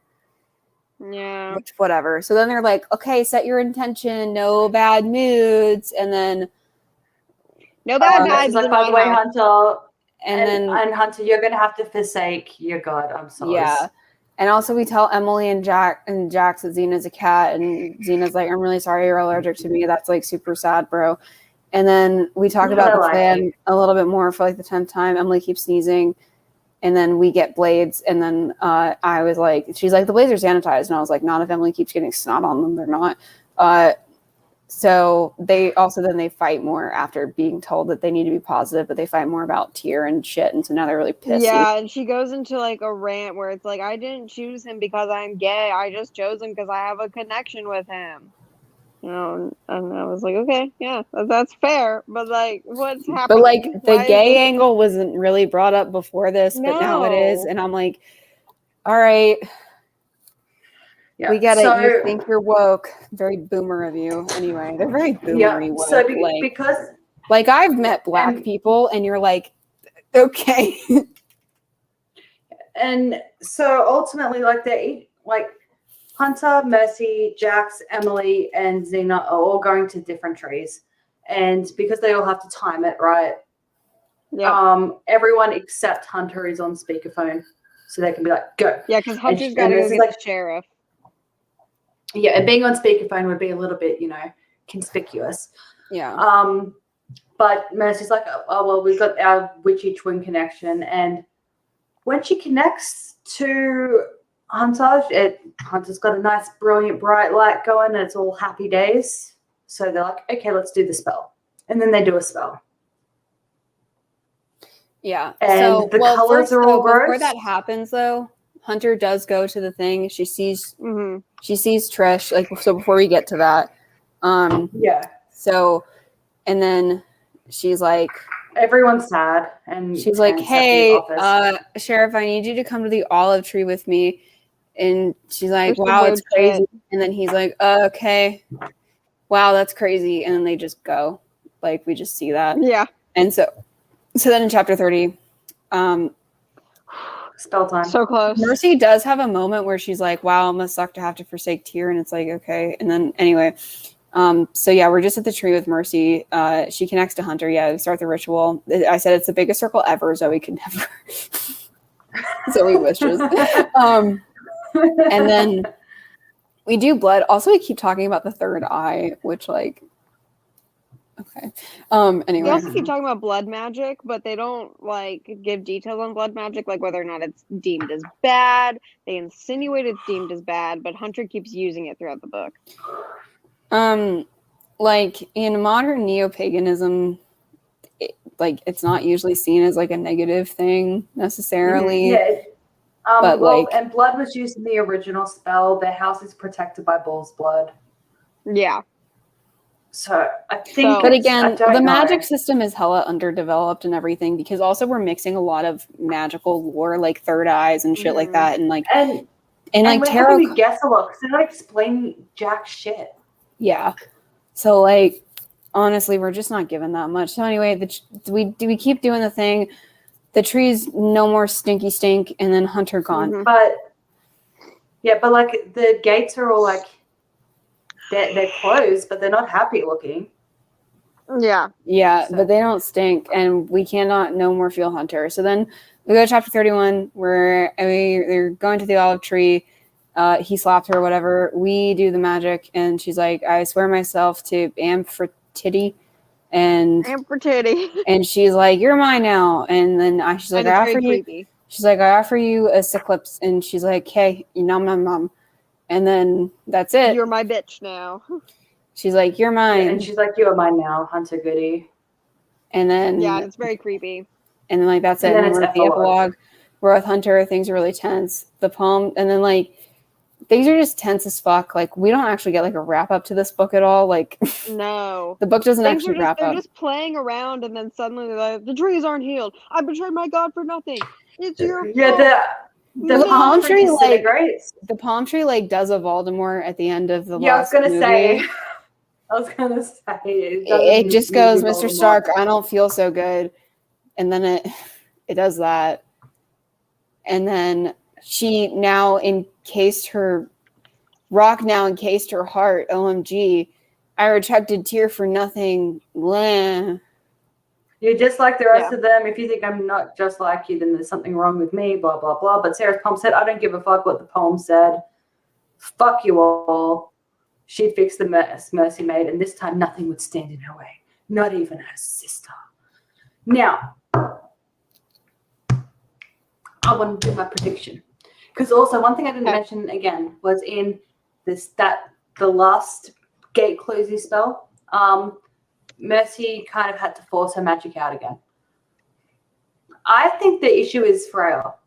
I think Freya's done an evil. Mm-hmm. Because I think one of the twins is definitely going to go evil. We've had nothing to insinuate that Hunter's power is not strong, that she's got any issues using her power. When she goes and looks, she's like, oh, she's this bright, silvery blue orb, and it's beautiful. But whenever Mercy has had to channel her magic in any meaningful way, it's blocked. And I think the issue is Mercy and or Freya. Yeah. That would be quite advanced for the casts. Well, if this was a normal book, that's how it would turn out. Yes. In reality, who knows? One of my predictions is that like Jax and Mercy are gonna boink. Same. That's one of my predictions. And Emily and Hunter.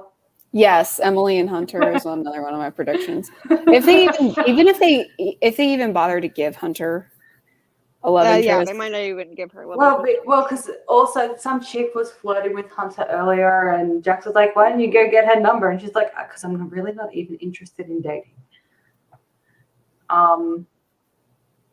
So I don't know, but I think Mercy's the problem, and or Freya. Something to do with Mercy's magic is the problem. Yeah, and that's the book. We've done it. It only took us 4 hours. Gosh. Whew. Which we were like, it's going to be a 4-hour stream. Yeah. Yeah. I think hopefully when the next one comes out, life is normal again and we can do a midday stream. Because I'm going to be so tired in the morning. Yeah. But we made it though. That's the book. And the only when I finished this, I was asked, "How was it?" And all I could say was, "It was so stupid." Yeah. Well, they're honestly this book was so stupid. House of Night, honestly, is more entertaining than this. Like, I think part of House of Night's entertainment value is the gratuitous boy drama. Like, it's the gratuitous boy drama. It's the length of the series too, because we had so much time to just really, really get to know these people and just hate them. Like, because this series lacks. Also, another thing too is like House of Night's characters have, because they're so awful, have so much more personality to them. Like, not good personality, don't get me wrong, but they have a personality. But they have personality. And again, the gratuitous boy drama is at least something. And like, we don't even get that in this. So a lot of it's just boring standing around. And I'm like, if you're at least going to give me a book, like, give me something. And there's a whole lot of nothing in this. Well, like, again, I would also be, again, a lot more forgiving if we got an ounce of exposition. Because, again, I just spent, like, after finishing the book, I still don't know. Like, none of my questions have been answered. Yeah. About the lore and the world building. Yeah. Like, I just spent the whole book confused, and I kept on trying to.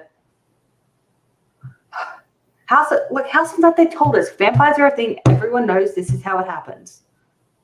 Yeah. And then it's like vampires don't start off drinking blood, but then as the fledglings do a thing, then they start to like the blood, and there's affinities and this and that. This, it's just like they expect us to be psychic and just know. And one, it would have made the reading a bit more interesting if we got a little bit of like explanation as to how everything works. But it's like, new lore. But yeah, we wouldn't have spent half the book confused. But like, also, she looks happy. Again, without she does look happy. Without the dumb boy drama, there's also just like, I know, like there's fucking nothing. I want the dumb boy drama. Like, we know Zoe had 10 boyfriends, but you know what? It was entertaining when Zoe had 10 boyfriends. But also, like, even with all the boy drama, like, at least we still had time to, like, like, we still had plenty of time to waste with the side characters. Again, like, yeah. What the fuck did Jax, like, I think we're supposed to be like, yeah, Jax is an awesome guy, but right now all I know is, like, well, he doesn't suck. All I know about Jax is that he saw some titties and is now scared. I honestly I honestly wanted, like, during that football practice scene, I wanted Jax to be like, because I want to fuck Mercy and I wanted them to just fight. I was like, please. Yeah, right? Like, I wanted some drams, man. This wasn't enough. I was like, can y'all just fight each other, like, for Mercy's honor, like, in front, like, because he did fight Kirk off screen, but I was like, can y'all fight for Mercy's honor, like, just on screen? Just, I know it's dumb, but I don't care. Just give me something to entertain me. Yeah, I mean, I don't know. I don't know what to expect with the next book. Like, if the book's going to be a train wreck, can it at least be a more entertaining train wreck? I'll see if the blurb's on Goodreads. It is. Here, I have it up. Oh, dear. Twin sisters Mercy and Hunter are witches, descendants of the Goody family of witches. Okay. After the murder of their mother at the hands of a foul demon. What? It was a cyclops. It was Fen. He was a wolf. Fenrir. They have become protectors of the gates to different underworlds, ancient portals between their world and realms with mythology rules and the darkest creatures exist. The problem is that the Goody sisters have split from each other. Grief and anger have torn them apart, driving Mercy to save the cursed gates on her own and hunt her into the arms of a dangerous goddess. I mean, sort of. When Mercy shifts her focus to the Egyptian gate, and Kenty, the guardian of its underworld, little does she know her connection to him will land her in the kind of trouble that only Hunter can save her from. When it comes to breaking the curse, Mercy and Hunter's bonds are put to the ultimate test. I'm like, oh, good. Oh, I'm excited about that now. I'm like, okay. Get some Kelowna adjacent action over here. But we've, like, the prophecy is being fulfilled. It said only when they part will everything be fixed. Like, they're parting now. So I feel like probably the correct thing occurred, I suppose. But also,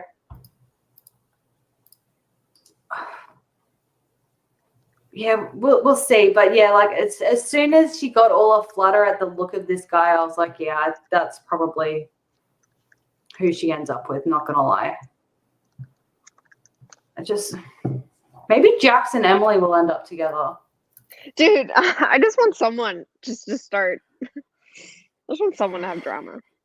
I want a release date. April 5th. That's almost my birthday. That's too far away. Didn't we do, like, Sisters on, like, someone's birthday? Yeah. We did Sisters on TJ's birthday. Maybe we'll do Omens by it on yours. Yeah. I'm busy that day. I'm sorry. Maybe we'll do it on TJ's birthday. There we go. I'm ready for that. I'm like, let's do it, like, right now. No, that's my thesis week. No, I mean, like, I wish honestly, like, I just wish all the books were out. Like, I'm ready. Yeah, I know, same. What other books do they have again? The cast? Yeah. She's got the Goddess, PC has the Goddess Summoning series, the Patholon series, which, you know. We DNF that one, yeah. Yeah. Kristen has... I'd like to read something of Kristen's. I'd like just Kristen's. She's got the Escaped series. Okay, so the first one is Amber Smoke. Oh, the cover's nice. There is a world that runs parallel to our own, a world in which the souls of the damned are caged, where they are looked over by the Furies, and where they spend eternity in torment, mirroring the devastation and mayhem they created when alive. Someone has opened the cage. The worst of terrors has crossed the barrier that separates our world from theirs, and the Furies send a great, albeit untested warrior, their only son, Alec, to try to bring those souls back. He is young and handsome, headstrong and impulsive, and he won't be able to do it alone. Eva has grown up beautiful and beloved, but surrounded by secrets. First, she will be hunted in an ancient feud that will threaten her life. Then she will become the hunter. With the police closing in and two worlds on the verge of crumbling around them, Alec and Eva must find each other, discover the limits of their powers, and work together to save everything they hold dear, including one another. Blending elements of mythology with the dazzling storytelling that her fans have devoured through the House of Night series, Kristen Cast weaves a spellbinding and passionate tale that starts a thrilling new series with an explosive charge. Which series is this? The Escaped. Then she also has the Key series. No touching today for a healthy tomorrow. What? Excuse you, what? For 50 years, the Key Corporation has defended humanity against the deadly...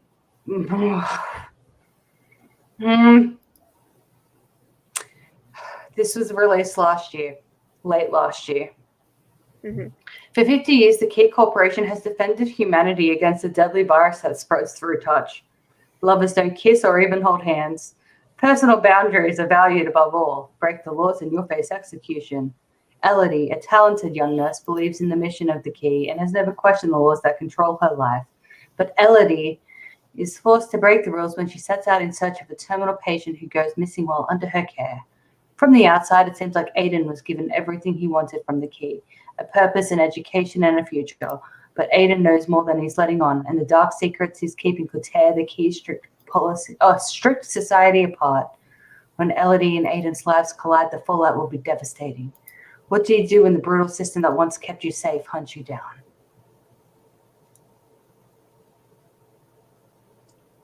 So I don't know. But that's Kristen. She has the escape, and she has the key, and she has House of Night. And Destinado. Oh, wait, no, sorry. That's a House of Night in a different language. Never mind. Yeah. Yeah, that's what she has a book with Rochelle Mead. Oh, that's an anthology. I know, but it's yeah, still. Yeah. So yeah, we Kristen should do we should do the Escape. The Escape series. Yeah, Escape. We should definitely the do. Escape has how many books in it? 4. Yeah, it's got 3 novella. I'll actually see if I am able to. The ratings are not wonderful. Excellent. The last one is 4.3 stars. It only has 6 ratings, so it might not be out. What is your date? What is your date? As of 3 years ago, it does not have a release date. So it looks like she DNF'd. Is it out? Yeah, it doesn't have. So the last one, there is no last one. We can still do it. Oh yeah. Oh, but that's going to drive me up the wall though if she doesn't finish it.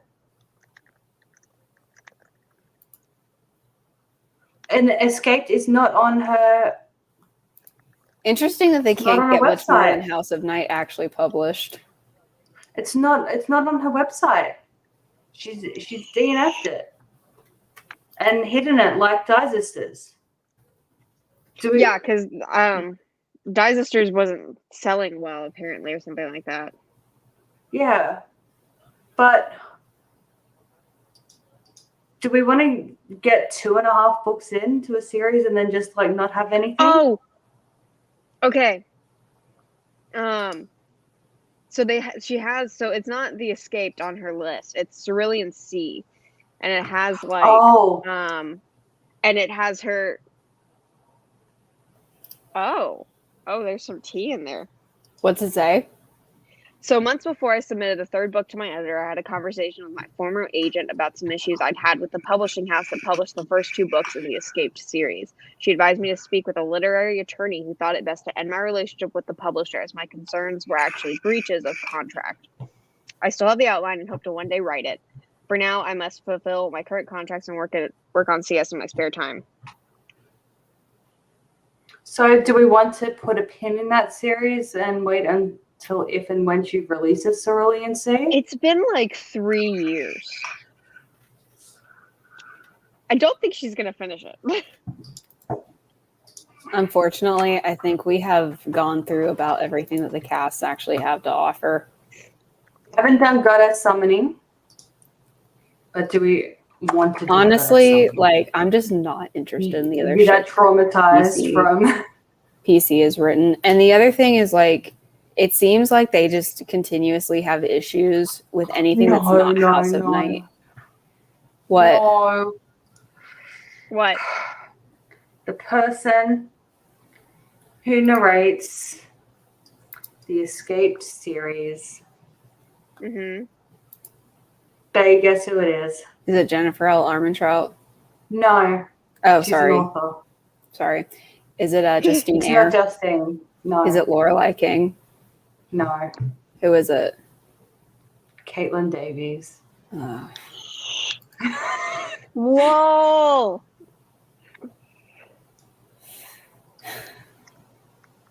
Our favorite Han narrator is in this.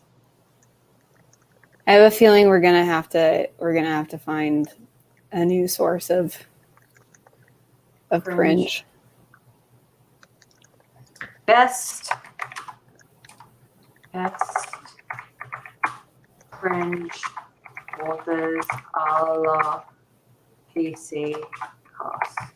How awesome would it be if it just happened? Authors similar to PC Cast. Let's give it a go. Kelly Armstrong, Melissa Dela Cruz, Michael Scott, LJ, Rochelle Mead is not PC Cast. How dare you? Same with Cassandra Clare. Hey, babe. Alison Noel. She's on the list.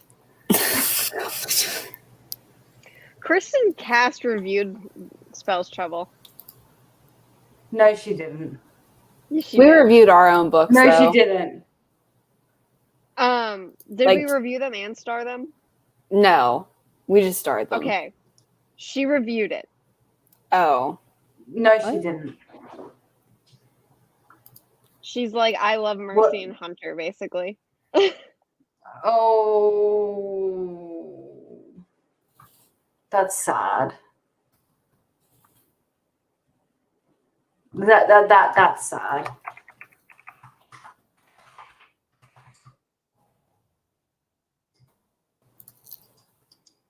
No, Kristen, no.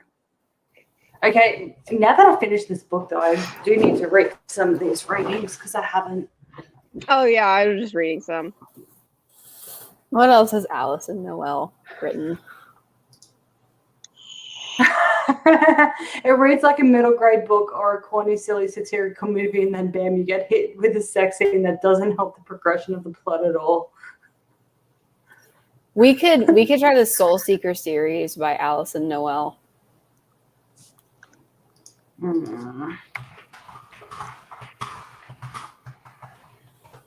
Faded, Echo, Mystic, and Horizon. The reviews tell me we should definitely do it. Oh, yeah. Are you going to be able to make it through? Are you going to be able to you know what? You know what? This time you DNF'd Evermore.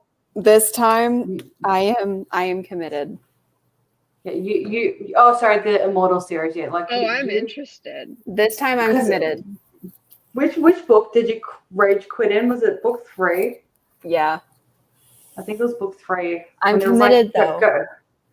Do you promise you're committed? I promise I'm committed. You know her writing style. It's on. We have it on video. We're still live. I'm committed. You better be committed. I'm committed.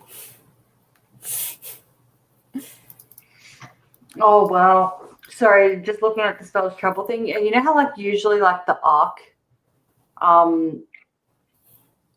reviews are usually pretty highly rated because often they'll go to reviewers that generally would like the book. Yeah. I haven't found a good ARC review I found one good ARC review for Spells Trouble. So now I know for a fact that the ARC reviews are honest because I've never seen a negative ARC review before. All right, I'm putting it on here. Are we also doing the novella? Yeah, probably. If novella will include, I guess. That's generally the way we go with them. Yeah, we usually just read them. It's 0.5 in the series, so it's a prequel novella. So what is the actual point of this? I shoved through the crowd knocking it. That's right.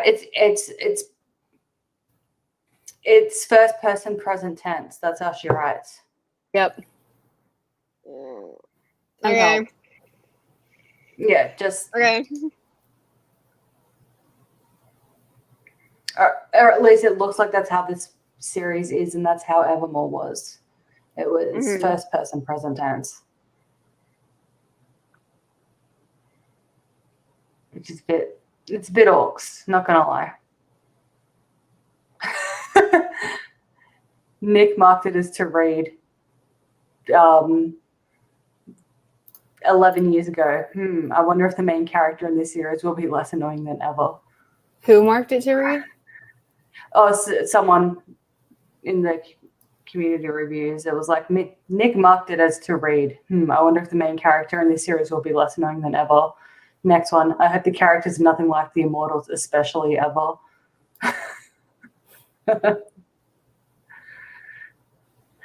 Faded is in many ways similar to the Immortals. From looking at the cover and reading over the blurb, you would think that this is an amazing book, right? This book has a lot of potential. Okay. Are you sure you're not going to rage quit this one, babe? Because you rage quit. You rage quit Immortals. If you make it through this one, we're going back to Immortals. All right, I'll do it. Look, I'm committed. And because it's been so long, maybe we'll start the Immortals from the beginning. Well, honestly, I was about to say, I was like, we're going to have to because I don't remember anything. Also, and this way, Addie can experience it. Yeah. Yeah. We're going to have to. Addie can experience the Immortals. Do you remember what it was that made you rage quit? We won't say I honestly don't.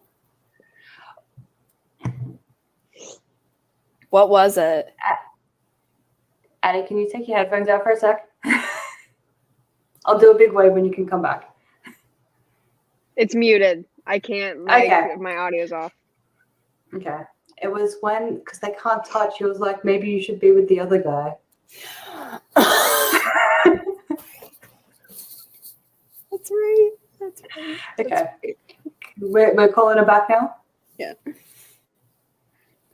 I forgot. Hi. Oh my god. The reaction was great. I'm excited. I'm excited. Honestly, I'm ready.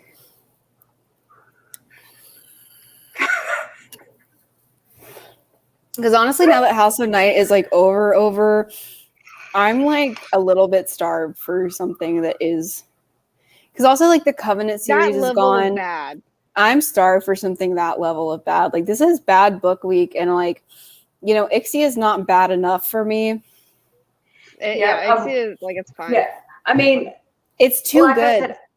It's too neutral. Like I said, really. like I didn't know which it would go in because again, Glass belongs.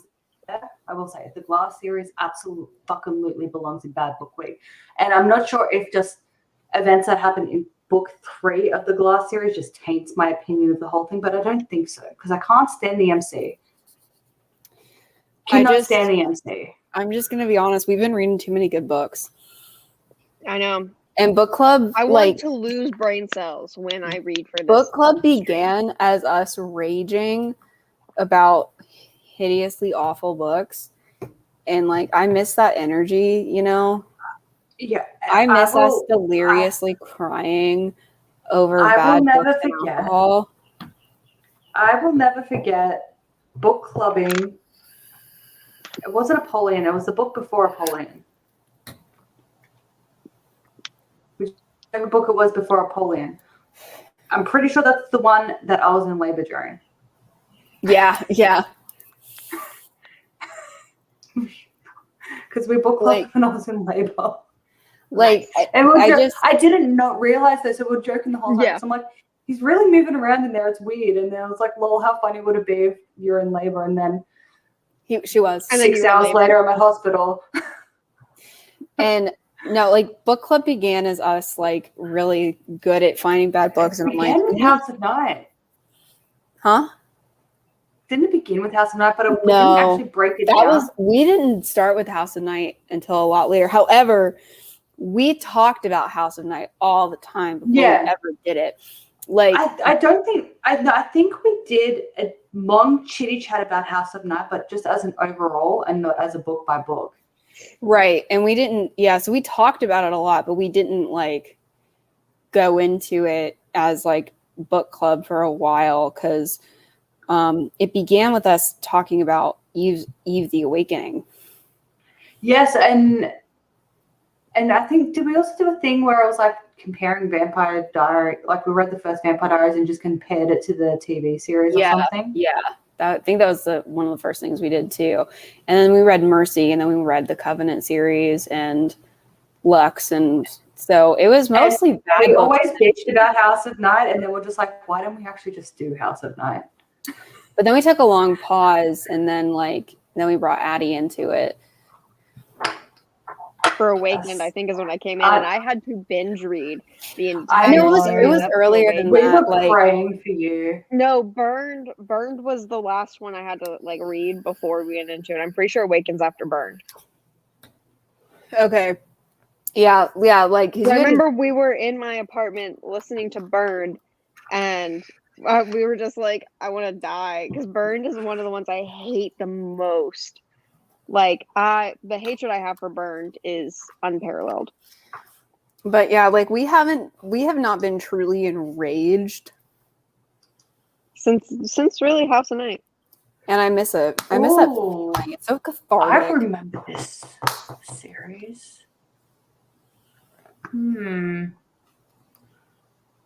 Sorry, I just on the whatever the first book in the Alice in the Well series we're talking about, just on the related things, I just saw a cover that I recognized. So really, we should do the Immortal series, and I won't quit this time. So which one are we going to do? Immortals then? Do we want to start there? I feel like we should. I feel like we should too. Because Immortals was published before this other series. Yeah, we should start there. But are we finishing Ixia first, or what are we doing? We should probably finish this. Ooh, we could mix. We could mix. Mentally, that might get confusing mentally, but yeah, we can mix. I feel like with Immortals, we'll probably want to mix because I don't think we'll want. So you guys want to do? Out we were after we finished House of Night, because it was just. Do you guys want to do the first Immortal book next, and then we'll just swap them out? Study. Yeah. Yeah. Okay.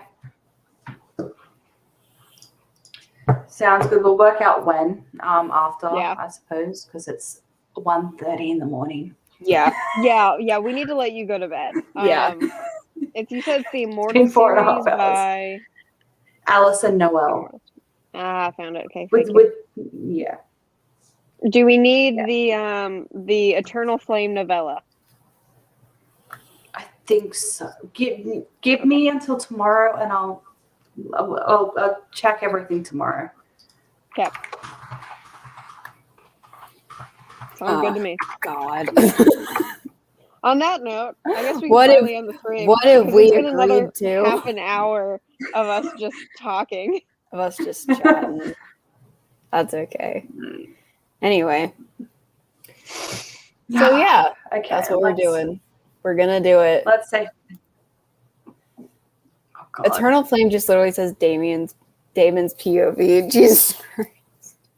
Oh! I'll have a look tomorrow. I can't remember if I read that one.